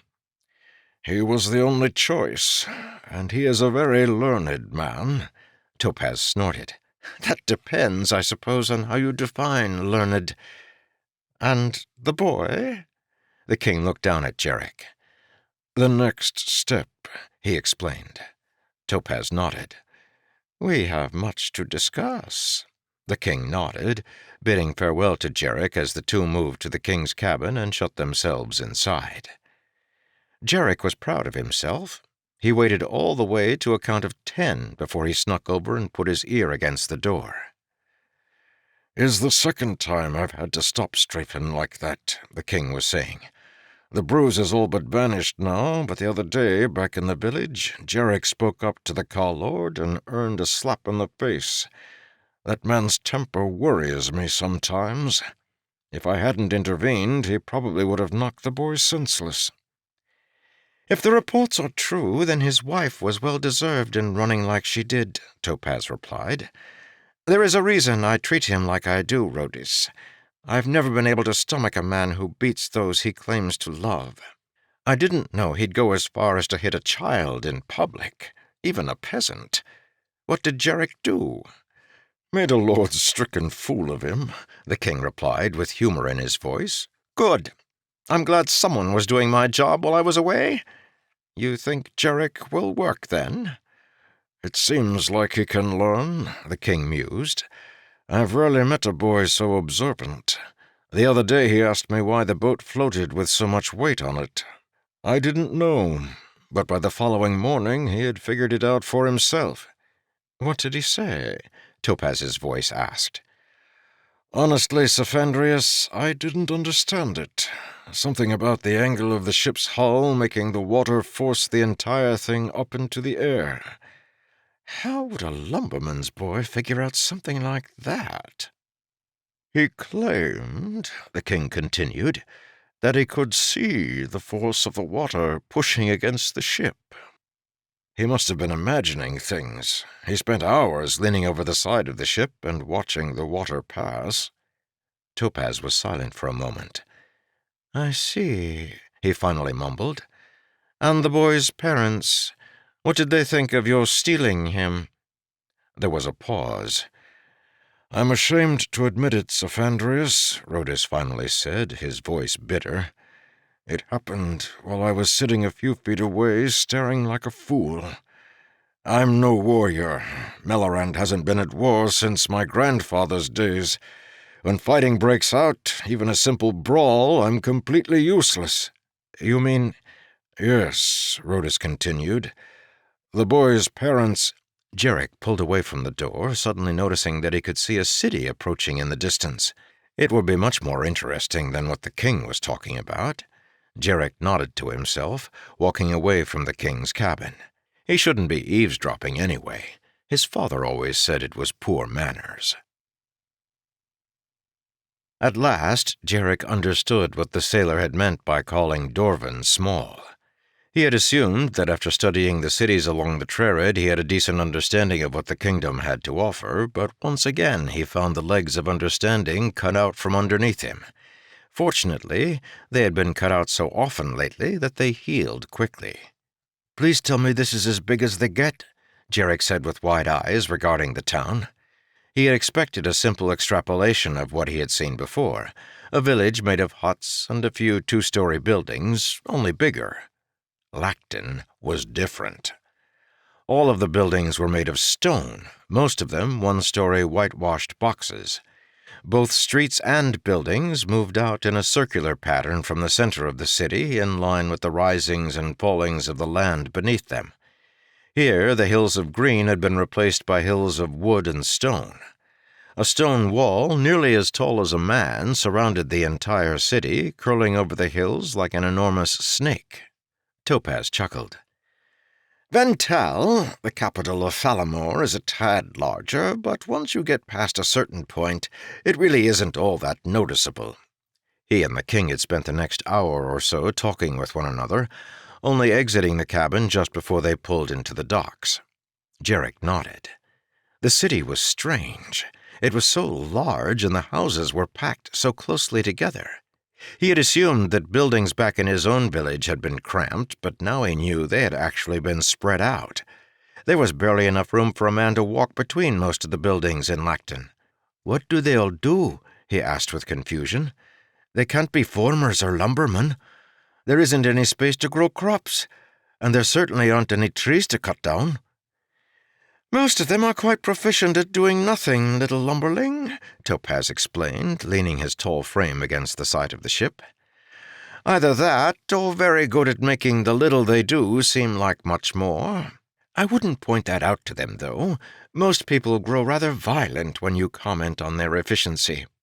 Jarek furrowed his brow in confusion. There were so many people coursing through the streets, in and out of buildings, or just standing with apparent boredom. Some of them must do something, Topaz. Otherwise the king wouldn't feed them. The king doesn't feed everyone, lad, Topaz explained. He only feeds his lumbermen. Most of these people buy their own food. Then where did they get the money? Topaz raised his head, scanning across the city. Sometimes the less you do in life, boy, the more people are willing to pay you for it. Lacton is one of the oldest cities on the continent. The constant influx of Melorand woods makes it a center for trading and crafts. Such things attract the nobility, for they have to have ways of spending their wealth. Besides, they like to keep their swiny little eyes on one another. "They're all neighbors, then?" Jarek said with amazement. "No," Topaz corrected with a smirk. "Just a disappointingly large percentage of them. There are workers as well. Aristocrats cannot exist without peons to provide comparison. Those large wooden buildings near the docks, those are the Melorand mills. All the trees your friends chop down end up inside there, where a fleet of men cut them into boards." Jarek nodded, looking over at the docks, noting a batch of logs floating nearby, men nimbly jumping from log to log as they inspected the wood. The king had not emerged from his chambers, and though the sailors were bringing the ship into dock, none of the other people were getting ready to leave. "What are we waiting for?" "The king," Topaz explained. "He can't emerge until the town is ready to receive him properly." Jarek nodded. A large mass was gathering on the docks. Most of them were richly dressed, wearing dyed cloth instead of skins. Apparently, only the richest segment of the city was required to meet the king. Eventually, Rhodus appeared on deck and, en masse, the waiting nobles bowed themselves to the ground. One thing, apparently, was the same for both peasant and noble. "Finally," Topaz murmured. The king moved to stride down the gangplank, followed by Strafen and a group of guards. The nobles that had come on the trip filed after him, organized according to a prescribed order. "What do I do?" Jarek asked with confusion. "You wait," Topaz said, lounging back against the side of the ship. "As do I. We're not important enough to leave yet." "You may rise," the king's voice declared from below. The collected nobles came back up to their feet and began talking amongst one another, the ritual finished. Several of them moved to speak with the king. One, however, moved more quickly than the rest. A small girl with long golden hair dashed up to the king and threw herself into his arms. She was younger than Jarek, perhaps 11 or 12 years old, and she wore a fine green dress. Jarek pressed himself against the side of the ship, his eyes wide as he studied the girl. There was something captivating about her. Her hair such a striking, radiant color, her skin so white and soft. "Oh, lords," Topaz mumbled beside him. "Lumberling, you're too young and she's too high-born for what you're considering." Jarek ignored the comment. "Who is she?" he breathed. "The Princess Corteth." Topaz turned sour eyes on Jarek, then shook his head. "And I thought lumbermen were supposed to be practical. What is it about princesses, anyway? I've seen any number of peasant girls that are just as pretty." Jarek shook his head, unable to explain what he was feeling. Finally, he tore his eyes away from the youthful princess and looked back at the line of nobles still walking down from the ship. They had stopped, confined to the plank, as people below crowded around the king and blocked their pathway. "Well," he nodded to Topaz, "I guess you won't be able to make much of an entrance this time." When he looked back at Topaz, the man was smiling. "Why do you think I had Rhodus go back for the horse?" Chapter 5 You may rise."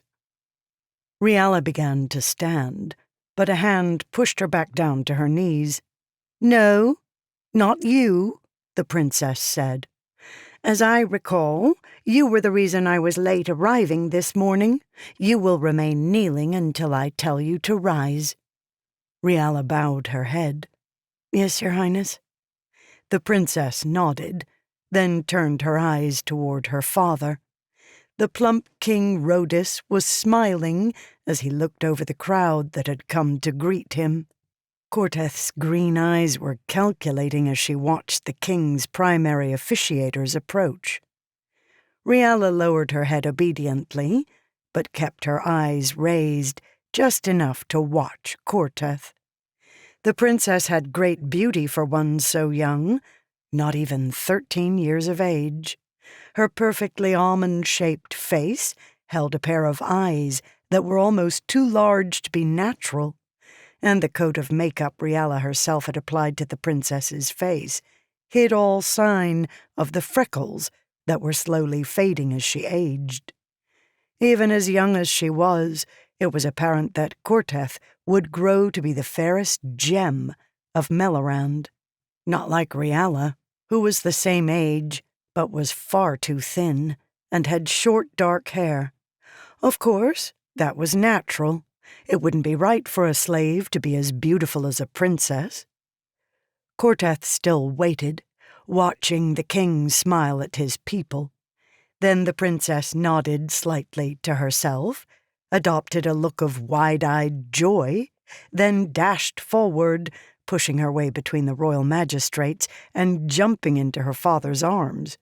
She arrived just before the counselors began speaking with her father, forcing them to stand uncomfortably and watch Corteth ask the king about his trip.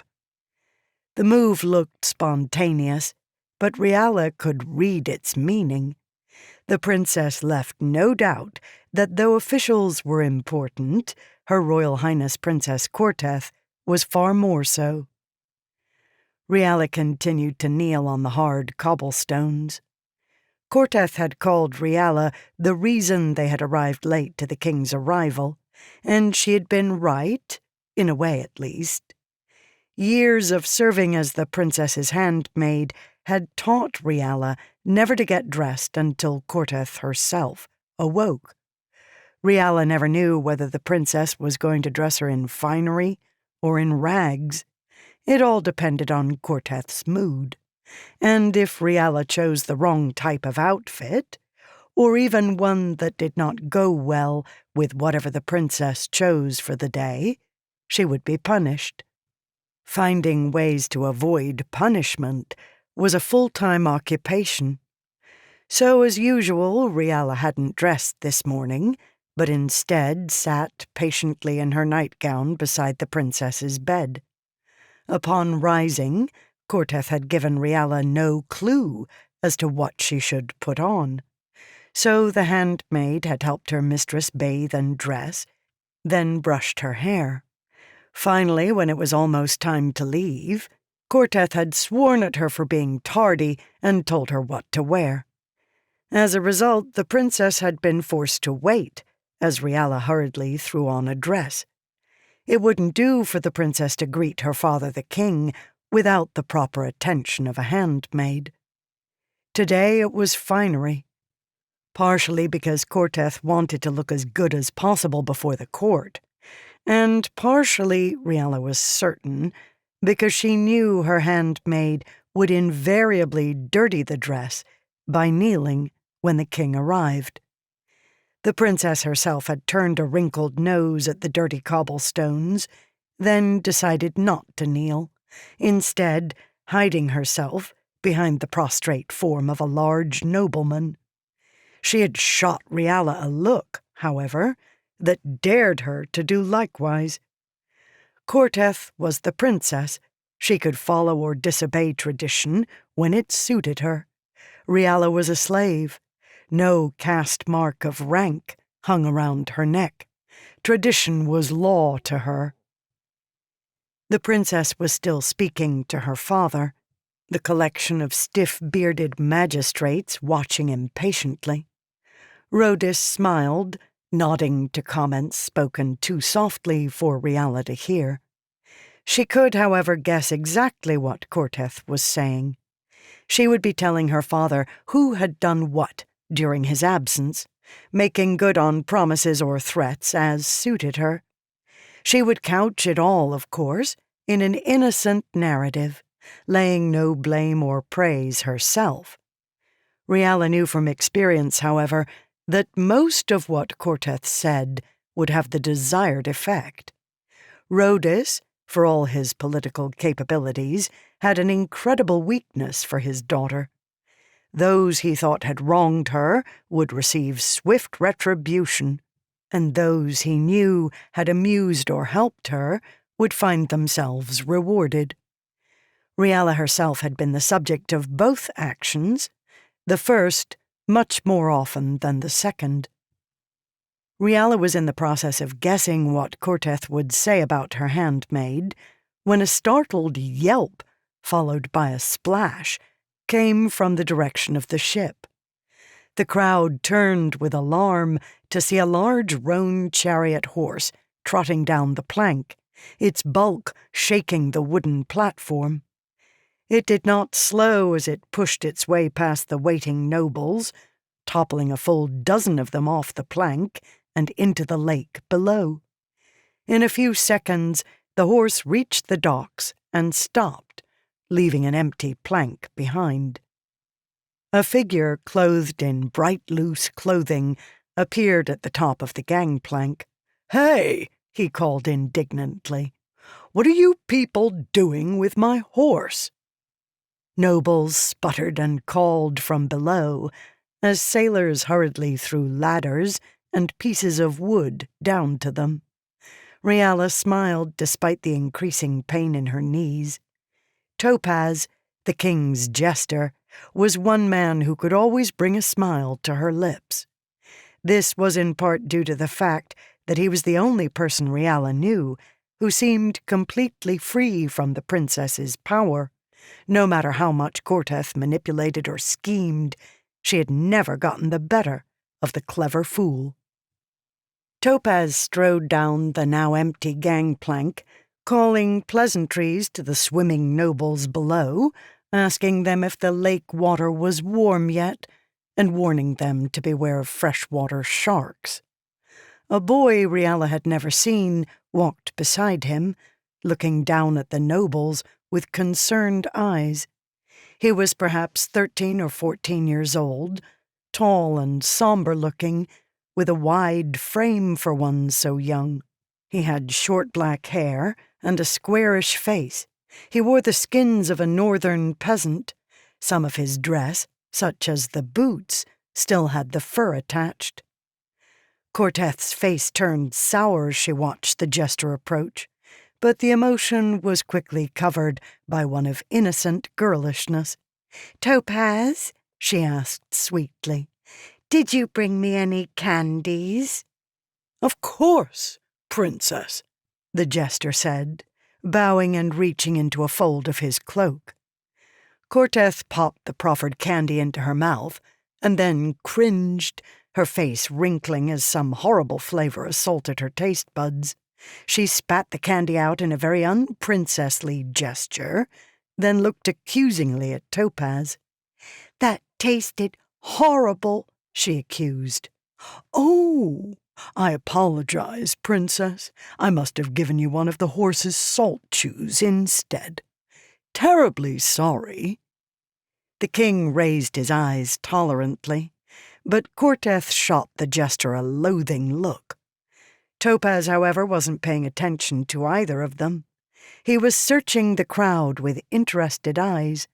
Most of the nobles had trailed away, even the ones who had accompanied the king on his voyage, leaving Riala kneeling alone on the cobblestones. "Why, isn't that your little playmate, princess?" Topaz asked with surprise. "I say, your majesty, she certainly is a respectful little girl, isn't she? She's still kneeling after all this time." The king looked over with surprise. I suppose so. She is a good servant. Rise, and come over here, child. You must treat them well to inspire such loyalty, Topaz noted. I strive to do so, the king responded. It almost makes one want to be a slave. The king looked up as he recognized the cynicism in Topaz's voice. He sighed. I've already told you, Sephandrius. I cannot do anything about slavery in Melorand. The nobility would never hear of it. We treat them well. Slaves have almost the same rights as peasants, which means no rights at all. Slavery is an accepted institution throughout the continent, Topaz, and that, of course, means it must be moral. The king took a deep breath, shaking his head as Riala joined them. Sometimes, Sephandrius, I wonder if I should have had you exiled instead of making you my court jester. Perhaps you should have, the jester replied. It certainly would have made your life easier. Unfortunately, Rhodus, you are a good man. It's your main failing as a nobleman. Father, who is that peasant boy? Corteth asked coolly, having finally regained her composure after Topaz's prank. This is Jarek, the king said, reaching over to pat the boy on the shoulder. He is going to live at the palace from now on. A new serving boy? No, more of a ward. He's going to be learning from your brother's scholars. A peasant? Corteth asked, wrinkling her nose slightly. Jarek is more than a peasant, dear, the king explained. He is a very important young man. He's going to help your father prove he is right and Carlord Strafen is wrong. Corteth smiled cordially, but her eyes were frowning as she regarded the boy, obviously trying to decide how he would fit into court politics. Jarek was oblivious to such things. He had spent the entire conversation regarding the princess with wide, dreamy eyes. Riala recognized the look. More and more boys seemed to be giving it to Corteth lately, another fool caught neatly in the princess's webs. Well, your majesticness, Topaz said, looking over at the group of officiators who were still waiting to greet the king. You obviously have a lot to do. Why don't I have Riala show us to the palace? All right, the king said, as Topaz hopped into his chariot, which several men had brought down the plank and were now attaching to his horse. The Jesk reached over and helped Riala up next to him. I don't suppose you'd be willing to provide some entertainment for my homecoming feast tonight? The king asked. Your worthiness, Topaz said indignantly. Have I ever passed up an opportunity to perform? No, the king admitted. In fact, you usually perform more often than might be desirable. All men perform, Rhodus. I'm just better at it than most. Are you coming, Jarek? The boy looked back at the king, then nodded, climbing up into the chariot behind Riala. She shuffled uncomfortably. The vehicle was not one of the large travel chariots and was not meant for 3 people. Topaz reached out a hand to the princess, then pulled it back as she took a step forward. Sorry, Your Highness. No room. No room? Corteth asked, with barely veiled outrage. Afraid so, Topaz said with a shrug. Besides, I wouldn't want to soil your image by making you ride with 3 commoners. With that, the Jesk nodded to the king and flicked his horse into a trot. The boy Jarek, Riala noticed, didn't take his eyes off of the princess until they turned a corner and left the docks behind. Topaz obviously noticed Riala's expression. "Is her royal pamperedness still giving you grief, little one?" he asked as they trotted down the street. "She is my mistress, Topaz," she said. "She may do as she wishes." "Rhodus is a good king, Riala," Topaz replied. "You should go to him." "He wouldn't believe me," Riala said, shaking her head.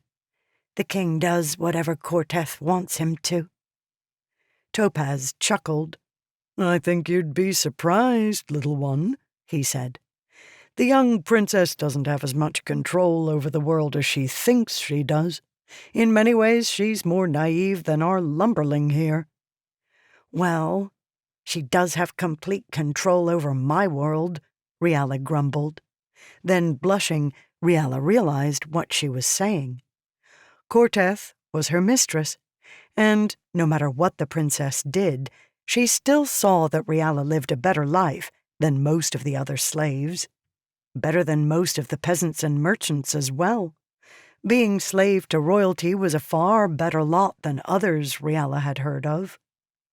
"I shouldn't say such things about her," Riala said weakly. "She is my mistress. It's just that... Topaz, why are you the only one who sees her the same way I do?" "I'm a fool. I'm trained to recognize other fools." "You don't act much like a fool to me, Topaz," Riala countered. "You dress like one, but you don't seem very foolish." "Ah, innocent one," Topaz said, chuckling at something she didn't catch.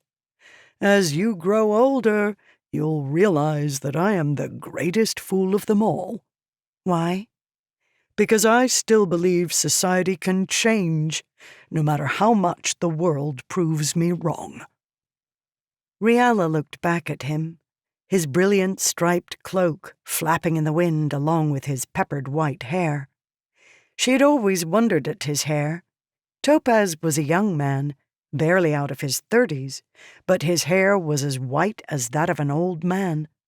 His bearing marked him as a nobleman, but Topaz claimed no rank beyond that of fool.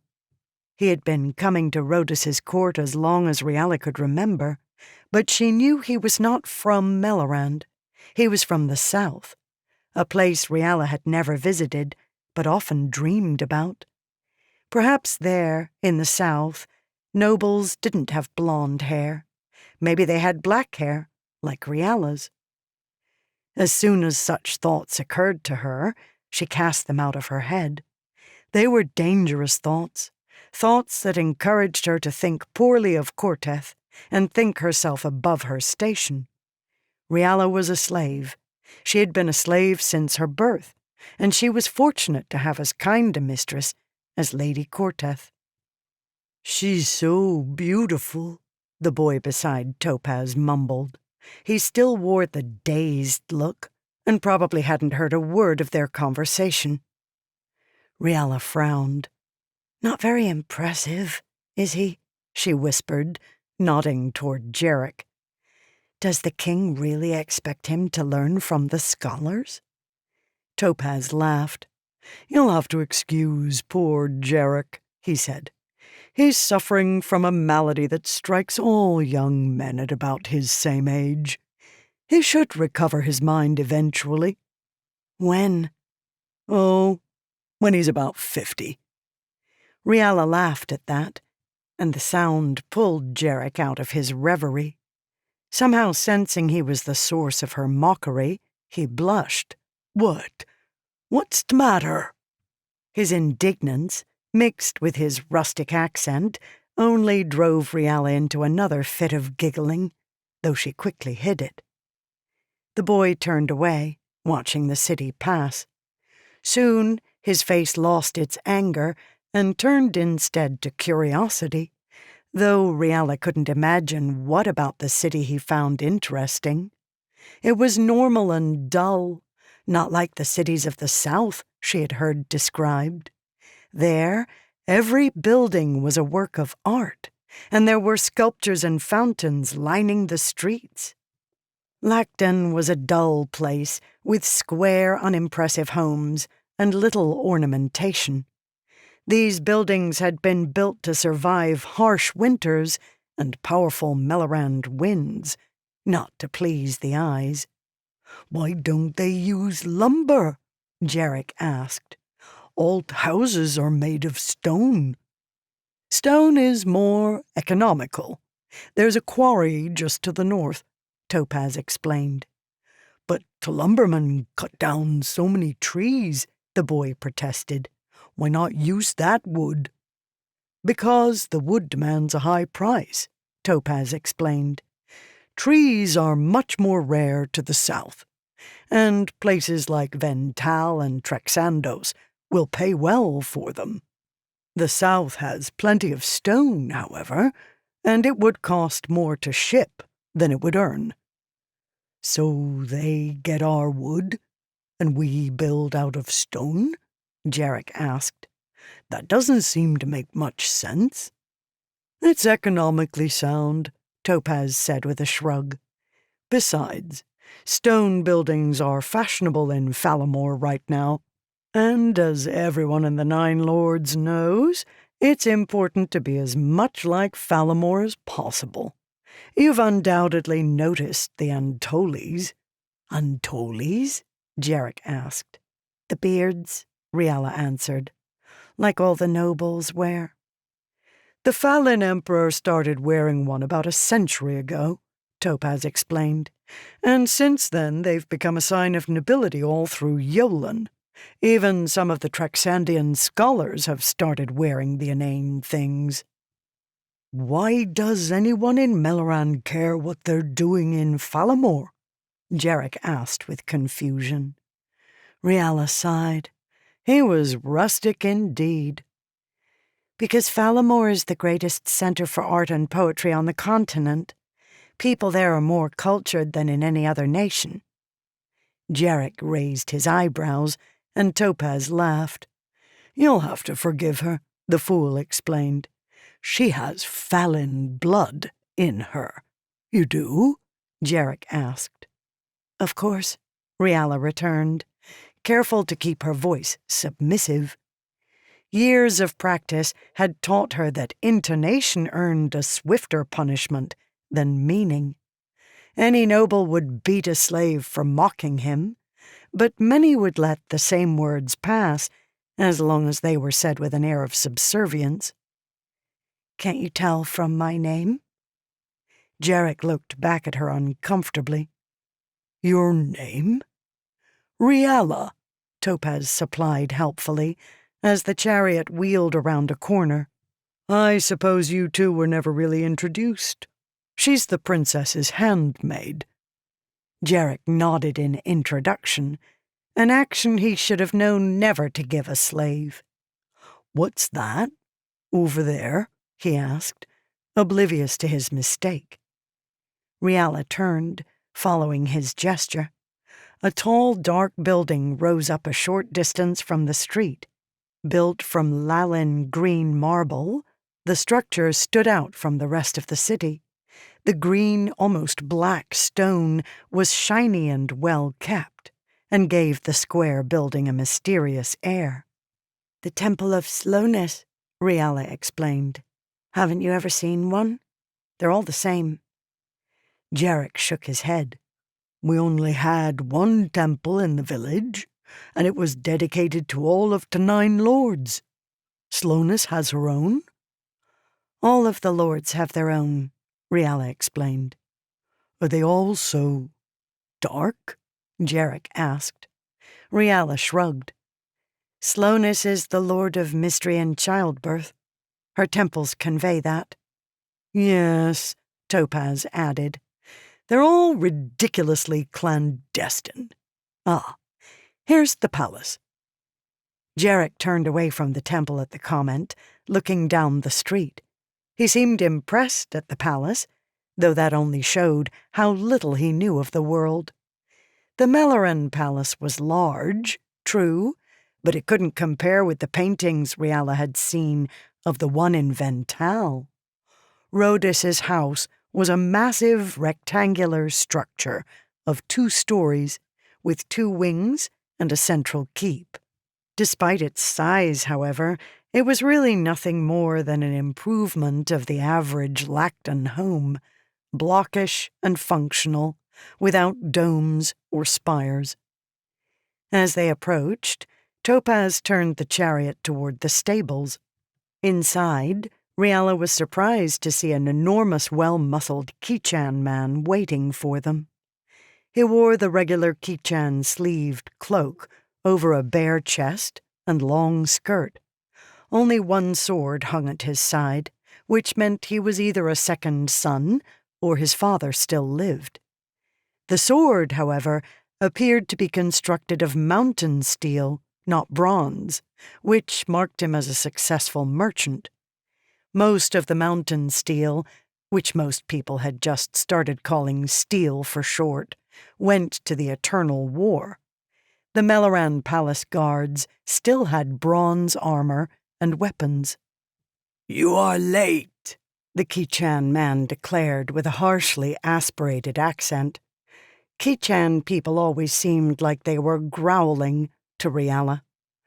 "I hate him when people are late." "Yes, I know.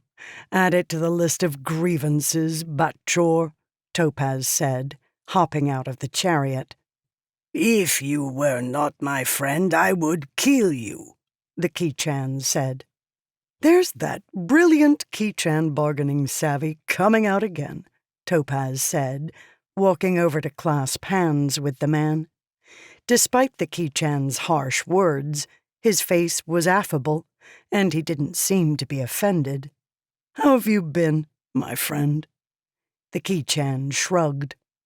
"The rivers still do not flow, and my people are still in exile. What else is to be said?" "Ah, and there's that encouraging Kichan optimism," Topaz replied. "It's been difficult traveling without you, my friend. Everything seemed so horribly bright and cheerful." The Kichan just shrugged. "What does Toth Chamalan mean?" Jarek suddenly asked. "It's Kichan, isn't it?" Batchor looked down at the boy, then back at Topaz. "Who is the kid?" "I'm not sure yet," Topaz said, "though he could turn out to be rather interesting." Batchor nodded at the comment, then gestured toward the door, ignoring Jarek. "We must speak," he said. "I think I found something." "Really?" Topaz asked, his face suddenly interested. "Riala, take care of Jarek for me, if you would." "Yes, sir," she said immediately. Following orders came quickly to a slave, even when speaking with one she considered her only friend. "What should I do with him?" "Take him to the Queen. Rhodis said he mentioned Jarek in the letter he sent warning her of our arrival. She should have a room prepared for him." Riala nodded obediently, though she wasn't particularly excited by the prospect of entertaining the rustic boy. Topaz gestured to the Kichan, and the 2 of them walked toward the front of the stable, speaking quietly to one another. The fool paused, however, before reaching the door, then turned back to Riala. "Oh, I forgot." He walked over and handed her a small bag. "Candies," he said in response to her questioning gaze. "I must have completely forgotten about them when the princess asked," he added with a knowing wink. "Imagine that." "He never answered my question," Jarek noted. Riala looked over at the contemplative boy with exasperated eyes, though she quickly hid the emotion when he looked up at her. "Kichan people are like that," she explained softly. "They don't usually pay attention to children outside of their own clan." "But the words are Kichan, aren't they?" he asked. Riala shrugged. "I guess so." Jarek's eyes trailed back toward the stable, full of curiosity. Why did he only have one sword? The other Kichan I saw had two. The second sword is ceremonial, Riala answered, careful to make her voice sound respectful. He was only a peasant, but even a peasant was her better. Besides, the king seemed to have given this boy special privileges for some reason. It means that the Kichan is leader of his family. Oh, the boy said, following the Kichan man with his eyes as he left. Riala could already tell this Jarek was going to be one of those people who were much too attentive for their own good. Come, she requested. Topaz told me to present you before the queen, though maybe we should get you some decent clothes first. Jarek looked down, and she expected him to ask what was wrong with what he was wearing. Instead, however, he looked up and sighed. I suppose I should look like everyone else, he agreed. Then we'll get you a bath. You stink. This received a response. Stink? Just because I don't smell like flowers like alt Nables doesn't mean I stink. Careful to mask her amusement, Riala continued. I apologize, sir. I only meant to say that you smell like the woods, she said, leading him into the palace through one of the servants' entrances. The woods smell good, he responded sullenly. Maybe if you happened to be a bear, sir. However, you are going into the king's court. They will immediately assume you're an uncivilized rustic. You might as well do your best not to reinforce the idea.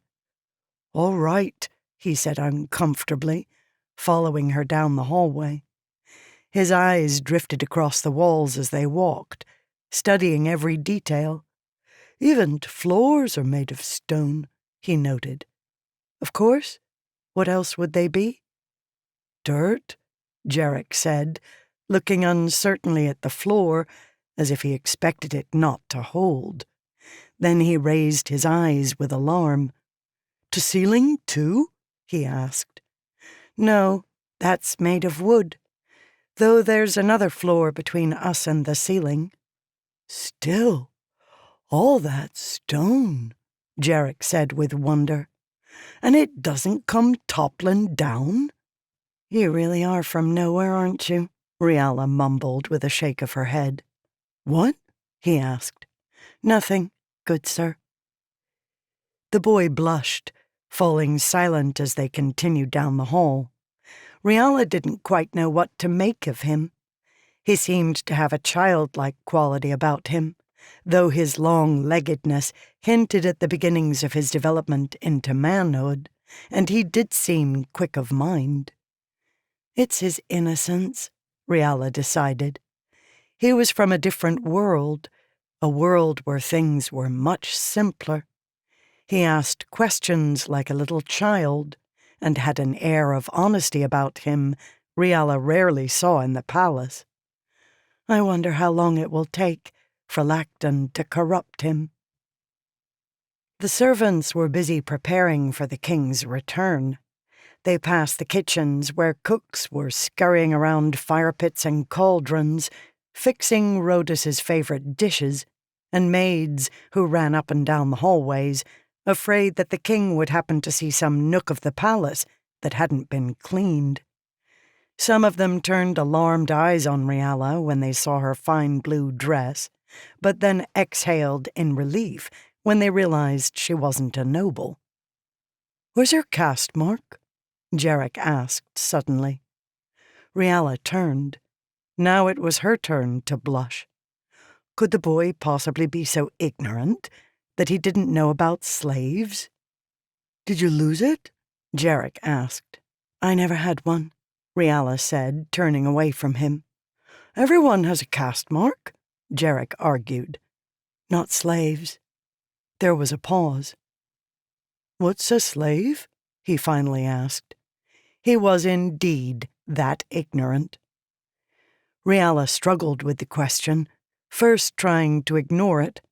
When she looked back at the boy, however, his eyes were demanding, and she knew she had to answer. A slave couldn't refuse to answer a direct question. A slave is property, a person owned. Like a nabal owns his formers? The boy asked with confusion. No, the nobility can't sell the peasants that work for them. A slave is beneath a peasant. There's something beneath peasants? The boy asked with surprise, as if the thought had never occurred to him. Yes. The boy cocked his head to one side, and Riala looked away with shame. That means, he continued, that I'm not the lowest person in the kingdom. Yes, you are correct, sir. I am. There was a pause from behind her. Then the boy spoke with sorrow in his voice. I'm sorry. No need, Riala said, continuing on. It doesn't matter. Everyone has their place, and that is where the 9 lords want us. Topaz doesn't seem to think so, the boy noted. Topaz has the luxury of being from Trexandos, where there aren't any castes. Unfortunately, Trexandos is very small, only an island, really, and not very important. It's filled with scholars and people who think too much. He obviously sensed the bitterness creeping into her voice, something she tried to keep out but didn't quite succeed. I'm sorry, he said again. I just assumed you were a nabal. Because of the clothing? That, and the way you talk. You sound like a nabal. I've lived in the palace all my life. But Topaz said you were from Thalamore, Jarek responded. I assume so, because of my name, she explained, approaching the servants' quarters. She wasn't certain where the Queen would end up putting him, but for now he could get a bath and some clothing here. What about your parents? Jarek asked. The boy simply didn't know when to stop.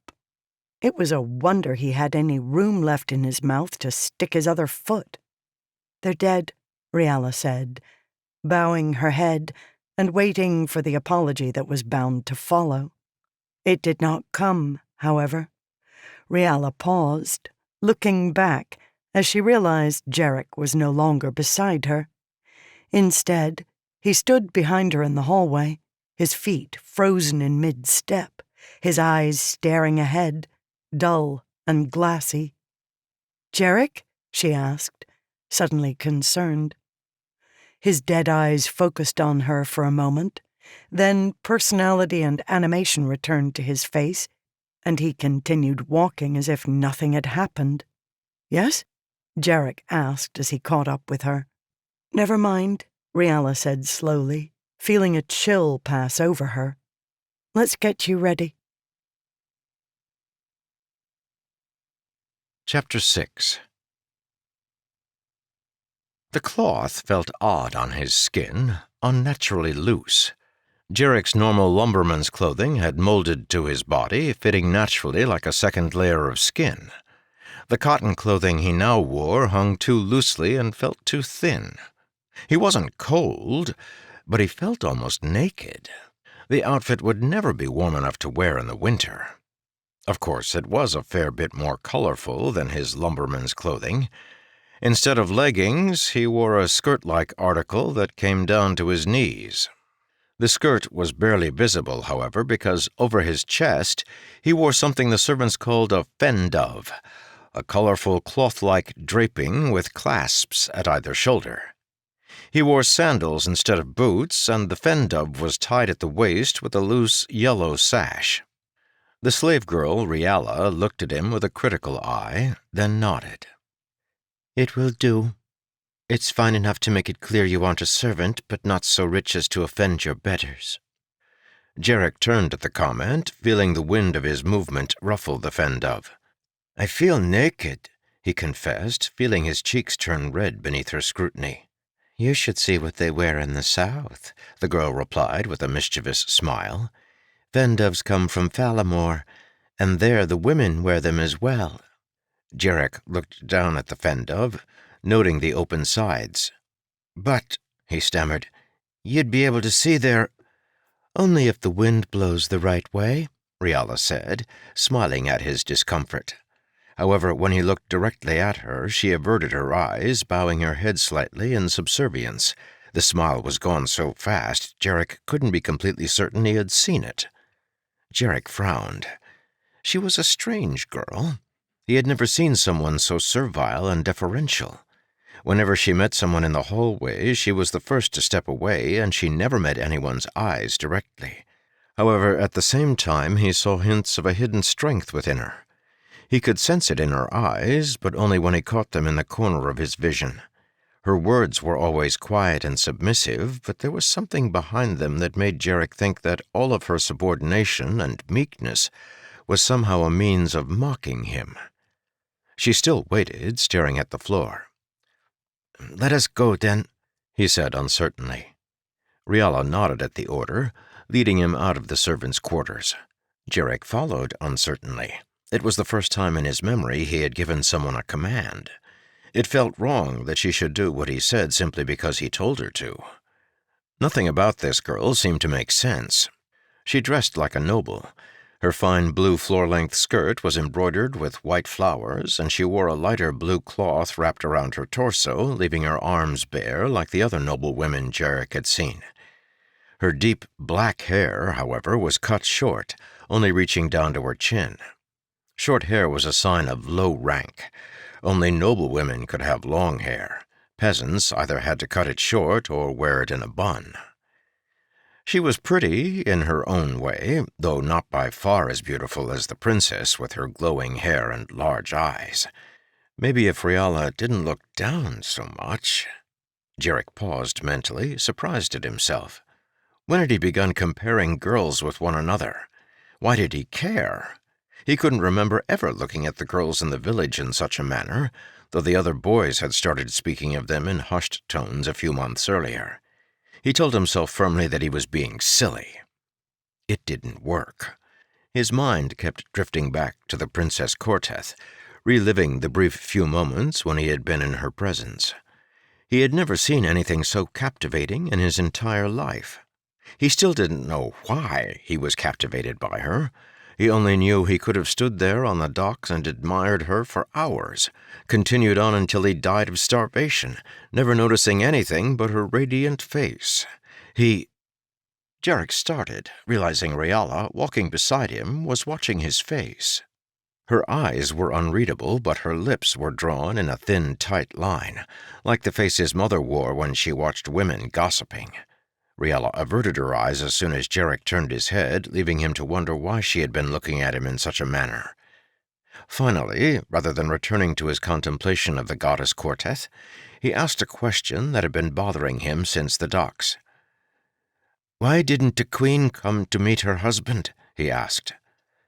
"Melorand royal custom requires the monarch's wife and heir to greet their king formally in the throne room. That's why the king's ministers met him on the docks. They have important items requiring his attention or approval, and they don't want to wait through the lengthy reunion ceremony." "Oh, you know a lot."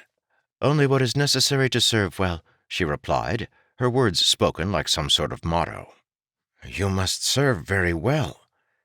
She ignored his comment as she pointed toward a large set of red-painted doors. "The throne room," she explained. "I'll go tell the herald who you are." "Herald?" Jarek asked uncomfortably as the small, dark-haired girl left him, slipping through a smaller door to the side of the large ones. The large wooden doors slowly swung open. A man in a golden-red surcoat stood next to the door, standing at attention and staring directly ahead. "Jarek, son of Rin, royal lumberman of the realm," the man announced in a sharp, monotone voice. Jarek stood on shaking knees.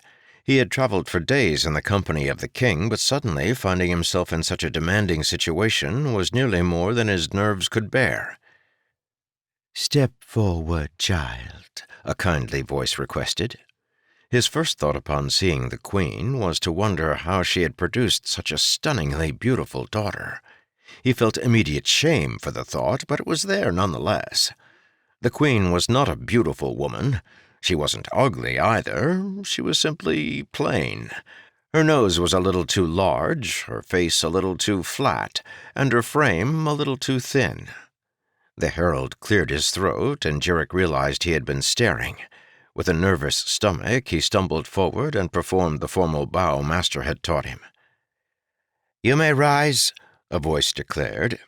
It was a boy's voice, not the Queen's. Standing, Jarek looked for the one who had spoken. A boy he hadn't noticed stood beside the Queen. His clothing was dark blue, almost black, and was cut after a different fashion than Jarek's own. Though he wore a fendove, he wore it much tighter than Jarek wore his own, and beneath it he wore a tight-fitting shirt and dark cotton leggings that reached to his ankles. It almost looked more like a military uniform than it did royal robes. He was probably about Jarek's own age, but his flat face and seemingly compassionless eyes made him seem much older. From Riala's explanation, Jarek knew that this must be Yolen, the king's son. Apparently he ruled the court in his father's absence, not the Queen. Jarek stood quietly, waiting to be addressed. The Queen studied him for a moment. She might not have been stunningly beautiful, but she appeared to be a kind woman. She smiled as she looked him over, sitting with a regal manner on her throne. Yolen was unreadable, but his scrutiny made Jarek even more uncomfortable.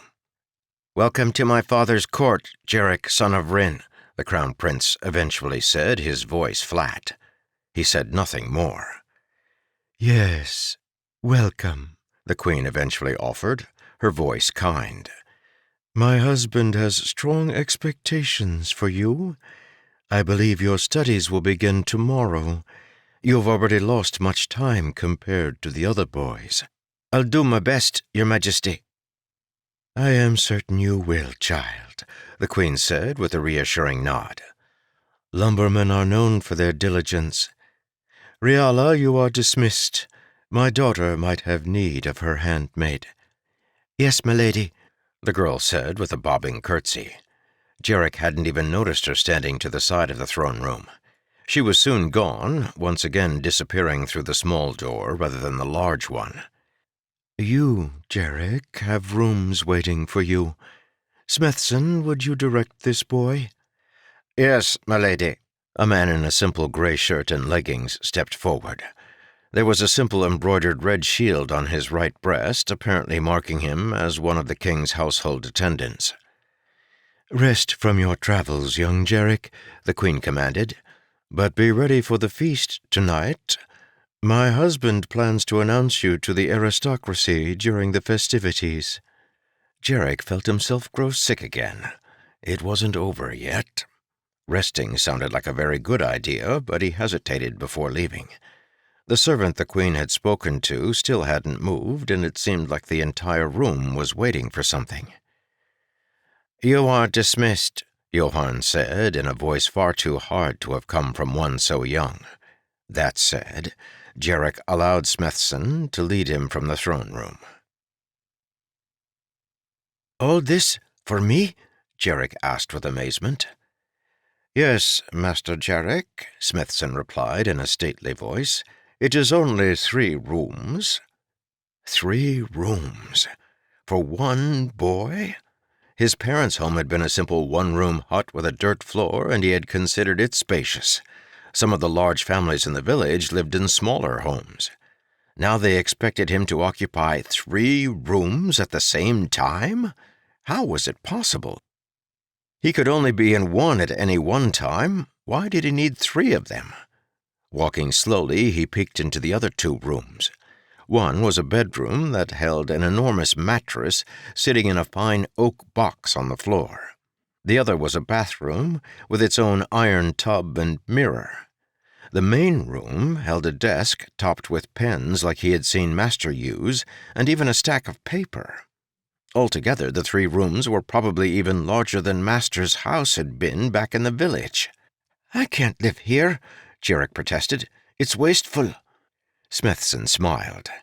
He was a tall, bald man with a proper bearing. It was obvious that he was well respected in the palace, for the other servants they passed deferred to him. "Spoken like a true lumberman. However, Master Jarek, you will live here. You have no choice. The Queen commanded you to do so. You are under the same obligation to follow her words, whether they tell you to live in a box or a cotton." "Why do you call me master?" Jarek asked. "I'm not a noble, you know." "I realize that, Master Jarek. The title master is given to those of lower birth who have obtained some status in their field.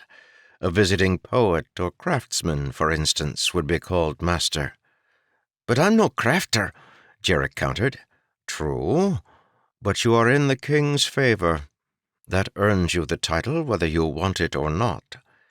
You must accustom yourself to such things, Master Jarek. Accepting your titles of privilege is as important as living according to the Lord's prescribed caste." The servant stood, waiting as Jarek began to poke through the room. Finally, realizing he was being watched, Jarek looked up. "You may go," he said uncomfortably. "Yes, Master Jarek," the tall man said, bowing. However, not 5 minutes had passed before a knock came at his door. "Yes?" Jarek asked uncertainly. A round-faced maid burst through the door, followed by 4 younger women bearing armloads of cloth. Jarek sighed, expecting them to let him choose his favorite colors. That was not the case. The women marched into his bedroom without a word and began hanging the clothing, all of it, in the closet. Jarek watched numbly. He had never had more than 2 sets of clothing his entire life, and lately he had been growing so much that his mother had barely been able to keep him in one. Counting silently, he realized that he now had at least 24 fen-doves, each a different color. "The rest will be up later, Master," the headmaid said as her disciples trooped out the front door. "To rest?" Jarek asked. "Yes. We had some clothing picked out for you, but it appears that all of it but the fen-doves are going to be too small. We'll bring the gelts and shoes later." Gelt. He remembered the word. That was the knee-length skirt men wore under their fen-dove. "And undercloths?" Jarek asked slowly. "You'll find them in the dresser, Master." Thank you." "As is pleasing, Master. I'll send a couple of girls up to help you dress for the feast." "Girls!" Jarek yelped in shock. Earlier, when Reala had left him with some servants to get dressed, the men had insisted on helping him put on the entire outfit, including the undercloths. That won't be necessary." "You might want to reconsider, Master," the older woman said, a slight smile on her face. "Begging your pardon, but have you ever put on a formal fen-dove before?" Jarek blushed, then shook his head. The woman chuckled to herself, then, noting Jarek's discomfort, continued with a comforting voice, "Just put on your undercloth and gelt before they arrive, Master, and they'll help with the fen-dove. No need to be embarrassed." Jarek exhaled with relief. "Thank you," he said. The woman took that as a dismissal and left. In the end, he was glad for the help. The maids, who were closer to women than girls, were quick and efficient, snapping clasps and chains together on his fen-dove in places he never would have considered. The end result, however, was so wondrous Jarek felt his own ordinary features were out of place. The formal fen-dove, as it was called, bore little resemblance to the wavy, loose garment he had worn earlier. It was made of thicker material that hung straight down over his chest and back almost like a surcoat, and was crossed in the front by a dozen golden chains that hooked at the side. The clasps on the shoulders were ornate, and they attached a thin cloak to the garment as well as held the 2 halves together. It was, Jarek realized, surprisingly similar to what he had seen the prince wearing in the throne room, only his fen-dove had been crossed with dark ribbons instead of chains. He had 2 formal fen-doves, one white and one dark green.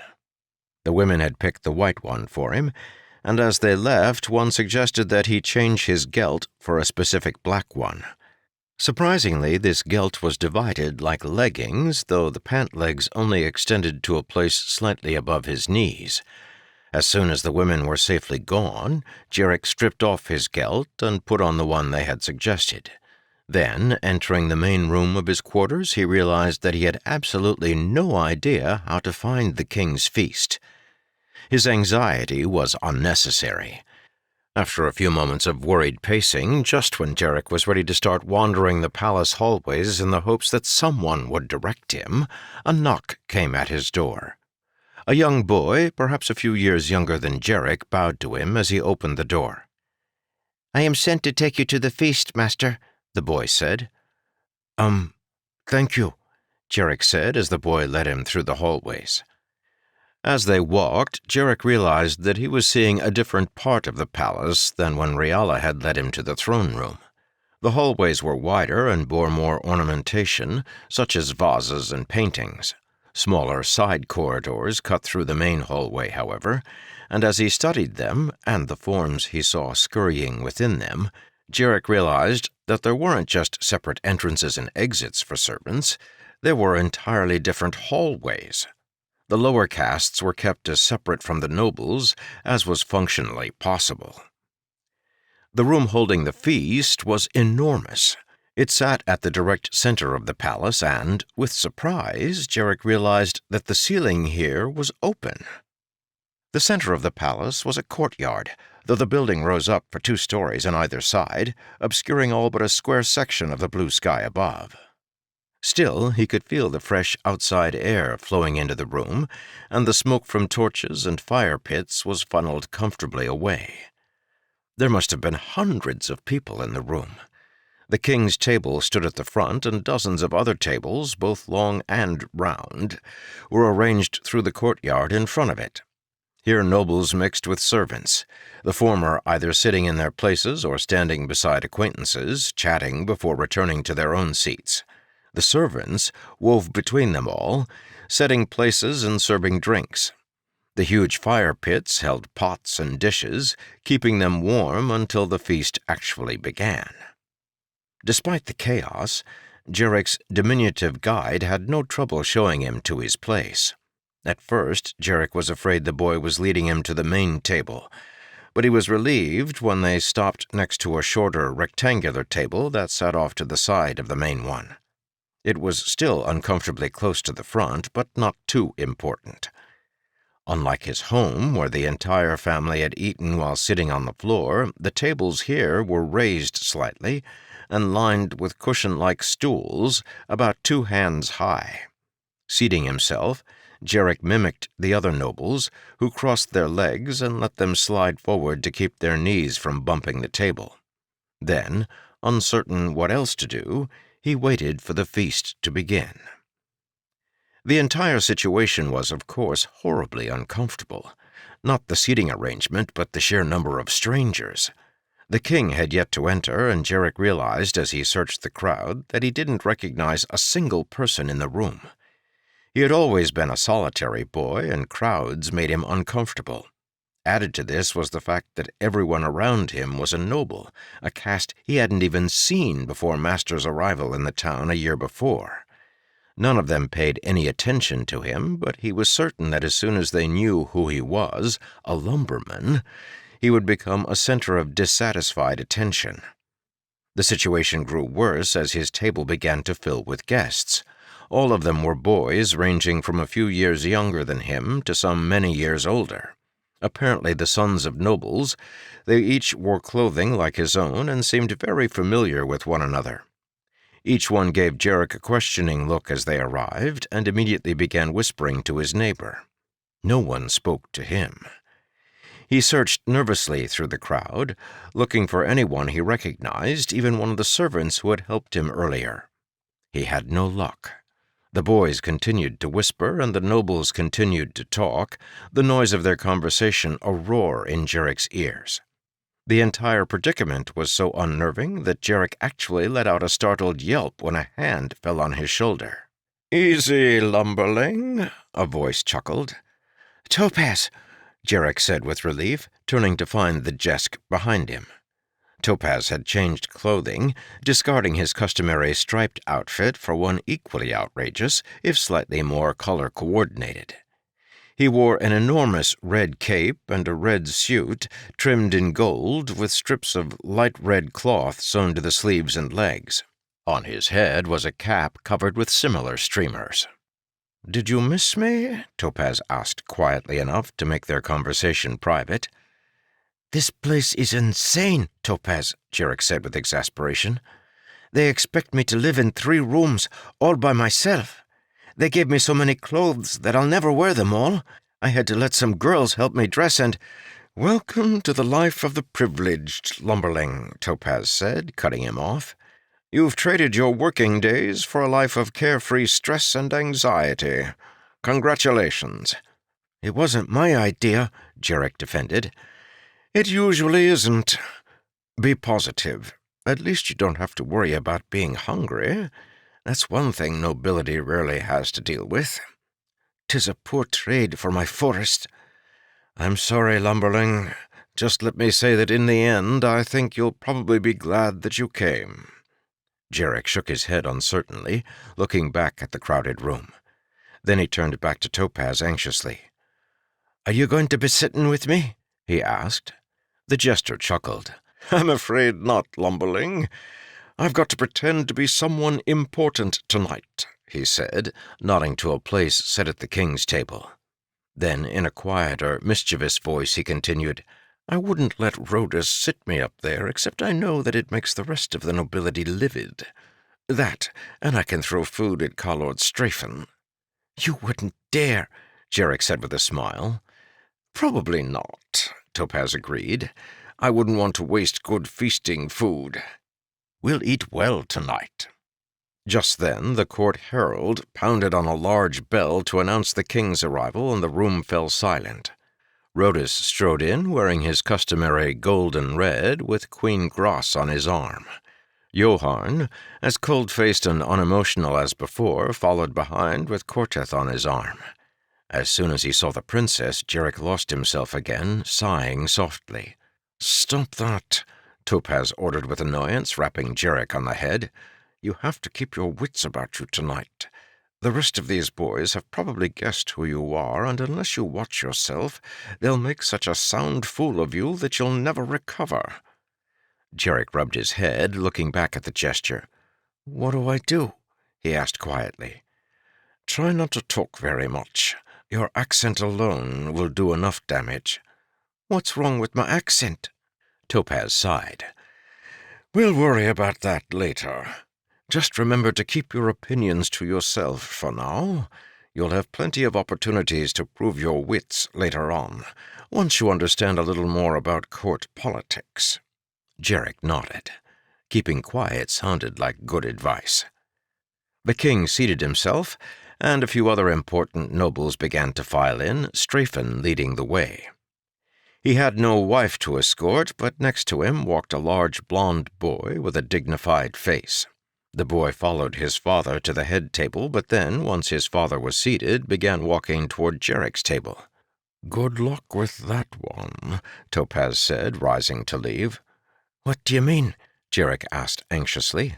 "There's a Kichan proverb that says lions never give birth to gazelles." "What?" "Just watch yourself with Martis." "I need to go," Topaz said. "Remember to keep quiet and make sure you use the finger cups." "Finger cups?" Topaz pointed to a white dish filled with water in front of Jarek's plate. "Wash your fingers off between bites. The servants will keep your cup clean. Despite my unwavering attempts, the people of your homeland have yet to discover the joys of eating utensils." "Eating utensils?" Jarek asked, still looking at the bowl. "Something we discovered in Trexandos long ago, and the rest of the world has yet to adopt. For now, use your fingers." "What else would I use?" Jarek said. "Never mind," Topaz said. He patted Jarek reassuringly on the shoulder, then walked off toward the head table, cloak and ribbons streaming behind him like a tempestuous Red Sea. The large boy Jarek assumed was Strafen's son, Martis, smiled to the other boys of the table as he approached, and several of them called out, inviting him to sit next to them. He stopped in front of Jarek, however, his eyes thinning slightly. "Who are you?" he said simply. "Jarek, sir." "Ah, the peasant. They cleaned you up nicely. I almost couldn't tell, except for the dung beneath your fingernails." Jarek looked down immediately, mortified. His fingernails were clean, however, and he looked up with a blush to the other boys, laughing. "I think I'll sit here," Martis decided, walking around the table to take a seat directly next to Jarek.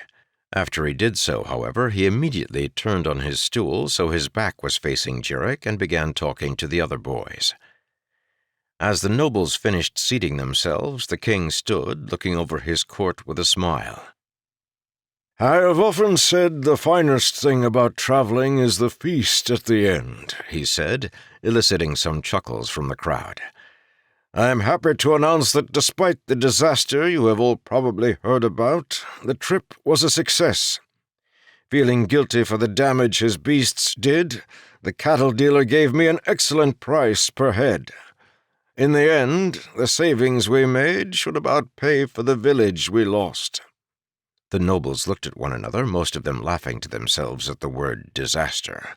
Apparently, they didn't consider the loss of a lumbering town much of a disaster. However, when the king spoke of rebuilding the lost village with the savings on cattle, not a few faces fell. They had been hoping the king's success would mean cheaper meat for them all. "Now, as the feast begins, I have a few announcements to make." Jarek's skin grew cold and his stomach got tight. The king was going to mention him. "You have probably noticed our distinguished guest, Traitor Bot Chor," the king said, gesturing to Topaz's Kichan friend, who was seated at the king's table. "The honorable traitor has come offering us Kichan chariots, something the monarchy has been trying to arrange for some time now. Please show him the utmost of respect. Our other guest, whom you have probably noticed, is the young boy Jarek. Please stand, Jarek." He did so, though his feet almost refused to move. "Let it be known that for our purposes Jarek is under the protection of the royal house. His father sacrificed nobly in my defense, and since I cannot reward him as the law prescribes, I have chosen to bless his heir instead." The king looked out over the crowd of nobles for a moment.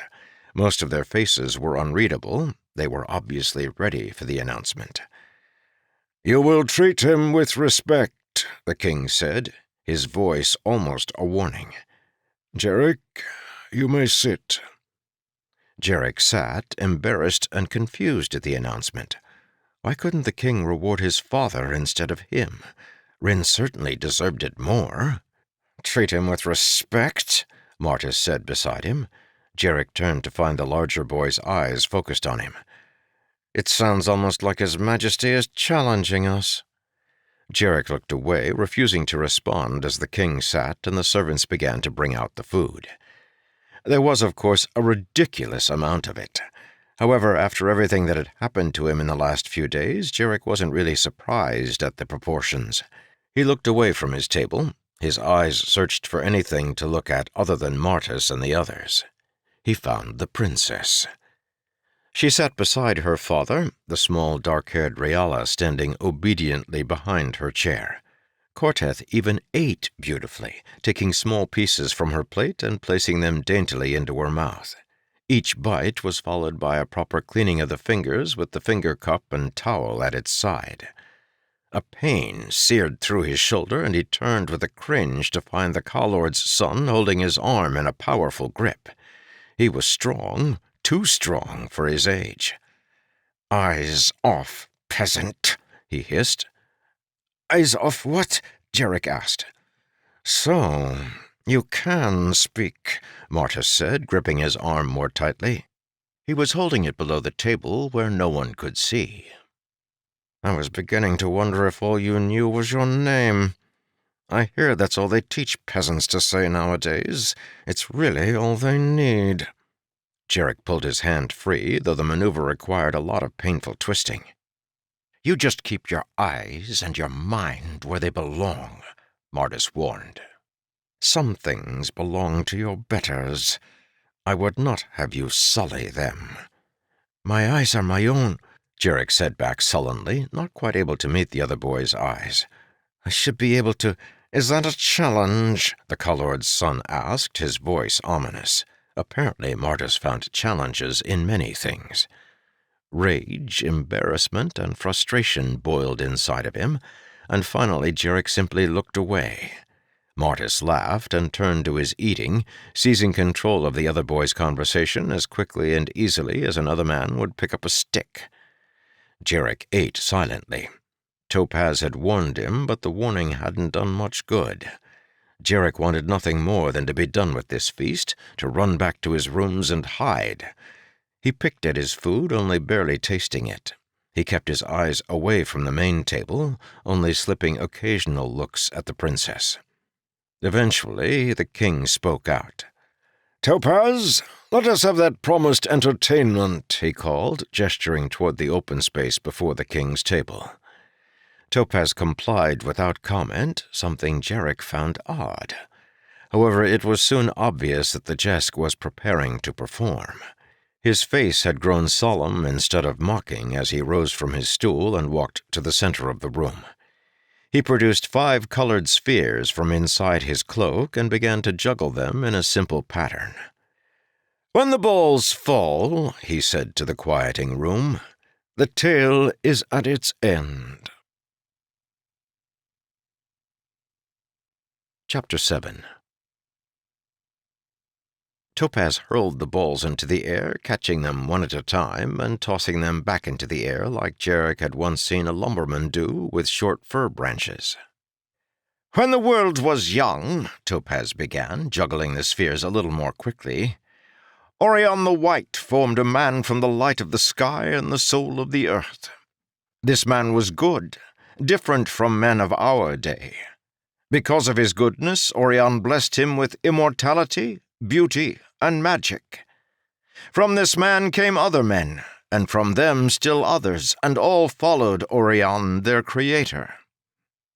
Szeth the Black heard of this and was jealous.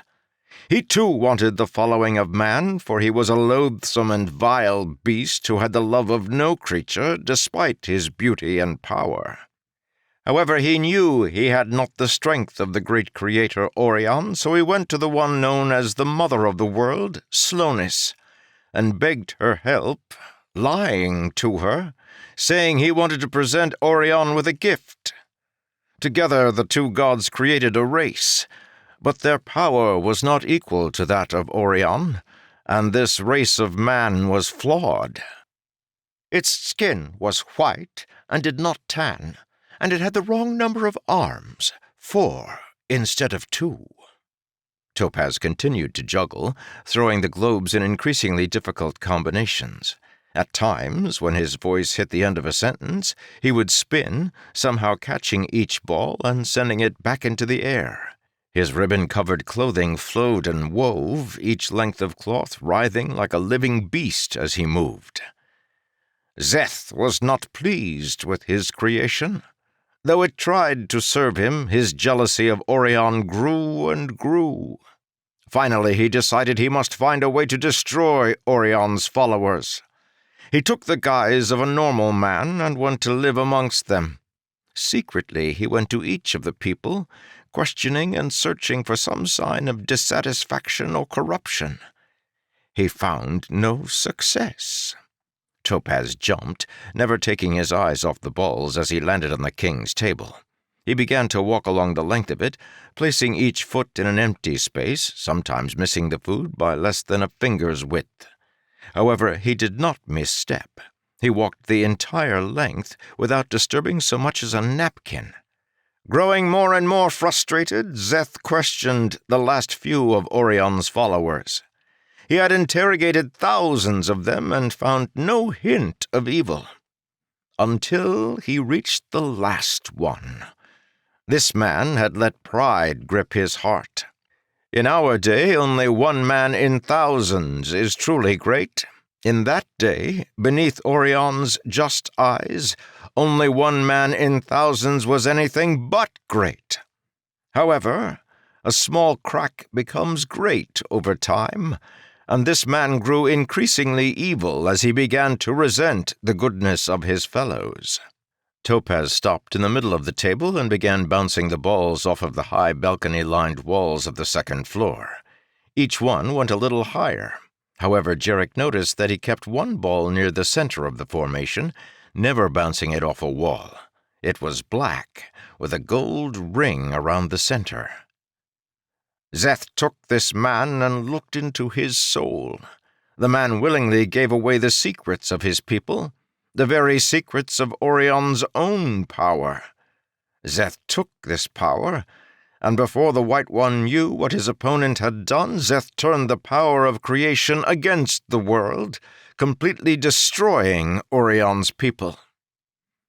Orion mourned for 10,000 years before creating a new man to replace the old. This one was different from those which had come before. Orion vowed that these creations would not be replacements for what he had lost. The beauty of what was destroyed would never be seen again. The new men were not immortal, but died after a few short decades. The new men were not all good or all beautiful. And, most importantly, the new men could not use magic, for Orion had vowed that his own power would never again be used against him. One man, however, remained from the old race of man, the one who had helped Szeth, the one with the rotted soul. He whose name should not be spoken, the man who had caused the death of an entire race, his own race. Topaz jumped, flipping off the table in a flurry of red cloth as the juggling balls spun into the air. He landed, spinning once and snatching a single ball out of the air, the black one striped with gold. The other 4 balls smacked against the stone floor in unison. And he lives on, immortal, darker even than Szeth himself, for he is the betrayer. The entire hall was silent as Topaz gathered up his juggling balls and walked quietly back to his seat. It was a powerful telling, such as Jarek had never heard before. There was strength, almost magic, in Topaz's voice. It entranced Jarek, each word grabbing hold of him and demanding his attention. Only after Topaz had seated himself did the hall break into life, each person speaking to his neighbor. And Jarek knew what they were saying. Topaz had told the story wrong. Jarek had heard the creation legend dozens of times, sometimes from priests, sometimes from Master, and sometimes from his own father, while sitting beside the hearth in the cozy mountain home. Those stories had said nothing of this earlier race of man that Topaz said Orion had created. The story Jarek knew spoke only of Orion creating man, Szeth being jealous and making the Shodel. However, in the version Jarek knew, Szeth had made the Shodel on his own. Why had Topaz said slowness helped him? Everyone knew Slowness the mother was good and benevolent. She would never do something as evil as create the Shodel. Jarek shook his head. He didn't understand. Why would Topaz tell the wrong story? The king said Topaz had an excellent memory. Surely he could memorize the most famous of the legends. "He doesn't know what he's talking about," Marta said. "He is an idiot, not a fool. I saw a real jester when I traveled to Falamore. He was really short, like a child, and he told jokes and danced. He never spoke back to the aristocracy.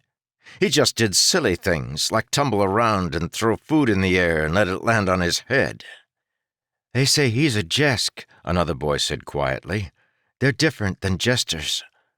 Martus sniffed disdainfully. "Father says the jesks disappeared 100 years ago. This Topaz is supposed to entertain us, not lie to us. He doesn't even know the legends. Why, did you hear what he did with his horse earlier today? 12 men from Noble Ka pushed in the lake like they were nothing better than bags of refuse." "They say he has the king's ear," one boy said. "He's corrupting the king," Martus agreed. "Father says all the strange ideas Rhodus has, they come from this foreigner who hides as a jester. He can get away with things that no man should be able to do." Jarek looked down at his food. He wanted to talk back to them, to defend his friend, but he was ashamed to face them. What did a lumberman know? He moodily ripped off a piece of chicken and stuffed it in his mouth. A moment later, the boys started laughing again, and Jarek looked up in confusion. They were all facing him. With horror, he lifted his hand from the finger cup and realized that somehow Martis had switched it for one of the bowls filled with dipping sauce. Brownish sludge dripped off Jarek's fingers, and the boys laughed again. Slowly, Jarek reached over and dipped his hand in a finger cup, then wiped it on his cloth napkin. He was not angry. He was too amazed. He had just realized something monumental. He thought of the boy named Jan back in the village. Jan had dominated the children of the small town, and he had constantly made fun of the other children, lording over them and controlling them, making jokes at others' expense. Just like Martis did with these boys. They were the same. The king was right. Nobles and peasants were the same. Up until that point, deep in Jarek's heart, he hadn't really believed himself equal to a noble. He had spent too much of his life listening to people tell him otherwise. No matter how much he learned, he had still maintained the knowledge that he was inferior. The king's actions had raised a question in his mind, but not a determination. The Kalord's son had just unwittingly changed Jarek's mind. If Martis could be as petty and domineering as Jan, if he could lower himself to such a level, then Jarek could rise as well. Or, more truly, he didn't need to rise. There was more nobility in a simple lumberman like his father than in any group of nobles he had seen in Lacton. Jarek turned, looking at the boys. "If you don't believe in what the king's doing, Martis, then you'll certainly have a chance to prove him wrong." Martis turned with surprise, looking at Jarek's hard, determined eyes. Snorting, he opened his mouth to speak, but Jarek cut him off. "And yes, Martis, that is a challenge." Martis's jaw snapped closed, and his eyes grew angry. He didn't like Jarek taking the attention away from him. Jarek spoke on, even though his heart was racing and his arms were beginning to quiver with anxiety. "If you're right, Martis, then a peasant isn't as good as a noble, and I must be dumber than you. If the king is right, then I should be able to learn as well as you. Better, even." Martis's jaw clenched, then he opened his mouth a few times as if to speak. "You have your challenge, peasant," Martis finally spat. "By the time I'm finished humiliating you, you'll go crying all the way home to that grimy forest you left behind." "I'd like nothing better," Jarek said, then turned his back on Martis, holding his plate in his lap to continue his meal, though his hands were far too unsteady to even consider eating. As he sat and pondered about what he had thought and done, he caught Topaz's eye. The gesture nodded knowingly, smiling congratulations at Jarek. It was hard to sleep. With discomfort, Jarek realized he had never slept alone before. During the trip to Lacton, he had slept on a bunk amongst the sailors, and before that he had always been with his parents or sometimes with friends in the village. Lumberman houses had only one room, and it was natural to hear the steady breathing of those around you as they slowly settled into sleep. Now there was nothing. No one snoring, turning, or mumbling in their sleep. Jarek was alone, completely and totally alone. He had no one. They were behind, gone. His father gone, because of him. He felt suddenly oppressed by the silence, as if it would crush him. He would have lit a candle, but he knew it would do no good. Silence was not a thing of light or darkness. It was independent of both. It would come for him with or without a lamp. Suddenly, he thought he heard something. If the silence came to destroy him, would it make noise? "Jarek, are you awake?" Jarek sat up with surprise. "Topaz?" he asked. "Over here, the window." Jarek reached over and lit a candle, then rose and opened the window shutters. Topaz's tall form stood crouched on the sill outside, squatting on the ledge nonchalantly as if he weren't balanced on the edge of a 2-story drop. "Are you having a pleasant night?" the Jesk asked conversationally. Jarek blinked in surprise, still uncertain what to make of finding a jester on his windowsill. Not really," he admitted. "Wonderful. I felt like talking to someone. Can I come in?" Jarek smiled, stepping back as the fool climbed through the window. "Why not use the door?" Jarek wondered. "I'd rather people didn't see me," Topaz explained, selecting a cushion from a pile in the closet. He tossed it against the wall, then sat and reclined against it.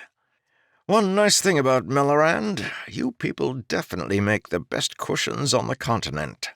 Maybe one of these days you'll get around to inventing chairs." "We have chairs," Jarek objected, sitting down on the bed. "We just don't like them. Why do you care if people see you or not?" "Because, dear lumberling," Topaz began, pulling a few rolls from his pouch. They looked very similar to the ones that had been served at dinner. "I am relatively certain some people will come looking for me tonight, and I'd rather they not find me." "Why not?" "Well, considering that Lord Strafen sent them to teach me a lesson for humiliating him, I doubt our meeting would be a pleasant one. Roll?" Topaz tossed him a roll, and Jarek caught it and took a bite. "The Lord would really do that to you?" he asked. "He tries it every time," Topaz explained. "The fact that he's never caught me hasn't slowed him down a bit. I swear I could use that man as a perfect counterexample to Fendarios's theory of conditioning." Jarek grew cold. What would they do to you?" Topaz shrugged. "Beat me a little bit, steal some money to make it look like a robbery. I would suspect that any thugs hired by the Lord would share his own complete lack of imagination." "You should tell the king." "The king expects me to take care of myself," the fool responded. "As do I. I get into these situations. I need to be able to handle them. Fooling is a very delicate art, young lumberling." "So you have to watch for them every night?" Topaz nodded with a smile. "It makes life interesting." "And the king wonders why you visit so infrequently," Jarek mumbled, stuffing the rest of the roll into his mouth. Topaz chuckled. "My, lumberling, was that sarcasm I just heard?" Jarek blushed. "Not really. It was true, after all." "I'll corrupt you yet. Just watch. By the way, I managed to find out about your little discussion with Martis. I guess my warning to keep your mouth shut was premature. You can take care of yourself." "It wasn't anything," Jarek said with a blush. "He wasn't expecting me to talk back to him, and he didn't know what to say when I did."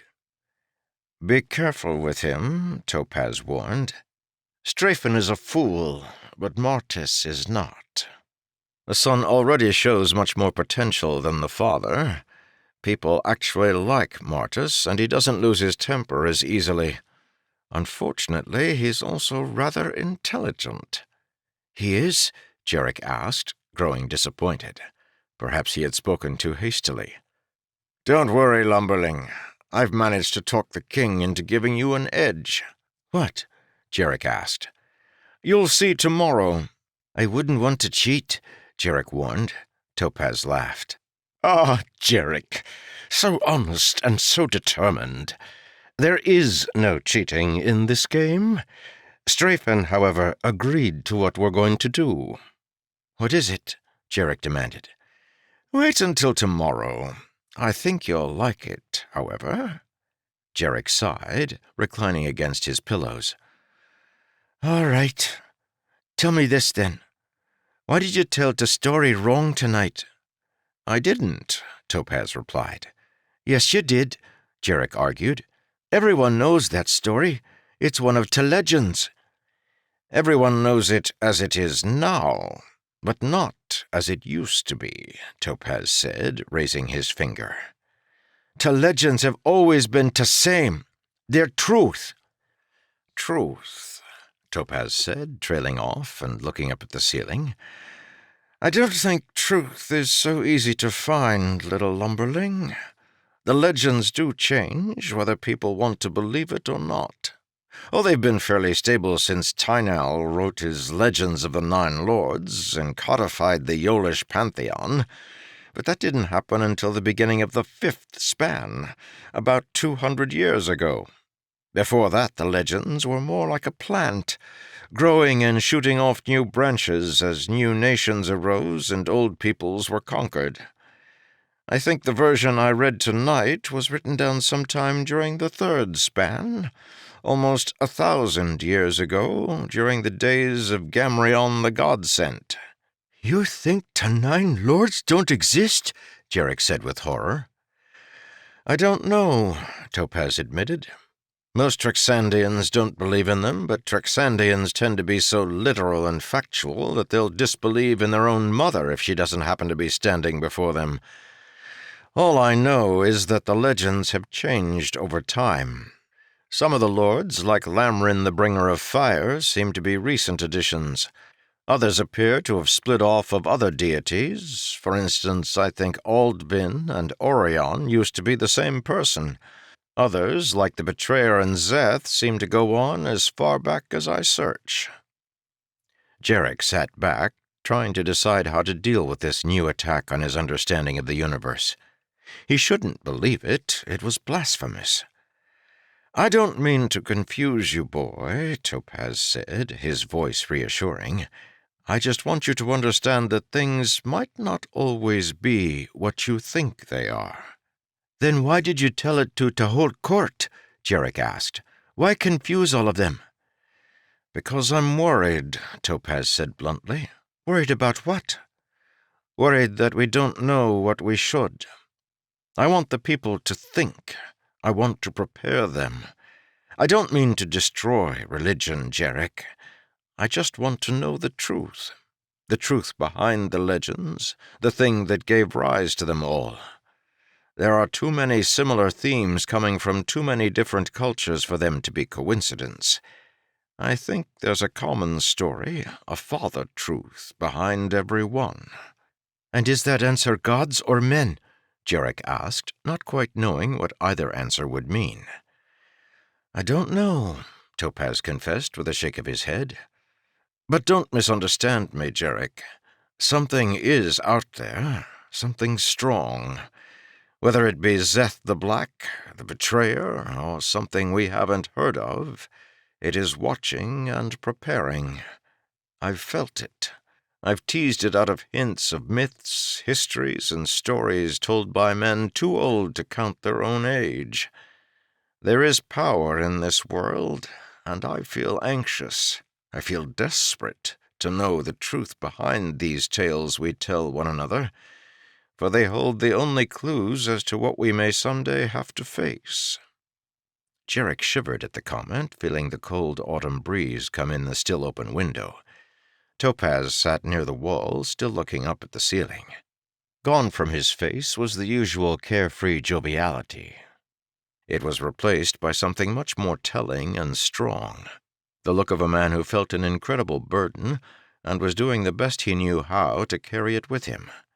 Then, slowly, he masked the responsibility in his eyes and looked to Jarek with a smile.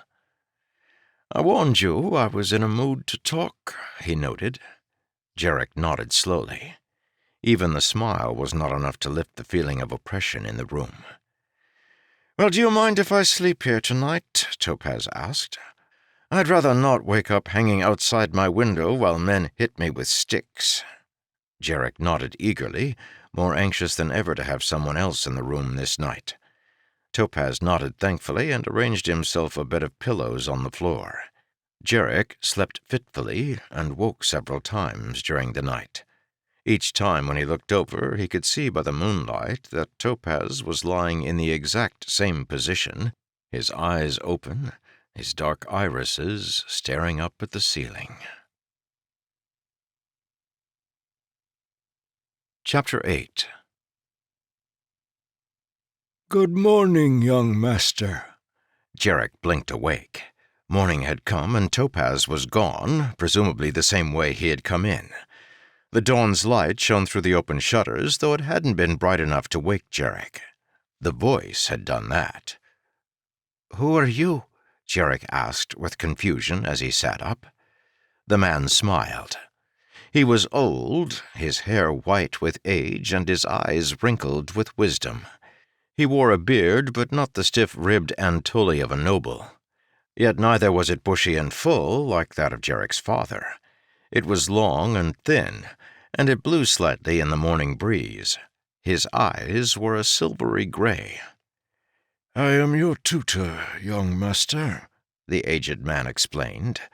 He was very tall for one so old, his back straight and unbowed by time. "Tutor?" Jarek asked uncertainly.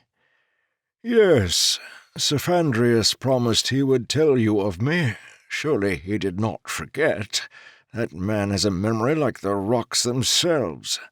Jarek frowned, wrinkling his brow. "He said something about a surprise." The old man chuckled. "Well, I fear I am an unimpressive surprise, young master. I doubt an elderly tutor is what you were imagining." Jarek paused. "Sir, what's a tutor?" "I will help you learn, young master. I will explain difficult concepts to you and help you understand." "Like a teacher," Jarek surmised. "Well, yes," the man said with a nod. He had a quiet voice, yet at the same time Jarek found he never had to strain to hear the old man's words. It was like they had a strength to them beyond their sound. "Like a teacher, except more personal. In a way, I am more like your servant than your instructor. You may ask what you wish, and I will answer as best I know." Jarek's eyes opened wide. "You'll answer any question I ask?" he said with wonder. "But is this right? I mean, doesn't it give me an advantage in the king's bet?" "My duty is to make the bet even, not the reverse," the tutor explained, seating himself on the end of Jarek's bed. "Prince Johann and Strafen's son Martus have been educated since they were very young.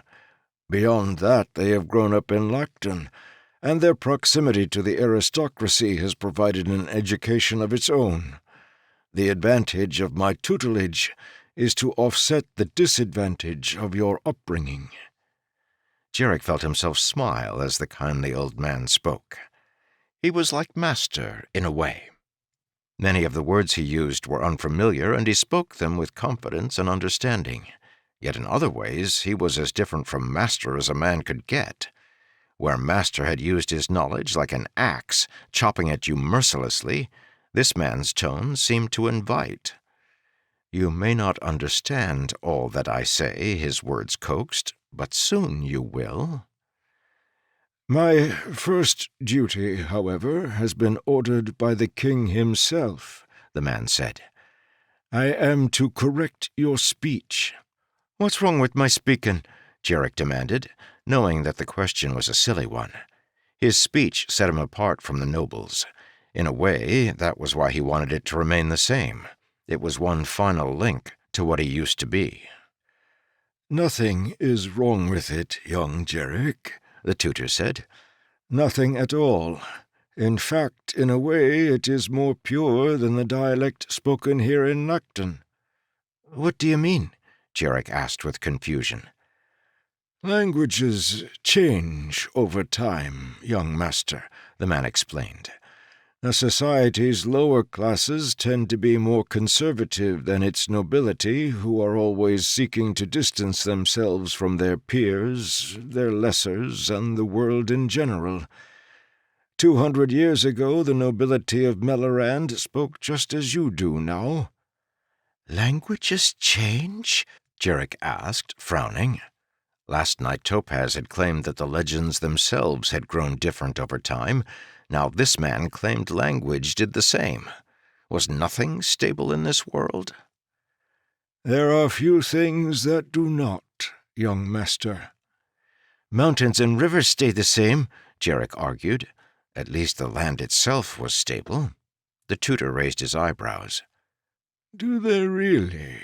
he asked. "Have you never seen a rock roll down a mountain, or a stream wash away a piece of its bank?" I suppose," Jarek admitted. "And what happens after thousands of years, after thousands of rocks have fallen from the mountain, and the stream has torn away the side of its own path?" Jarek frowned, thinking. "You're right," he admitted. "To mountain would be gone, and to river would be going a different direction." "As I said," the old man continued, "very few things in this world continue on unchanged, even languages and nations." "Is there nothing that is eternal?" Jarek asked, his voice concerned. Back in his old world, the world of a lumberman, everything had been stable. The world continued, seemingly unchanged, as did the people in it. The more Jarek learned, the more he realized the lumbermen had been greatly, if happily, naive in their view of the world's stability. "Some things, perhaps," the old man mused. "Truth, I suppose. Truth and Dragonsteel." "Dragonsteel?" Jarek asked. He had only heard of the legendary metal in stories. "Is there such thing?" "Next time you speak with the king, take a good look at his caste mark." Jarek paused. "The king's caste mark is Dragonsteel?" he asked. "Some say so," the scholar said with a shrug. "But such is beside our purpose. Dragonsteel is a thing of the gods. Let us just say that, in the realm of mortals, all things change." Jarek nodded slowly. The old tutor smiled, patting Jarek's bed as he rose. "It is not a thing to fear, young Jarek," he said. "The world is alive, and living things must change. They must grow and move. If they resist, the world will move them anyway, buffeting them with winds and rain until they are shattered and torn down, becoming material for the growth of some newer entity. Come, dress yourself. We must begin your speech training." "May I ask one question before we begin?" Jarek asked. "Of course, young master." "What is your name?" The tutor smiled, looking down at Jarek. "Frost." "First, young master, we will work on the easy changes." Jarek nodded. After dressing, he had found Frost waiting for him in the main room of his quarters. The man had arranged a set of pillows facing one another, and Jarek had chosen one at random to seat himself. It felt odd to be learning in such a relaxed environment. Even during his personal reading sessions with Master, the scholar had always remained aloof from Jarek, seating himself higher than the boy and maintaining a reserved air. "The easiest thing for you to correct will be your vocabulary," Frost explained. "To speak like a noble, you must use the words of a noble." "I've already learned lots of vocabulary," Jarek said. "I think I sound almost like a noble." "That you do, except in certain areas. Noble, for instance, is a word used by peasants. Try noble instead." "Noble," Jarek repeated. "It sounds wrong." "It is wrong," Frost agreed. "As I said earlier, rural Melaran is much truer to the original root language than the aristocratic form of the tongue." "What happened?" Jarek asked. "Why are the two different?" "We're not certain," Frost admitted, something else Master would never have done. "About 2 centuries ago, the language began to change. Scholars think it might have had to do with the rise of the Falan court to the south. As Melaran aristocrats tried to imitate their peers in Falamore, they began to adopt some of the elements and sounds of the Falan tongue, which wouldn't have been too difficult considering how similar the two languages are. Anyway, over about a century's time, some of the vowel sounds in the Melaran language began to shift. Soft A's became O's, and hard A sounds became hard E's instead. Tre became tree, and Nabel became noble. Of course, that meant that what used to be O or E sounds had to become something else instead, and that started a series of reactions that shifted the entire language. The language of the aristocracy came first, followed in time by that of the peasants. Now all that's left of the original vowel system are some names, such as Trerid and Lacton, and a few words in the rural dialect. Jarek nodded slowly. He had always been frustrated with Master's lectures because the man had rarely explained the whys behind his teachings. Listening to Frost's narration, however, made him realize that it just might be possible to give too much explanation instead of not enough. What exactly was a soft A sound? Anyway, the old scholar continued, you might as well learn to say noble and farmer instead of nabel and former. I'm not saying one form of the language is better than another, but the aristocracy thinks so, and unfortunately what they think is really all that is important here in the palace. Noble, Jarek said again. Good, Frost said, nodding. Now you'll have to learn to draw out your thes. It takes so much time, Jarek complained. If you say to King, everyone knows what you mean. They also know you are a peasant, Frost reminded. Jarek sighed. How long would it be before there was nothing left of the lumberman's son? Practice with me, Frost encouraged. The king, the house, the boy. I can already do it, Jarek said. I learned back in the village by reading my book. The king, the house, the boy, the door, the bird, the three realms of existence are the spiritual, the cognitive, and the physical. Frost nodded appreciatively. Impressive, he said. Why don't you speak that way, then? Jarek shrugged.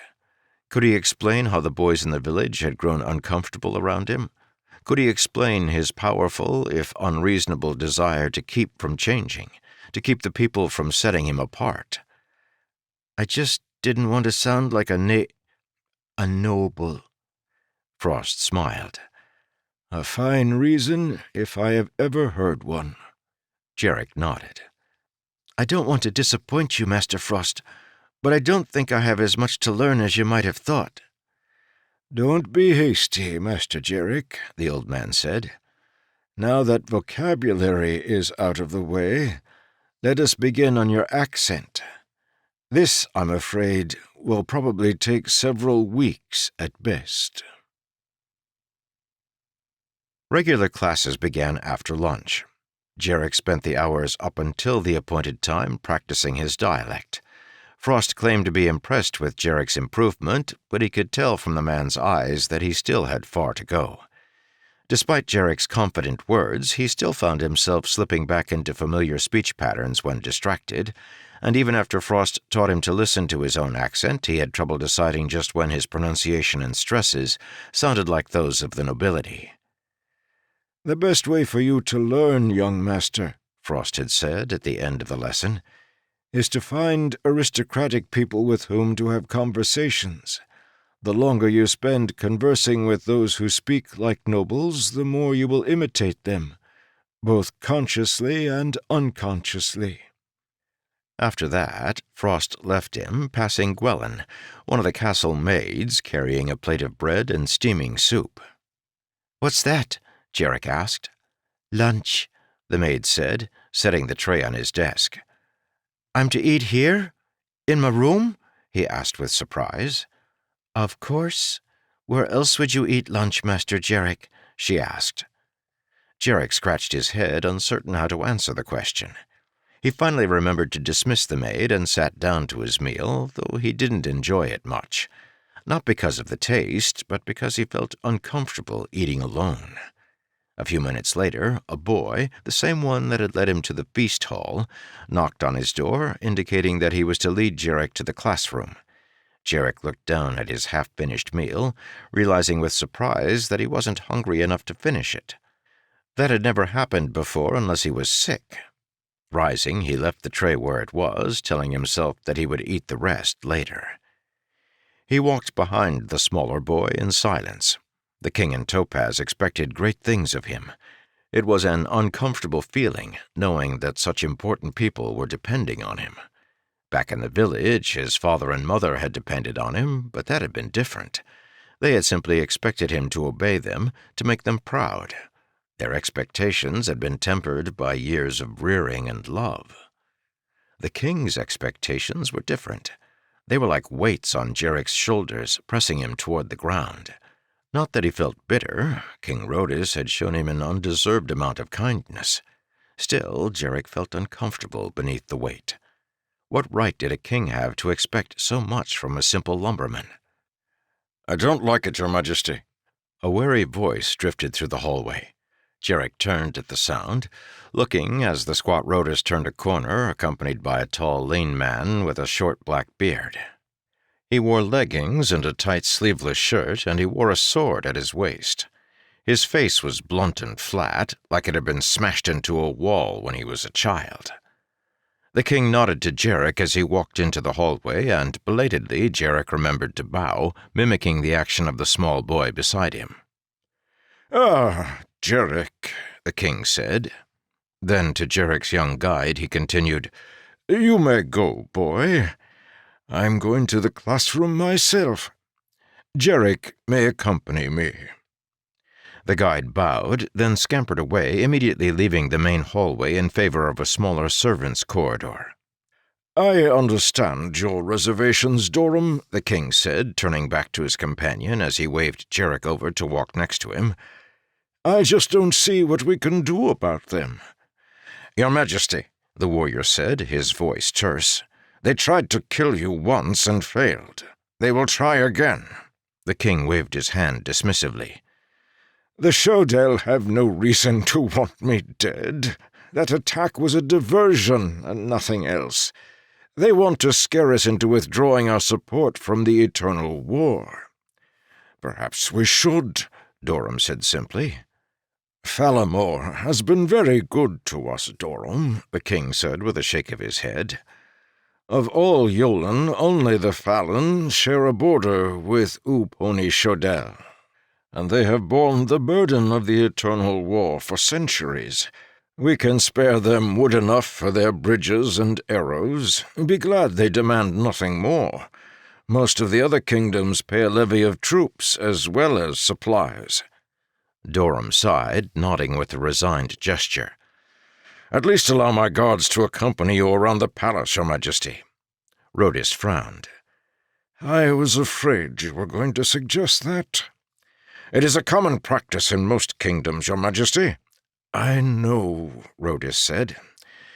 "All right, Dorum, if you must. Knowing you, even if I ordered you not to, you would find a way to have your men follow me. I might as well take the babysitters I can see as opposed to those I can't." Dorum bowed curtly, then turned down a side corridor. The king shook his head, then continued down the hallway, Jarek still at his side. "Your Majesty, who was that?" Jarek asked after a few minutes of walking. The king turned with raised eyebrows, as if having forgotten that Jarek was with him. "Dorum? He's captain of the Royal Guard." "He didn't seem very happy," Jarek noted. The king chuckled. "Dorum is rarely what one would call happy. He is a good man, however, and an excellent warrior. He's still a little perturbed that I made him stay behind when I visited your village. He doesn't seem to realize that it's his duty to protect my family as much as it is to protect me." "He looks very strong." "Dorum fought in the Eternal War for a number of years." Jarek nodded. He had heard stories of the glorious Eternal War, where the Shodel were contained and Dragonsteel was won since he was a child. At that thought, something occurred to Jarek. "Your Majesty," he blurted out before thinking whether the question was disrespectful or not, "can I see your caste mark?" "My caste mark?" the king asked with surprise. "I don't see why not." The king paused in the hallway, grasping the chain at his neck and pulling his caste mark from beneath his deep red robes. He unclipped the clasp in the back, then extended his hand for Jarek to see.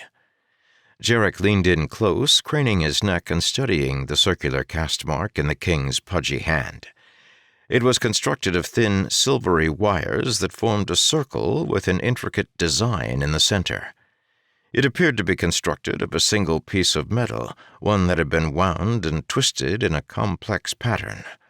It appeared incredibly delicate. In fact, considering how thin the wire was, Jarek was surprised that the king wore it around his neck.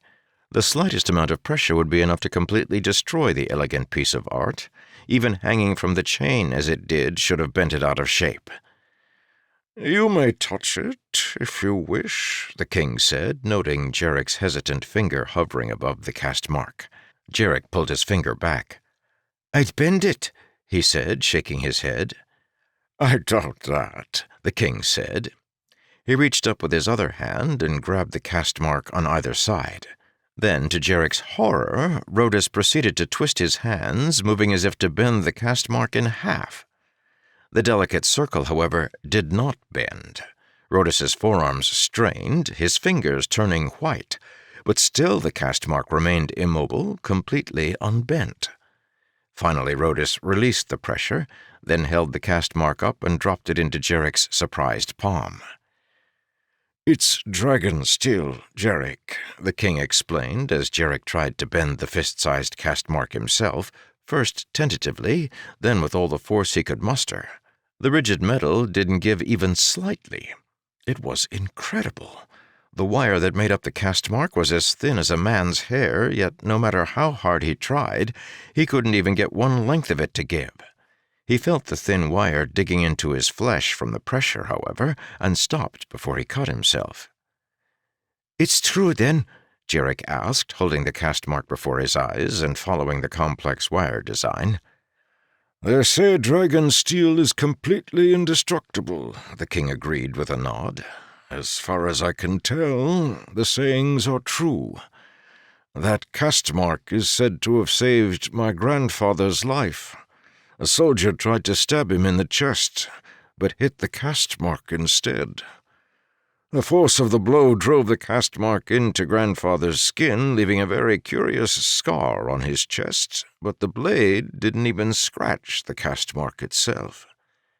"But," Jarek said, transfixed by the silvery metal, "if it can't be bent or destroyed, how did they get it into this shape?" The king chuckled. "It comes out of the Dragonsteel wells in a liquid form," he explained. "The man who owns it can form it into a permanent shape with his mind. Once that is done, no force, save perhaps the Lord's, can change that shape." Jarek frowned. "But what does it have to do with dragons, then?" The king chuckled again. "So many questions. Frankly, Jarek, I'm not certain why it's named after dragons. The stories say that dragons grow dragonsteel on their bodies, that their horns and claws are made from it. I think a more likely explanation, however, is because of where it is found. The Shattered Plains are right on the border between Yolen and Uponi-Shodel, the home of Fane creatures." Jarek nodded, still holding the caste mark between his fingers. The metal was brighter than silver, almost white in its luster. Jarek couldn't tear his eyes off of it. He felt himself get lost in the design at its center, following the wire as if it were a twisting road, curving and weaving in and out of itself. The hallway, king, and even his hand seemed to fade away until only the dragonsteel remained, bright, warm, and beautiful. Then, suddenly, as if something unlocked in his mind, the caste mark seemed to explode with light and power. It shone in his face, burning itself into his eyes. It blazed brighter than a dozen suns, emitting an energy that pulsed like a heartbeat. Crying out, Jarek threw his arms up to shade his eyes, dropping the caste mark to the ground. "Jarek?" the king asked with concern. Jarek opened his eyes. The caste mark had stopped glowing. "Jarek, what's wrong, lad?" Jarek blinked, looking up at the king. Could it be that he hadn't seen the Dragonsteel glow? Yet even as the king reached down to pick up his fallen cast mark, Jarek realized that Rhodus must not have seen anything. In fact, Jarek's eyes didn't feel like they had seen anything unusual either. They weren't tearing like they did when he accidentally looked into the sun. There was no afterimage burned into his sight. Jarek mumbled an apology to the king, knowing that he couldn't explain what had happened, but something had happened. He had seen something, just not with his eyes. He could feel the tiredness in his mind, like the weakness that came after overstraining a muscle. "Come, Jarek," the king said, his face concerned. "The other boys will be waiting for you." The classroom was really a building rather than a room. It adjoined the palace on one side, a massive structure with columns running along the outside, though they must have been for decoration rather than utility, for the roof was also supported by 4 thick granite walls. "This building is older than the palace itself," the king explained as they walked across the short courtyard between the palace and the classroom. "It was built by Rhodean craftsmen during the Third Span, during one of the few periods when Rhodeus and Melorand were at peace." Jarek regarded the structure with awed eyes. Its architecture certainly didn't match that of the palace or surrounding city. It was more frivolous, but frivolous in a good way. The columns had been carved with wave-like ridges, and even the walls had been decorated with reliefs and sculptures. Words ran across the bottom of the roof, words Jarek could barely make out, for the letters had been formed differently than what he was used to. Most of the words didn't make any sense, but, Jarek noted with interest, one of them appeared to say Nabel. "What is it?" Jarek asked as they walked through the building's broad doors. "Originally, it was the city meeting place," the king explained, "but when my great-grandfather moved the capital of Melorand to Lacton, he turned it into something else." Jarek saw immediately what the king implied. Inside, the building's walls were covered with box-like alcoves containing scrolls. There were thousands of them, all tucked in their specific compartments, labels indicating what they were. On the other side of the large room was an equally large set of shelves containing denkala, a keychain method of binding that Master had once shown him. The denkala, made of vellum strips that were held together by rings at either corner, stacked much more neatly than the scrolls. On the far side of the room, directly in front of Jarek, he could even make out a shelf containing several hundred books bound in the new Tarxandian codex form. "A library," Jarek said with awe. "A humble one," the king said modestly. "Nothing like the Acadius of Trexandos, but far better than anything else in northern Yolen." The king led him to a far corner of the library where a piece of the room had been sectioned off to make a smaller chamber. Here, Jarek found a group of people waiting for them. Kalord Strafen was there, as was his son. Joharn, the prince, stood apart from the rest, watching with cold eyes. Jarek didn't know the other 3 men. 2 of them wore robes that only went down to their knees but were draped in such a way that the side of the garment hung over their left arms. They stood with dignified airs, bowing only slightly as the king entered. The final man was all but invisible in his deeply cowled cloak and dark blue velvet robe. The cloak's collar was outrageously exaggerated. "Gentlemen, I appreciate your willingness to adapt," the king said as he entered the chamber. It was a cozy room with a raised seat, not unlike the one Master had sat on, near the front. Several cushions were arranged before it.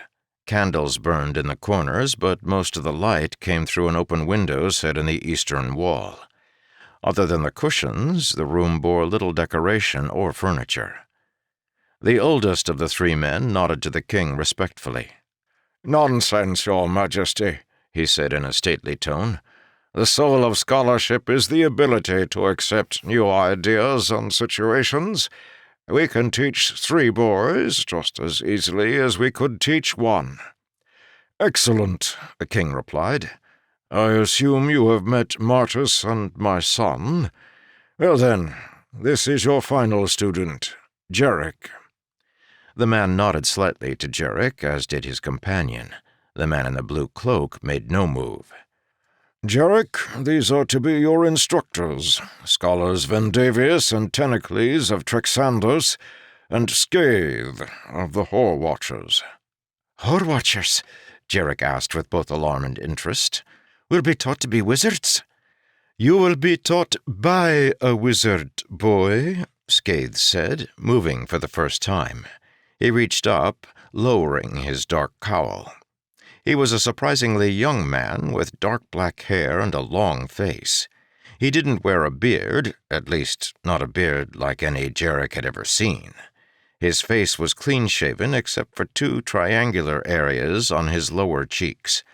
The twin patches of black hair stood out on his face like a pair of mystical symbols drawn directly on the skin. Whore Watchers are teachers as well as mystics, Jarek, the king explained. Scathe will instruct you in astronomy and realmatic theory, as well as give you demonstrations on the nature of magic. We of the Whore Watchers want magic to be more understood, Scathe said with a thin smile.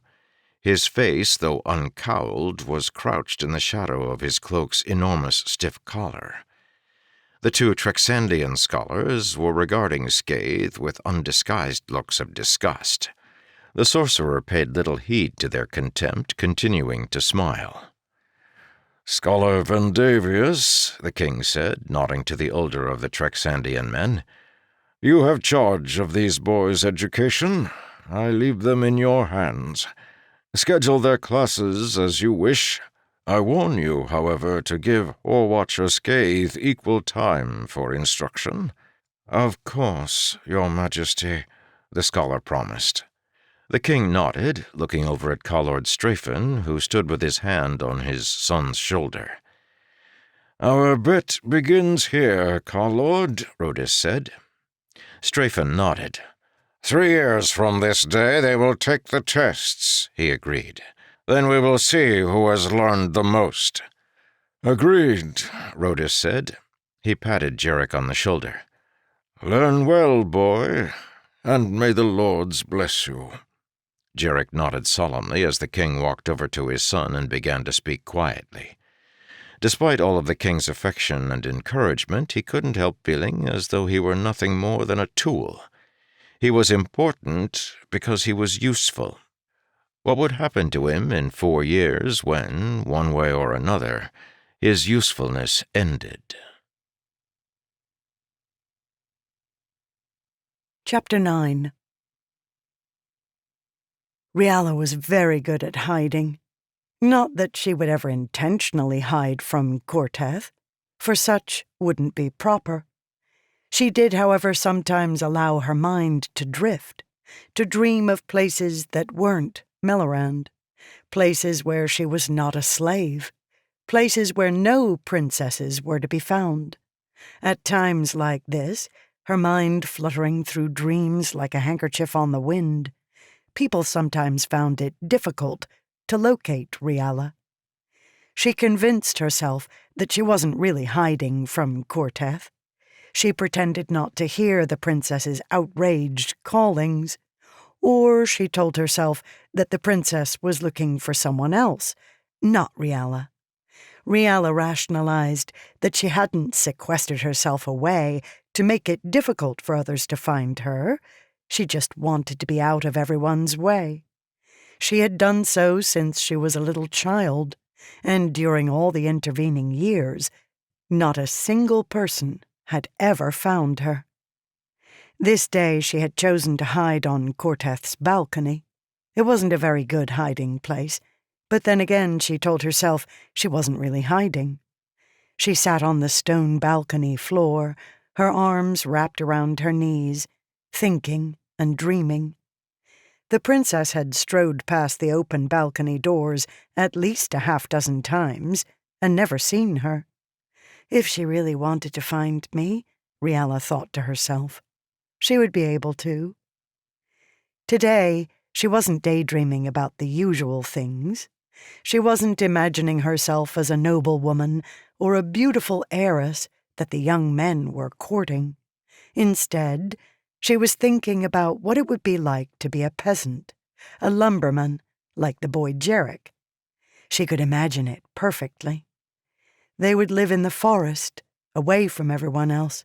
Her husband would cut down trees because he enjoyed it, not because anyone ordered him to do so.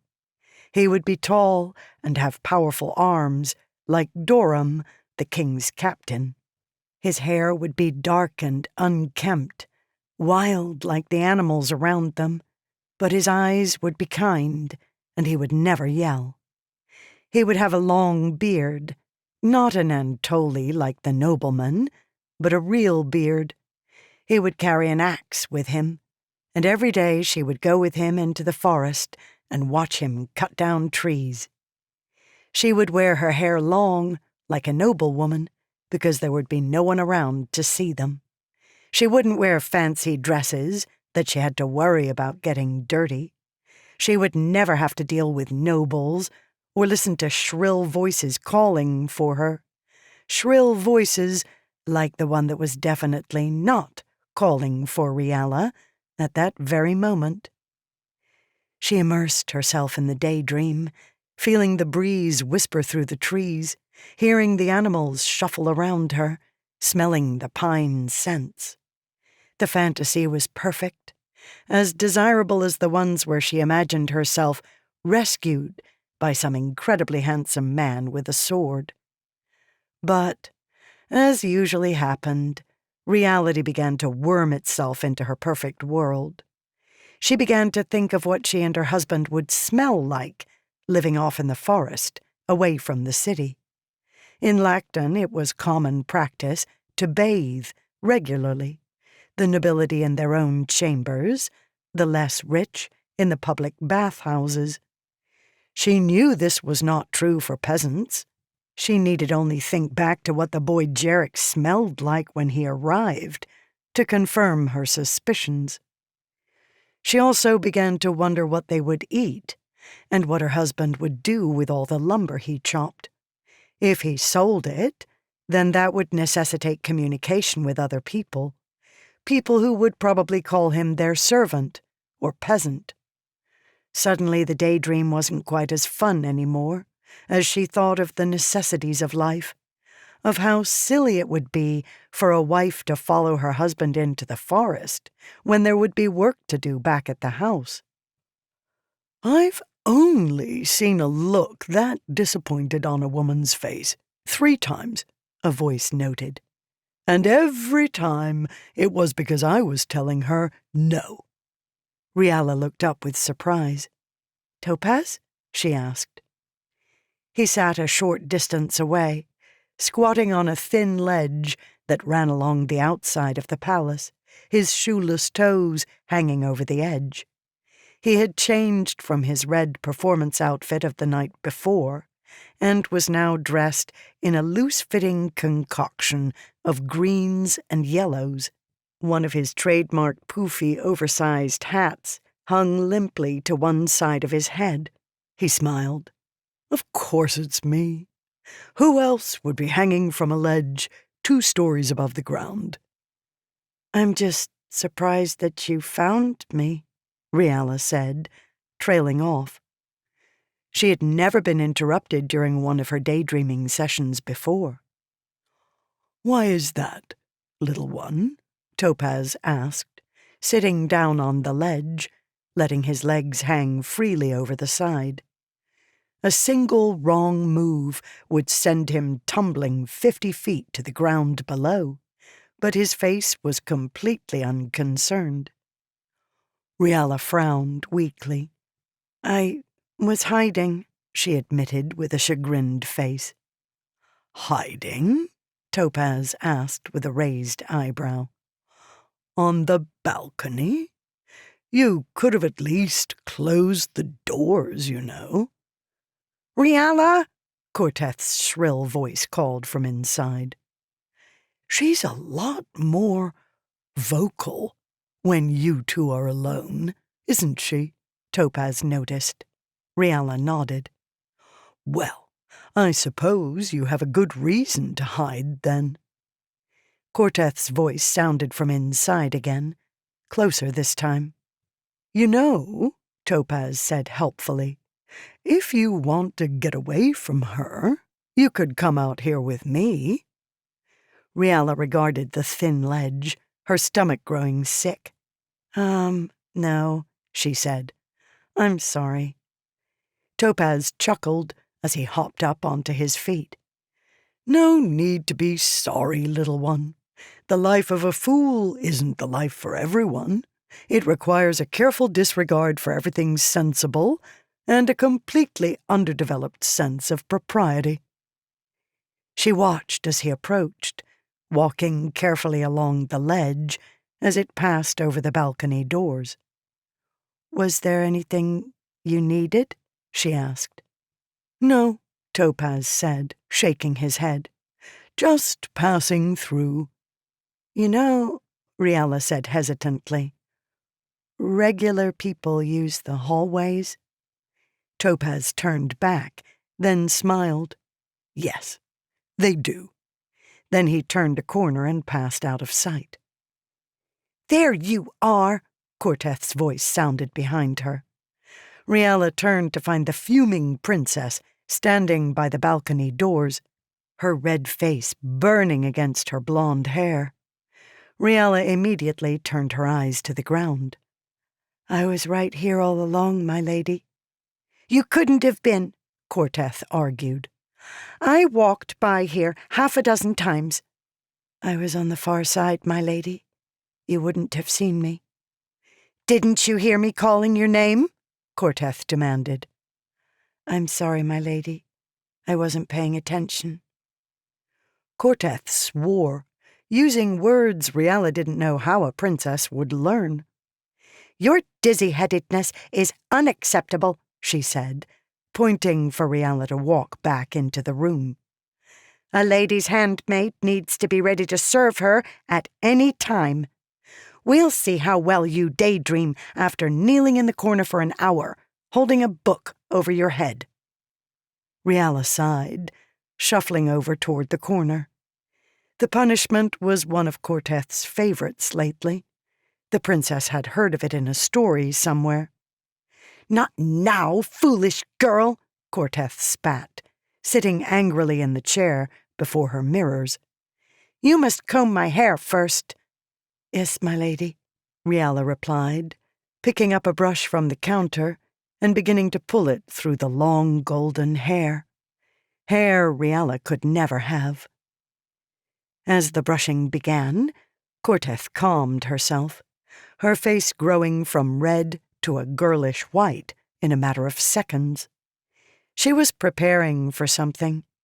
Corteth rarely grew so flustered when she wasn't nervous before some performance or meeting.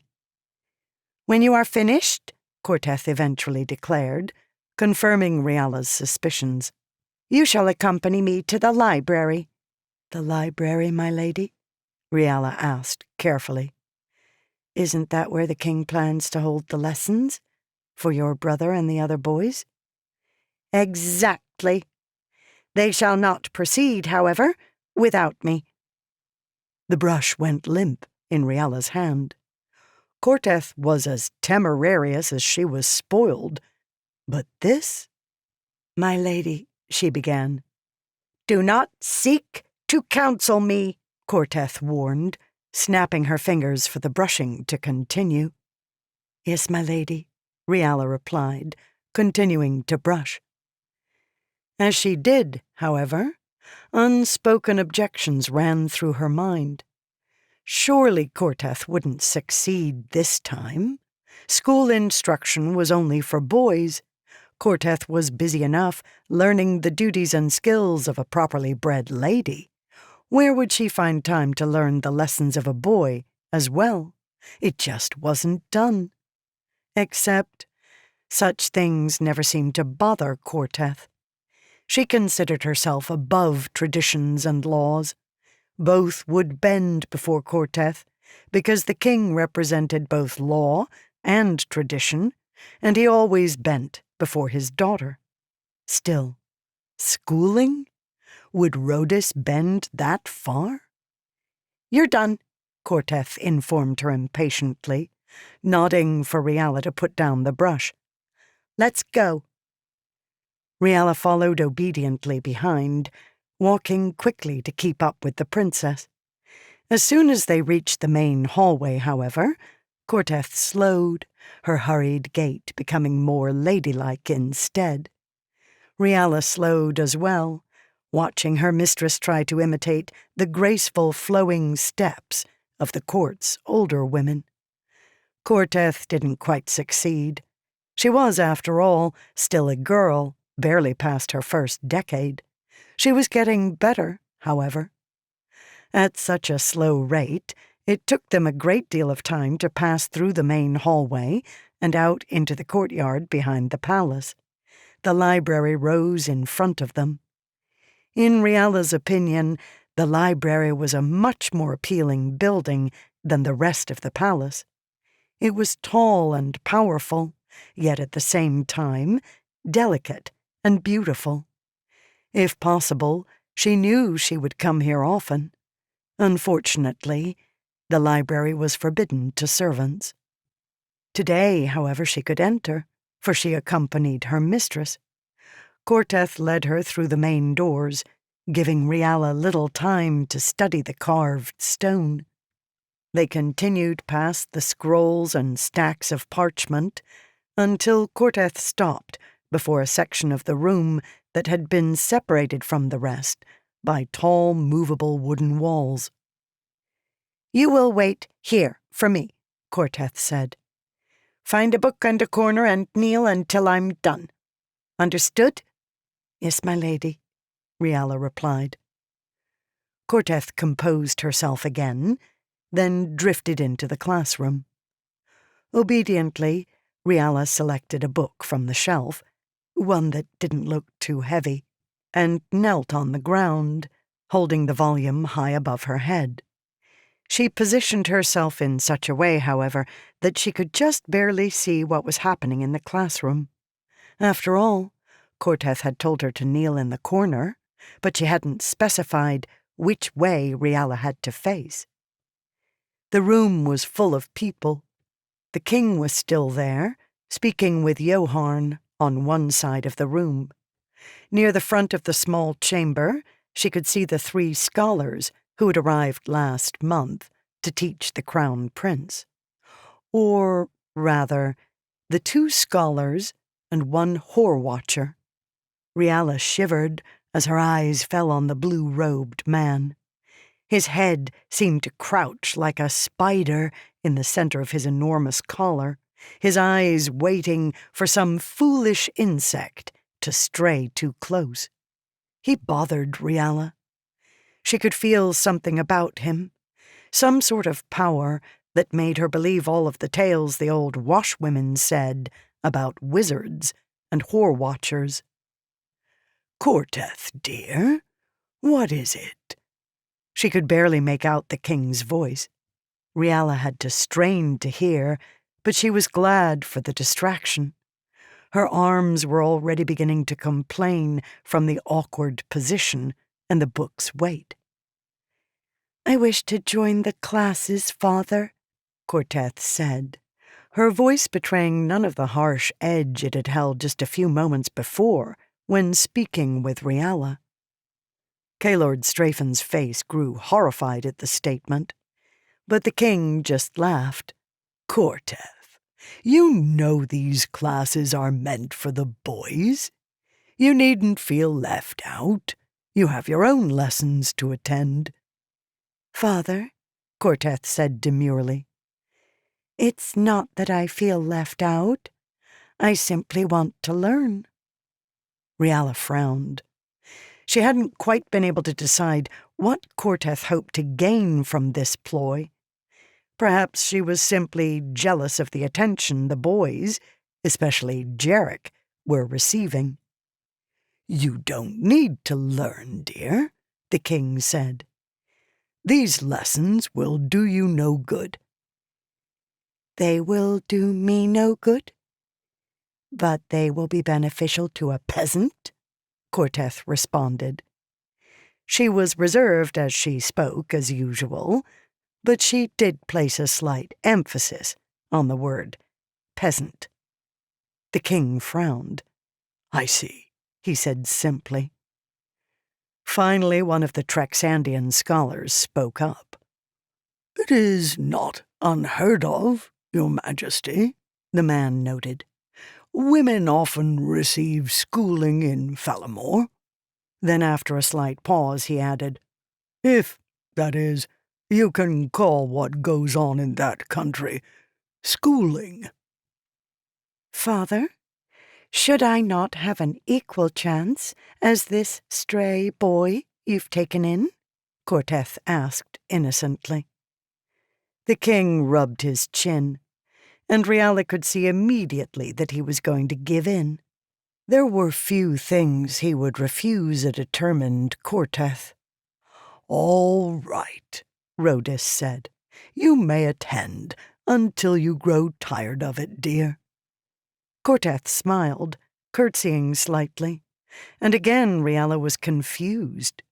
If her attempt had been a ploy for attention, why had she actually gone so far as to get herself into the classes? A simple demand and retreat would have served the same purpose, drawing her father's attention away from Jarek and the others. Now, Corteth would actually have to attend the classes. "If Your Majesty is finished," the distinguished elder Trexandian said. He was an older man, perhaps in his early 50s, bald except for 2 tufts of hair sticking out behind his ears. His Antoli was peppered with black, however, and Riala suspected it was fake. Glued-on beards were common in the south. "By all means, Scholar Vandavius," the king agreed, "though I was hoping Cephandrius would arrive. Where is that fool?" No one answered his question, and so the king simply sighed, wandering toward the back of the room. "If you don't mind, Scholar Vandavius, I'll watch for a few minutes here at the back." "As Your Majesty wishes," Vandavius said, seating himself on the raised cushion at the front of the room. "Today I shall teach. Tomorrow Master Tenecles shall instruct you, followed on the next day by the Whore Watcher.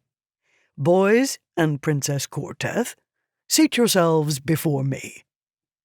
They did so, and as the boys moved, Riala finally realized why Corteth had wanted to take part in the lessons. As she settled herself on one of the cushions, sitting with her legs bent to her side like a lady, rather than cross-legged like the boys, Jarek and Martis watched with dumb eyes. Riala could see Corteth smiling to herself beneath the 2 boys' scrutiny. Eventually the 2 idiot boys moved, Jarek sitting to Corteth's left and Martis to the right. The only time they took their eyes off of Corteth was to regard one another with looks of barely restrained jealousy. Riala wasn't certain what she was feeling. No boy had ever looked at her that way. She was the great outsider of the palace. The noble boys, of course, thought of her as nothing more than a slave, while her fine clothes and proximity to the princess made the servant boys uncomfortable around her.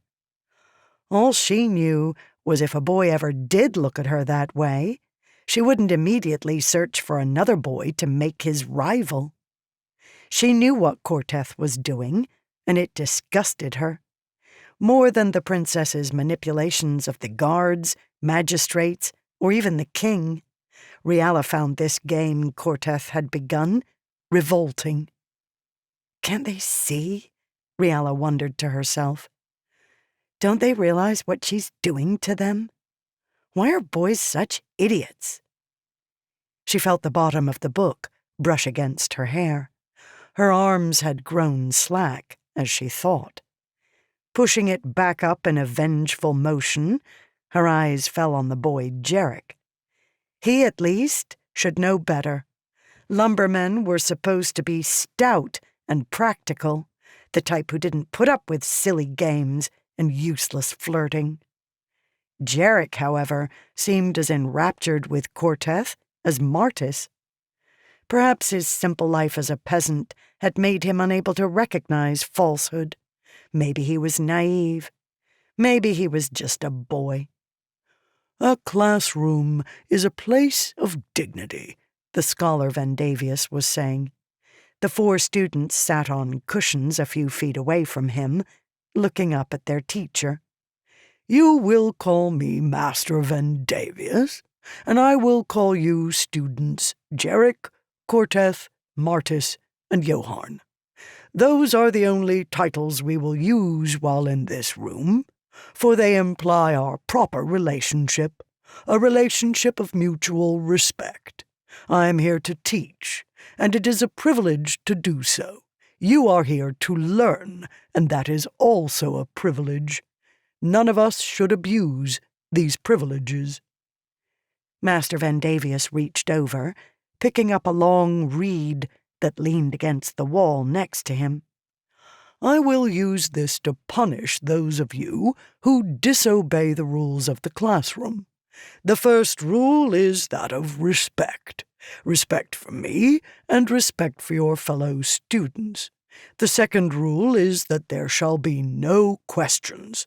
The third rule is—" "Why?" Riala looked up at Jarek's question.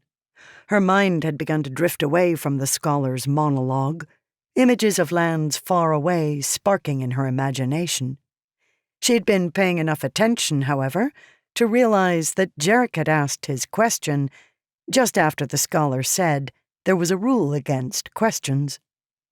Sure enough, the scholar's reed fell, slapping Jarek's shoulder in a simple move. She could see from the scholar's face that the move was not out of vengeance. It was simply what he felt must be done. Strangely enough, after punishing Jarek, the scholar answered the question anyway. "Because, student Jarek, that is the way classes have been taught for centuries. It is the proper way of things." "But," Jarek countered, "aren't we here to learn? How can we learn if we don't ask questions? Aren't questions important?" The lumberman's speech was much less accented than it had been just a day before. The reed fell again, slapping Jarek on the other shoulder. The swipe must have been painful, but Jarek didn't even flinch as it fell. In fact, he seemed to take the strike for granted, as if it were the natural response to a question. "Inquiries are important for learning," the scholar said, in response to the illicit question. "Why punish us for asking them?" Jarek demanded. The reed snapped against his shoulder. The scholar was frowning now. "Because questions are not things to be asked rashly. They must be carefully considered to do the most good. Too many people ask when their minds could have discovered the true answer on their own. So, questions are good, but only after you've thought about the answer first and not been able to reach it on your own?" Jarek asked. The reed swiped Jarek's shoulder. "Correct," Vandavius said. "No man knows everything. It is good for a man to ask a question once he has pondered the possible answers and decided which ones make more sense. Then the question is a confirmation, not an exercise in laziness." "In other words," Jarek said, looking up with suddenly understanding eyes, "questions should be an aid to thinking, not a replacement for it." Whack. "Yes. And," Jarek said, continuing, his voice awed, as if he had just solved something that had been bothering him for a long time, "you punish us to teach how valuable questions are. You want us to think before we ask, only speaking when we judge the answer to be worth the pain asking will cause." Master Vandavius lowered his reed, his distinguished face unreadable. "Yes," he finally said. Though she couldn't see him, he was behind one of the walls. Riala heard the king laughing. "You aren't supposed to figure that out on the first day, Jarek," Rhodus said mirthfully. "The reed is a common teaching tool in Trexandos, and usually it takes the students a couple of years to realize why the masters are beating them. After that, the teacher puts his reed away, knowing his students will think carefully before asking questions. Of course, when I was a student, it took us nearly 5 years to make the connection, and after that it didn't matter anymore. We were nearly through our schooling." Master Vandavius set aside his reed. "I'm afraid you've ruined it for the other students, Student Jarek," he said with a sigh. "I am sorry, Master Vandavius," Jarek apologized.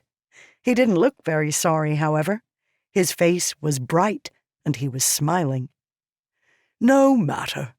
Quickness of mind is a valuable thing. If my teaching devices are that transparent, perhaps it is time to discover new devices." Corteth gave Jarek a disgustingly wide-eyed look of adoration, and Riala had to look away before she got sick. The boy soaked up the look like a puppy devouring his master's scraps. "Think, Jarek," Riala urged silently.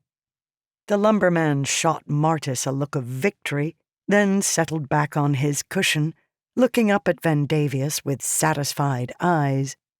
Martis's face was turned up in an angry sneer. Riala knew, however, it wouldn't be long until Corteth found a reason to give Martis a taste of favoritism, and then Jarek would be the sullen one. The lumberman didn't know what he was getting himself into. He was letting Corteth lock him in chains, all the while asking if she would like any help. Jarek didn't realize how good his life as a lumberman had been, Riala decided. Even considering the smell, the work, and the difficulties, at that moment, she knew she would rather be a lumberman's wife than a slave, or even a noble, in the palace. Everything was fake here. The princess's affection was not real, Jarek's learning was a sham, and even the king was using the boy to win a bet. For some reason, Jarek had foolishly given his life of freedom away to come here, to the palace, a place where no one was free. "Doesn't he see?" Riala thought bitterly, her arms aching incredibly. Did he think the king cared for him? That Rhodus really wanted peasants to be as knowledgeable as the nobility? No aristocrat would want such a thing. It would destroy their way of life. The king had a bet and sought to win it. If he really wanted to help the peasants, he wouldn't be sitting in a room watching his pet lumberman talk like a nobleman while hundreds of other servants milled around his castle in squalor, kept separate from their betters, as if their mere presence was revolting. He wouldn't favor one boy with so much. When Riala knelt on hard stones, her arms quivering from the strain of a useless punishment. Riala sighed, looking down at the ground. "Someday, this will change," she decided. "Someday I won't have to punish myself simply because of Corteth's whims." Her upbringing cried out against such thoughts, warning her that they could lead her in dangerous directions. Riala shook her head in despair. Perhaps she needed a little more danger in her life. Interlude 1. Topaz swung through the window, executed a perfect flip in the air, and landed with his arms upraised. There was no applause. "Normal people use the door, Safandrius," Frost noted, not looking up from his book. He sat beside the desk in his small quarters, a room stacked with books, scrolls, maps, and paintings. "Funny," "You're the second person to tell me that today, Frosty," Topaz said, lowering his arms, disappointed that Frost hadn't acknowledged his stellar entrance. "Perhaps you should take that as a hint," Frost said, turning a page in his book. "You just can't make a good dramatic entrance coming in the door," Topaz said with a sigh. "True. Of course you don't risk breaking your neck if you come in it either." "No one understands me," Topaz complained, leaning against a bookshelf. "And, unless I'm mistaken," Frost said, setting down his book, "that is exactly the way you like it." Topaz smiled. Then he turned, riffling through the books on the shelf. "Do you have any food in here, or does your kind not need it?" Frost sighed. "What is that supposed to mean?" he asked, watching Topaz with slightly amused eyes. "Nothing," Topaz said innocently. "How many times do I have to tell you this, Ephandrius?" Frost replied with a shake of his head. "I am nothing more than a tired old scholar." "Of course," Topaz said, holding up his hands in an overdone gesture. "I believe you." "Really? You've watched me for decades now. I grow older, my joints ache, and my eyesight is atrocious. If I were anything more than an old man, would I be so prone to sickness?" "Of course not," Topaz agreed, knocking over a stack of books in his search. "Here," Frost said with a slight groan, uncovering a basket filled with bread and cheese. "Perfect," Topaz exclaimed, accepting the food. "One would almost think the king doesn't feed you," Frost noted. Topaz shrugged, breaking off a hunk of bread. "Strafen tried to poison me again last night. It wouldn't bother me so much if he weren't such an amateur. Good poisons are supposed to be tasteless. The stuff he uses is so acrid that it absolutely ruins the flavor of the food. I can't even choke it down." "Poor you," Frost said as Topaz cleared some books off the bed and seated himself. "You met the boy?" the fool asked. Frost nodded. "And?" "And what? He seemed intelligent enough." "Nothing else?" Topaz asked. "What else am I supposed to see, Topaz?" Frost asked. "Humans can't use magic. The Whore-Watchers like to pretend otherwise, but their fakery can only take them so far." Topaz raised an eyebrow at the comment. "I don't think that prohibition is as strict as it once was, old one," he said. "Humankind has been forbidden microkinesis for thousands of years, Topaz," Frost argued. "Why would that change now?" "Why, indeed?" Topaz asked. "Regardless of what you say," Frost said with a shake of his hand, "I'm hesitant to believe it. The fact remains that I've never met a human who could do magic." Mouthful of bread, Topaz glanced over at a candle on the wall. The wick immediately burst into flames. Frost snorted. "You don't count. I'd hardly call you human anymore." "Ouch," Topaz said, stuffing a piece of cheese into his mouth. "Frosty, that hurt. I am too human." "Perhaps," Frost said without conviction. "Well, whatever I am, I think this Jarek is one too," Topaz declared. "What makes you say that?" "I'm not certain," Topaz admitted. "I might be wrong. It's just the way he looks at the world. Rhoda says he was the one who noticed the Shodel assassin. Jarek saw right through the Shodel cognitive thought manipulation, though I doubt he knew what he was doing." "I've seen humans do such before," Frost countered. "That doesn't mean they are microkinetic. Seeing through a Shodel illusion is a far cry from manipulating an object's elemental nature on a microscopic level." "True. I still think Jarek has potential," Topaz said. "I've got a feeling there is a power about him. Of course, if I'm wrong, there's always the girl." "Riala?" Frost demanded. "What about her?" "Oh, come now, Frosty," Topaz said with a snort. "I don't see why you try to disregard her. Today, while on my way here, I almost tripped over the girl." "So?"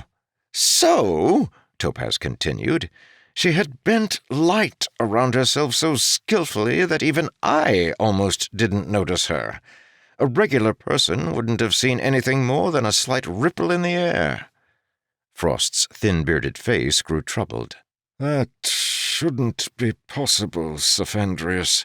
"I'm telling you, for some reason the Lords, or whoever rules up there, I'm not sure about that yet, have rescinded their prohibition against humans using magic." "But," Frost said, trailing off. "Frost, she thinks she's just daydreaming," Topaz said, his eyes excited. "I've talked to her about it before. She doesn't even know what she's doing. Think what she could manage if she actually had an understanding of the wave patterns of light." Frost paused. "Can you do what she did today?" Topaz shook his head. "I have trouble separating white light into its base colors. It's not my area of strength. Could you do what she did?" "I keep telling you, Topaz," Frost said. "I have no skill in magic. I could no more use microkinesis than the king." "Of course." Frost scratched at the side of his face thoughtfully. "I'll have to think about this, Safandrius." "Don't think too long," Topaz warned, covering up the basket of bread as he rose to leave. "Something is coming." "What?" "I don't know," Topaz admitted. "I've spent my entire life trying to figure that out. I don't know what's coming. I don't know what's behind all of the stories and myths. I don't know why humans are suddenly showing signs of magical ability. I don't even know what I am. I do know it's vital that we prepare. Keep an eye on this boy for me. I have to go." "Already?" "I've got too many responsibilities to play jester up here for more than a few days at a time."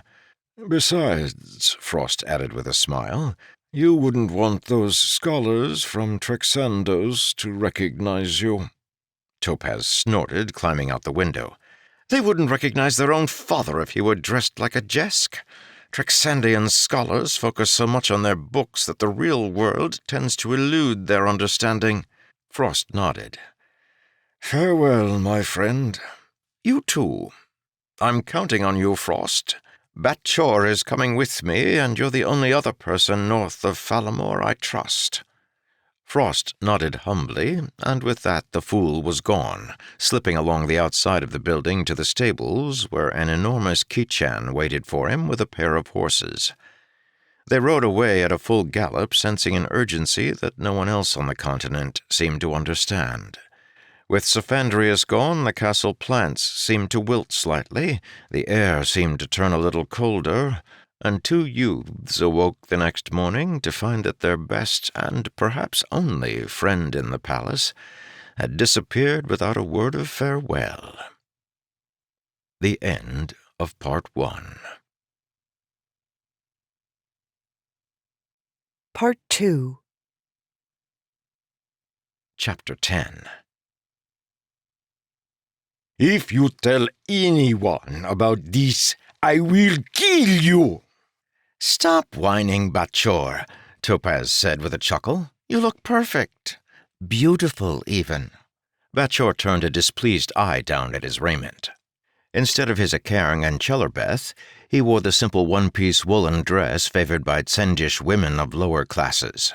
"This is indecent," he said, frowning. "Hold still," Topaz ordered, carefully applying makeup to the Kichan man's face. Batchor sighed, holding his face still as the Jesk worked. Their room was about as nice as could be expected of an inn so close to the slums. The walls were constructed of a dull gray wood that was splattered with stains and gouges. The beds were little more than dirty blankets for mattresses, with more dirty blankets to provide warmth. Of course, Batchor had stayed in places without even such meager offerings, so he supposed he should be thankful to the true god for what he had. He just wondered what misdeed in a former life had earned him the dubious blessing of a friend like Safandrius Max Tory. "Ouch!" he complained as something poked his face. Topaz snorted. And everyone says Ki-chan are supposed to be tough, he said. His eyes focused as he drew some lines around Batchor's eyes with a small piece of charcoal. The glue will mold to your face soon enough. This is a waste, Batchor complained. No one is going to believe that I, the great descendant of the great Cherutar, am a woman. No? Topaz asked with raised eyes.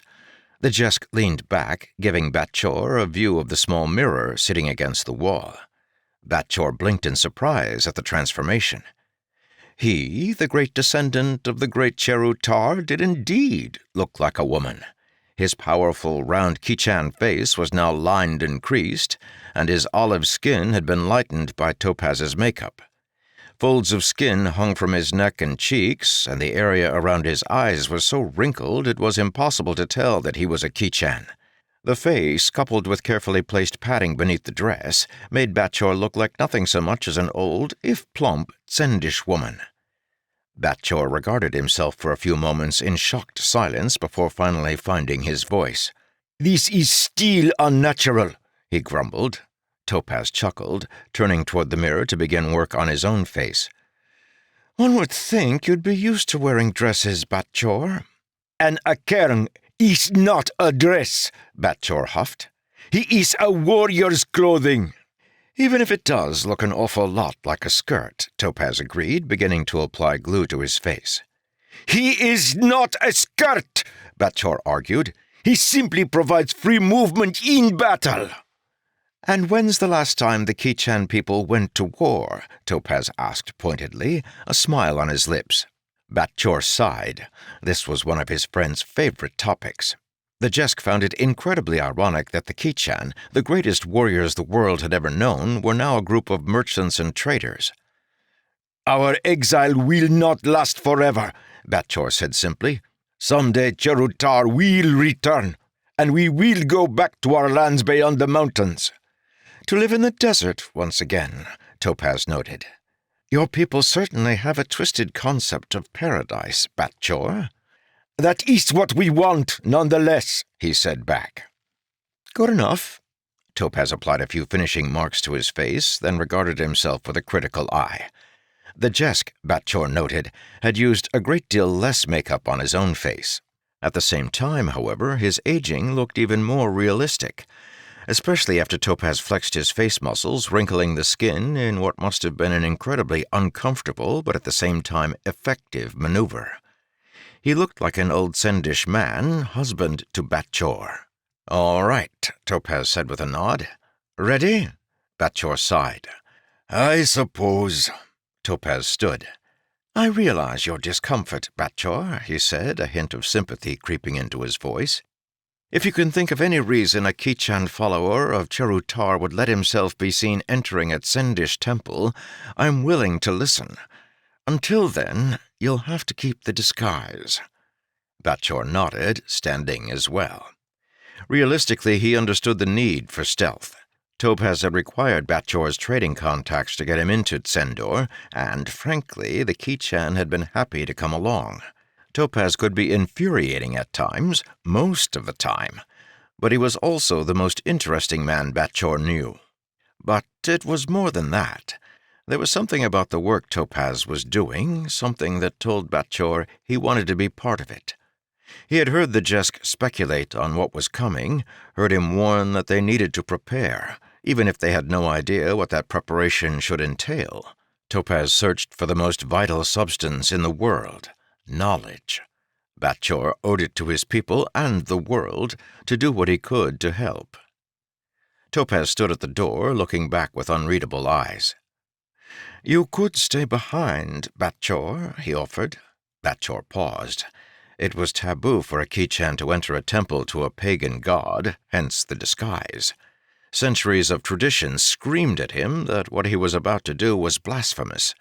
Unfortunately, he knew in his heart, a place deeper than tradition, that whatever it was Topaz planned this day needed to succeed. The fate of the world could depend on it. No, my friend, Batchor decided. I will come. This will be dangerous. You will need protection. I can handle myself, Topaz huffed. Batchor raised an eyebrow. I've seen you use a sword, Topaz. I will come. Let me repeat, however, that if you ever tell anyone of this, I will kill you. Topaz chuckled, patting Batchor on the back. Don't worry, I'd never do something like that. Or at least I'd never be clumsy enough to let it get traced back to me. Come on, we'll miss the pilgrims. Batchor had been to Tsendor on many occasions. Historically, the southern continent was much poorer than Yolen, but the aristocracy still made for good trading, and the Empire's coffers never seemed to run dry. There were few Kichan traders who didn't have at least a few contacts on the continent. Of course, the strict Tsendish government sometimes made trading difficult, but the Kichan were admittedly a little rigid themselves, and generally the two got along with one another. A lot had changed in Tsendor since his last visit. Batchor had noted the differences from the first moment he and Topaz arrived at the docks of Tsyton. As they had left the port city behind, traveling across the rocky Tsendish countryside to the imperial northern sub-capital of Kaido, the changes had grown increasingly stark. The Tsendish people were happy. There had been a time, not more than a decade ago, when Tsendor's defining attribute had been the oppression of its people. Feudal systems, slaves, and indentured servants were common occurrences in the north. Life in Tsendor, however, had been on a completely different level of severity. There had been only 3 classes: the few select rich, the clergy, and the impoverished. It had seemed as if there were an unspoken competition between the priests and the aristocracy, both striving to be the most abusive to the lower class. Batchor had heard and disbelieved rumors of the revitalization of Tsendor, but from what he could see, the rumors were true, if not understated. Where he had once been confronted by wide-eyed, starving faces, Batchor now saw only contented, even plump workers. There were few beggars or poor, and even these seemed to have enough food to keep them satisfied. It was a thing unheard of even in Trexandos. What's more, farms flourished on the plains of Tsendor, plains that had once been all but barren. It was as if the change of leadership had somehow revitalized the land. Batchor was no farmer, but his experiences in trading had taught him a little bit about irrigation. He couldn't fathom how the people of Tsendor had managed to grow crops in the places they did. Irrigation just shouldn't have been possible. Tsendor was not known for its fertility. The northern piece of the continent was mountainous and rocky, the middle an expansive desert, and the south a lifeless tundra. Yet, incredibly, it appeared as if the people were all well fed. The city of Kaido reflected these changes. Batchor studied it as he trudged along beside Topaz's slighter frame. They had arrived very late the previous night and had moved quickly to secure lodgings. Now, however, he could see what had been shadowed in darkness the night before. The buildings were built after the squat, austere Tsendish style, but they were well maintained. Batchor could remember trading with some of the merchants of Kaido early in his career. The peasants of the time had lived in shacks built of discarded wood and trash, while the aristocrats, no more than 24 of them in the entire city, had lived in enormous cottons. The cottons remained, but the peasant dwellings had improved dramatically. "You notice it too?" Topaz asked quietly as they walked down the evenly cobbled street. Peasants milled around them, buying food and speaking with one another in a leisurely manner. "I have been noticing the changes since we arrived. What happened here?" Batchor asked incredulously. "The new emperor," Topaz said, stepping to the side as a man strode past carrying a large box on his shoulders. "I've heard of him," Batchor noted. "Aronak." "The same. I've been keeping a very careful eye on Tsendor since his coronation a decade ago. He appears to be the best thing that's ever happened to this people." Batchor looked down. Topaz's voice was reserved for some reason. Beneath the wrinkles and makeup, his friend's face was unreadable. "What?" Batchor asked simply. "I don't know," Topaz confessed. "You should be happy," Batchor continued. "Isn't this exactly what you've been trying to do in Melarand?" "In a way," Topaz said, though Batchor could tell that Jesk had doubts. He offered nothing more, and Batchor let the matter drop. Perhaps Topaz was simply jealous. After so many years of working to end suffering in Yolen, it would be difficult to see so much progress in Tsendor in such a small amount of time. The pilgrimage was gathering near the northern gate of the city. The Tsens were, and always had been, a deeply religious people. Where most people in Yolen, peasant and aristocrat alike, considered their religious obligation fulfilled by the occasional offering burned to the gods, the Tsendish worship services were plentiful and demanding. One such demand was the pilgrimage. Tsens traveled incredible distances to visit their holy places. It was a thing of the peasant class mostly. In a way, the pilgrimage had acted as a way of relieving pressure in Tsendor. Whenever a peasant's hardships grew to the point of insanity, he or she could always opt to go on a pilgrimage. Not that life as a pilgrim was any easier. Batchor had heard reports of the long hours pilgrims spent traveling with little food or water. Sometimes, as a sign of devotion, the pilgrims would stop to pray every hour, half hour, or even every step. Pilgrimages often met and melded as lines of travelers from different towns came together. Apparently Topaz intended to join this one just before it reached its destination, a fact that suited Batchor just fine. He didn't much like the idea of traipsing across the desolate Tsendish landscape in search of a pagan temple. "Will they not think us strange when we join so late?" Batchor asked as they approached the crowd gathered around the gate. "This particular bunch is made up of people from both Honghua and Tsendo," Topaz explained. "They joined together outside the city walls about 2 hours ago, then split for a short time to let people visit relatives in the city before continuing on to the temple. Those who notice us will just assume we belong to the other half of the pilgrimage." Batchor raised an eyebrow. "How do you know this?" "You don't just look like a rock, Batchor, you sleep like one, too. I was up poking around the city before dawn. Come on." Batchor nodded slowly. He had never been able to prove it, but he was half convinced that Topaz never slept. The man always seemed to have energy no matter what time of day, but Batchor had never gone to bed after him nor risen before him despite all their years together. "All right, here we go. You should probably play the mute, my friend," Topaz noted as they neared the crowd. Batchor nodded. He spoke a little Tsendish, like any good merchant, but like any good Kichan, he had a horrible accent. A Kichan's accent was, in a way, a part of his cultural pride. Topaz had mocked him on many occasions, accusing him of emphasizing his own accent to remain aloof. Batchor bore the mockery in silence. Ever since the great drought had destroyed old Kichan, toppling the Kichan Empire, his people had been homeless. A people without a homeland needed to take care not to lose their identity. If that included exaggerating or even inventing ways to remain culturally unique, then so be it. A few seconds later, they were amongst the pilgrims, mixing with the crowd of about 50 people, all wearing the same drab grays and browns. Batchor would have been inclined to think that the relative prosperity amongst the peasant class would have made them less inclined to pilgrimage, but the size of this crowd seemed to disprove that notion. From what his contacts said, the Tsens had been growing more religious, not less, as the years passed. A few moments later, the crowd began to move, shuffling slowly toward the center of the city. Batchor tried his best to blend in, though he received more than a few strange looks. His disguise, he noted, would never have worked a decade before. No peasant would have been able to obtain his girth. Tsens tended to be smaller than Yolish people, who were in turn smaller than the Kichan.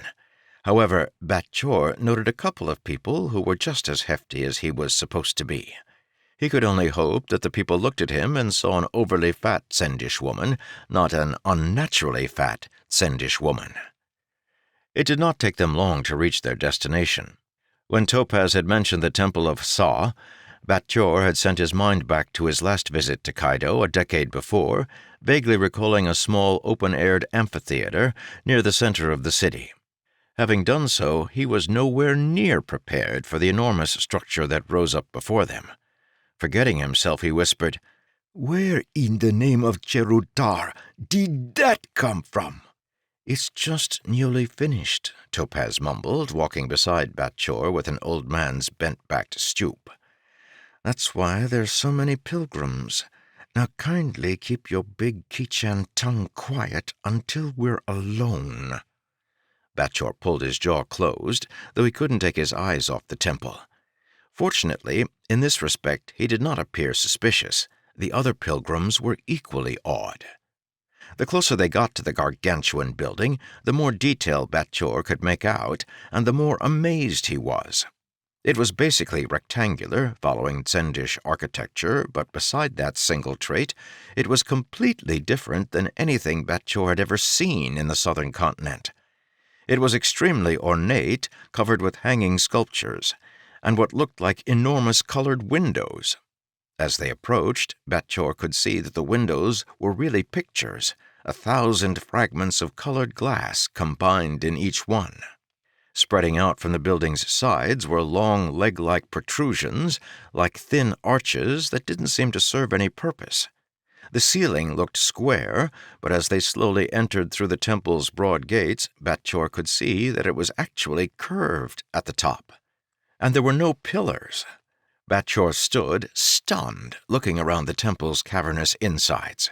It was one enormous room, unmarred by any form of supporting pillars or walls. It was an architectural impossibility. A building this massive with such a tall roof could never stand without dozens of pillars on its inside to keep the entire thing from collapsing. He shot a dumbfounded look down at Topaz's stooped form. "Later," the Jesk promised, limping forward and motioning for Batchor to follow. A balding man in a red vest was speaking quietly with one of the Tsendish priests at the head of the large room, directly in front of the altar. The priest nodded, motioning for some men in white robes to approach. Efficiently, the white-robed men began to divide up the crowd of peasants into groups of single men, women, and couples.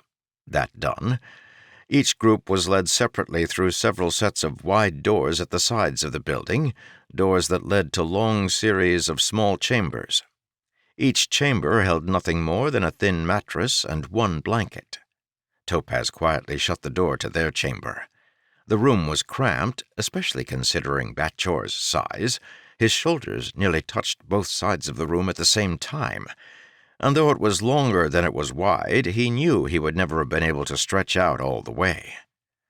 "I'm glad you decided to wed me, Batchor," Topaz said, pressing his ear up to the door to make certain no one was listening to them, though why they would was beyond Batchor. "If I had been single, I probably wouldn't have been able to get my own room." Batchor grunted. "Not much of a room." "True," Topaz admitted, "but it is private, which will make our task a lot easier."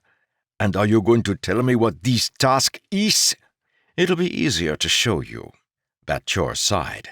"And when will you show me?" "As soon as they come to fetch us." Batchor raised his eyes to the heavens in a sign of exasperation. True to his nature as a Jesk, Topaz absolutely refused to reveal information until it was dramatic to do so. Knowing he would never get anywhere with that topic, Batchor turned to something else. "Well," he asked, "are you going to tell me how they made this monstrosity of a building?" "It's called buttressing," Topaz explained, seating himself on the cramped stone floor. "They put the pillars on the outside of the building instead of the inside." Batchor frowned, seating himself as best he could in his padded, overly fatted disguise. "That doesn't seem to make sense." Topaz shook his head. "I don't know how they came up with it, but it's brilliant. A complete revolution in architecture. Those arches you saw on the outside of the building, the ones that looked like legs, they push against the walls and keep the roof from falling in. It must have taken an architectural genius to design this structure, and to finish it in 10 years? That, my friend, is nothing short of miraculous. Frankly, I have no idea how they did it. Apparently, the architectural secrets are closely guarded by the priesthood." "Is that why we are here? To discover those secrets?" Topaz shook his head. "Delving into the intricacies of Tsendish architecture will have to wait for another day. We have more important things to do." "Which are," Topaz smiled, "just wait a few more minutes." A few more minutes turned out to be 3 hours. 3 hours sitting cramped in the tiny closet of a room. By the time they finally heard the pilgrimage director calling to them in Sendish, Batchor could barely feel any of the muscles below his waist. "Come on," Topaz said, rising spryly, completely unfazed by the cramped conditions. Batchor stumbled to his feet, feeling his joints crack and his tingling muscles complain. "One day, Topaz," he grumbled, "I will kill you for this." "Add it to the list, Batchor," Topaz said with a smile as he checked over his friend's makeup, then did the weird twisting action with his face that made him appear to have aged several decades. The pilgrimage director, apologizing profusely for interrupting their personal prayer time, stood in the thin hallway. Bodies were pouring from the dozens of cubicles lining both sides of the passage. From Batchor's point of view, most of them looked more sleepy than enthusiastic. However, no one complained as the director led them back to the temple's main chamber. Apparently, they were about to view the relic that they had traveled for days, even months, to see. Topaz kept his eyes downcast as they shuffled through the arch-ceilinged central chamber. Light poured through the multicolored glass windows, creating rainbow-like patterns on the polished stone floor. How did they do this? Batchor wondered again as they walked. The majesty of the building was incredible. Even the Rhodean, who were said to have been Yolen's greatest artisans, hadn't created anything as wonderful as this temple. And in only 10 years? True that Sens had been the first to discover the way to make mountain steel from iron, but in all other areas of technology, they used to be far behind Yolen. The director led them quietly through the main chamber, ignoring the several dozen Sendish supplicants who knelt praying before the altar. They joined with the rest of the pilgrims and waited silently on one side of the chamber until a white-robed priest arrived to lead them. Batchor frowned slightly as he studied the priest. In his opinion, the Sendish clergy had always been overdone. This one, however, took extravagance to its utmost extreme. His hat was at least 1.5 feet tall, wide, and perfectly cylindrical, with a small golden sphere at the top. It had a wide brim that flopped more than hung down, almost to his shoulders, with a place cut open in the front for his face. His robes were almost more gold than white, and every finger on his hand bore a thick ring set with a different stone. Apparently the nation's recent prosperity had been very beneficial to the clergy. The somber-faced priest led them through a small passage at the very back of the room behind the altar. There was no door, simply an opening, though its frame was encrusted with gold workings. Inside, they left daylight behind, instead relying on the dozens of lanterns that hung on the walls. Batchor filed through the passage beside Topaz. It was slow going, for there was only enough space in the passage for 2 men to walk side by side. In addition, the low-ceilinged hallway had been constructed with Sendish build in mind rather than Batchor's Kichan bulk. He had to walk slumped over to keep the tip of his head from rubbing the ceiling. Fortunately, he didn't look too unordinary. Several of the men had to do the same. Even in Sendor, there were those who didn't fit the stereotype of their people. Eventually, they left the cramped passage behind as it opened into a much larger room. Batchor took a deep breath. He had begun to feel like he would suffocate in that narrow, seemingly endless passage. Topaz pulled him to the side as the rest of their group slowly poured into the room, gasps of awe and quiet praises slipping past their lips. The room was shaped like a dome, though from the decline of the passage's floor, Batchor would guess they were in a cavern beneath the ground rather than a man-made construction.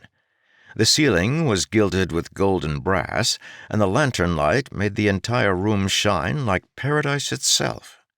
Directly in the center of the room, enclosed in a glass case, was a long, gleaming sword. Batchor raised an eyebrow. "What is he?" he asked quietly. "The Blade of Gazai," Topaz whispered back, "owned by one of the first emperors of Tsendor. It's actually said to date back to the days before the founding of the Empire. a creation of the gods themselves." "Before the Empire?" Batchor said with disbelief. "Topaz, that was over 2,000 years ago." "So they say," Topaz agreed. "But that cannot be," Batchor argued. "Look at that blade. He is not bronze, but regular steel. That means he must be new." "I think they want to imply that it's Dragonsteel," Topaz noted. Batchor paused. "Is he?" Topaz's eyes thinned slightly. "No," he finally said. "Not the blade, at least. I'd be surprised if it were older than a few years. They probably reforged it when they opened this new temple. It's always nice to give your holy relics an overhaul every few centuries or so. You wouldn't want them to be boring." "You make light of their holy things," Batchor said with disapproval. "I make light of everything. Come, I want to get a closer look." Topaz slowly pushed his way past praying devotees and gawking peasants until he was at the front of the crowd. A long rope divided the circular room directly in half, confining the people to the semicircle closest to the passage. Batchor struggled his way up next to his friend, moving through the crowd much less dexterously. "What?" Batchor asked as he arrived, noticing the look of interest on Topaz's face. "Look at the hilt very closely," Topaz encouraged. Batchor squinted, looking through the room's splendor to study the sword's hilt. It was covered with a very delicate spiderweb-like embossing of silver. The design was too far away to make out, but Batchor could tell that it was intricate and detailed. "All right," he replied. "What about him?" "It's Dragonsteel," Topaz said, "or at least part of it is. Not the entire hilt, of course, just the design affixed to it." "Really?" Topaz nodded, his eyes curious. "I'd always assumed the sword was a hoax. Perhaps it's older than I thought." Batchor nodded. "The blade would have long since rusted away, but the Dragonsteel on the hilt would be eternal. That is their relic. The shiny blade is just to impress the masses." Topaz was still regarding the sword, his eyes interested, almost hungry. "What?" Batchor hissed quietly. Topaz didn't respond. "Savandrias?" Batchor asked hesitantly, pulling his friend to the side and away from the crowd. "You're not saying we are here to—" "Steal the sword of Kazai?" Topaz asked with twinkling eyes. "No. It's tempting, but no. What would I do with an enchanted holy sword? You said it yourself. You've seen me fight." Batchor let out a deep breath of relief. "Then why?" he demanded. "Why are we here?" Topaz nodded toward the back of the room, by the wall behind the glittering sword. "There," he said. Batchor looked up, following the Jesk's eyes. Against the back wall, almost unnoticed in the room's overpowering gaudiness, was a squat wooden shelf. A bookshelf bearing 4 thick scrolls, the largest having a circumference of at least a handspan. "Let younger men with visions of wealth take the sword, Batchor," Topaz said quietly. "We're here for those books."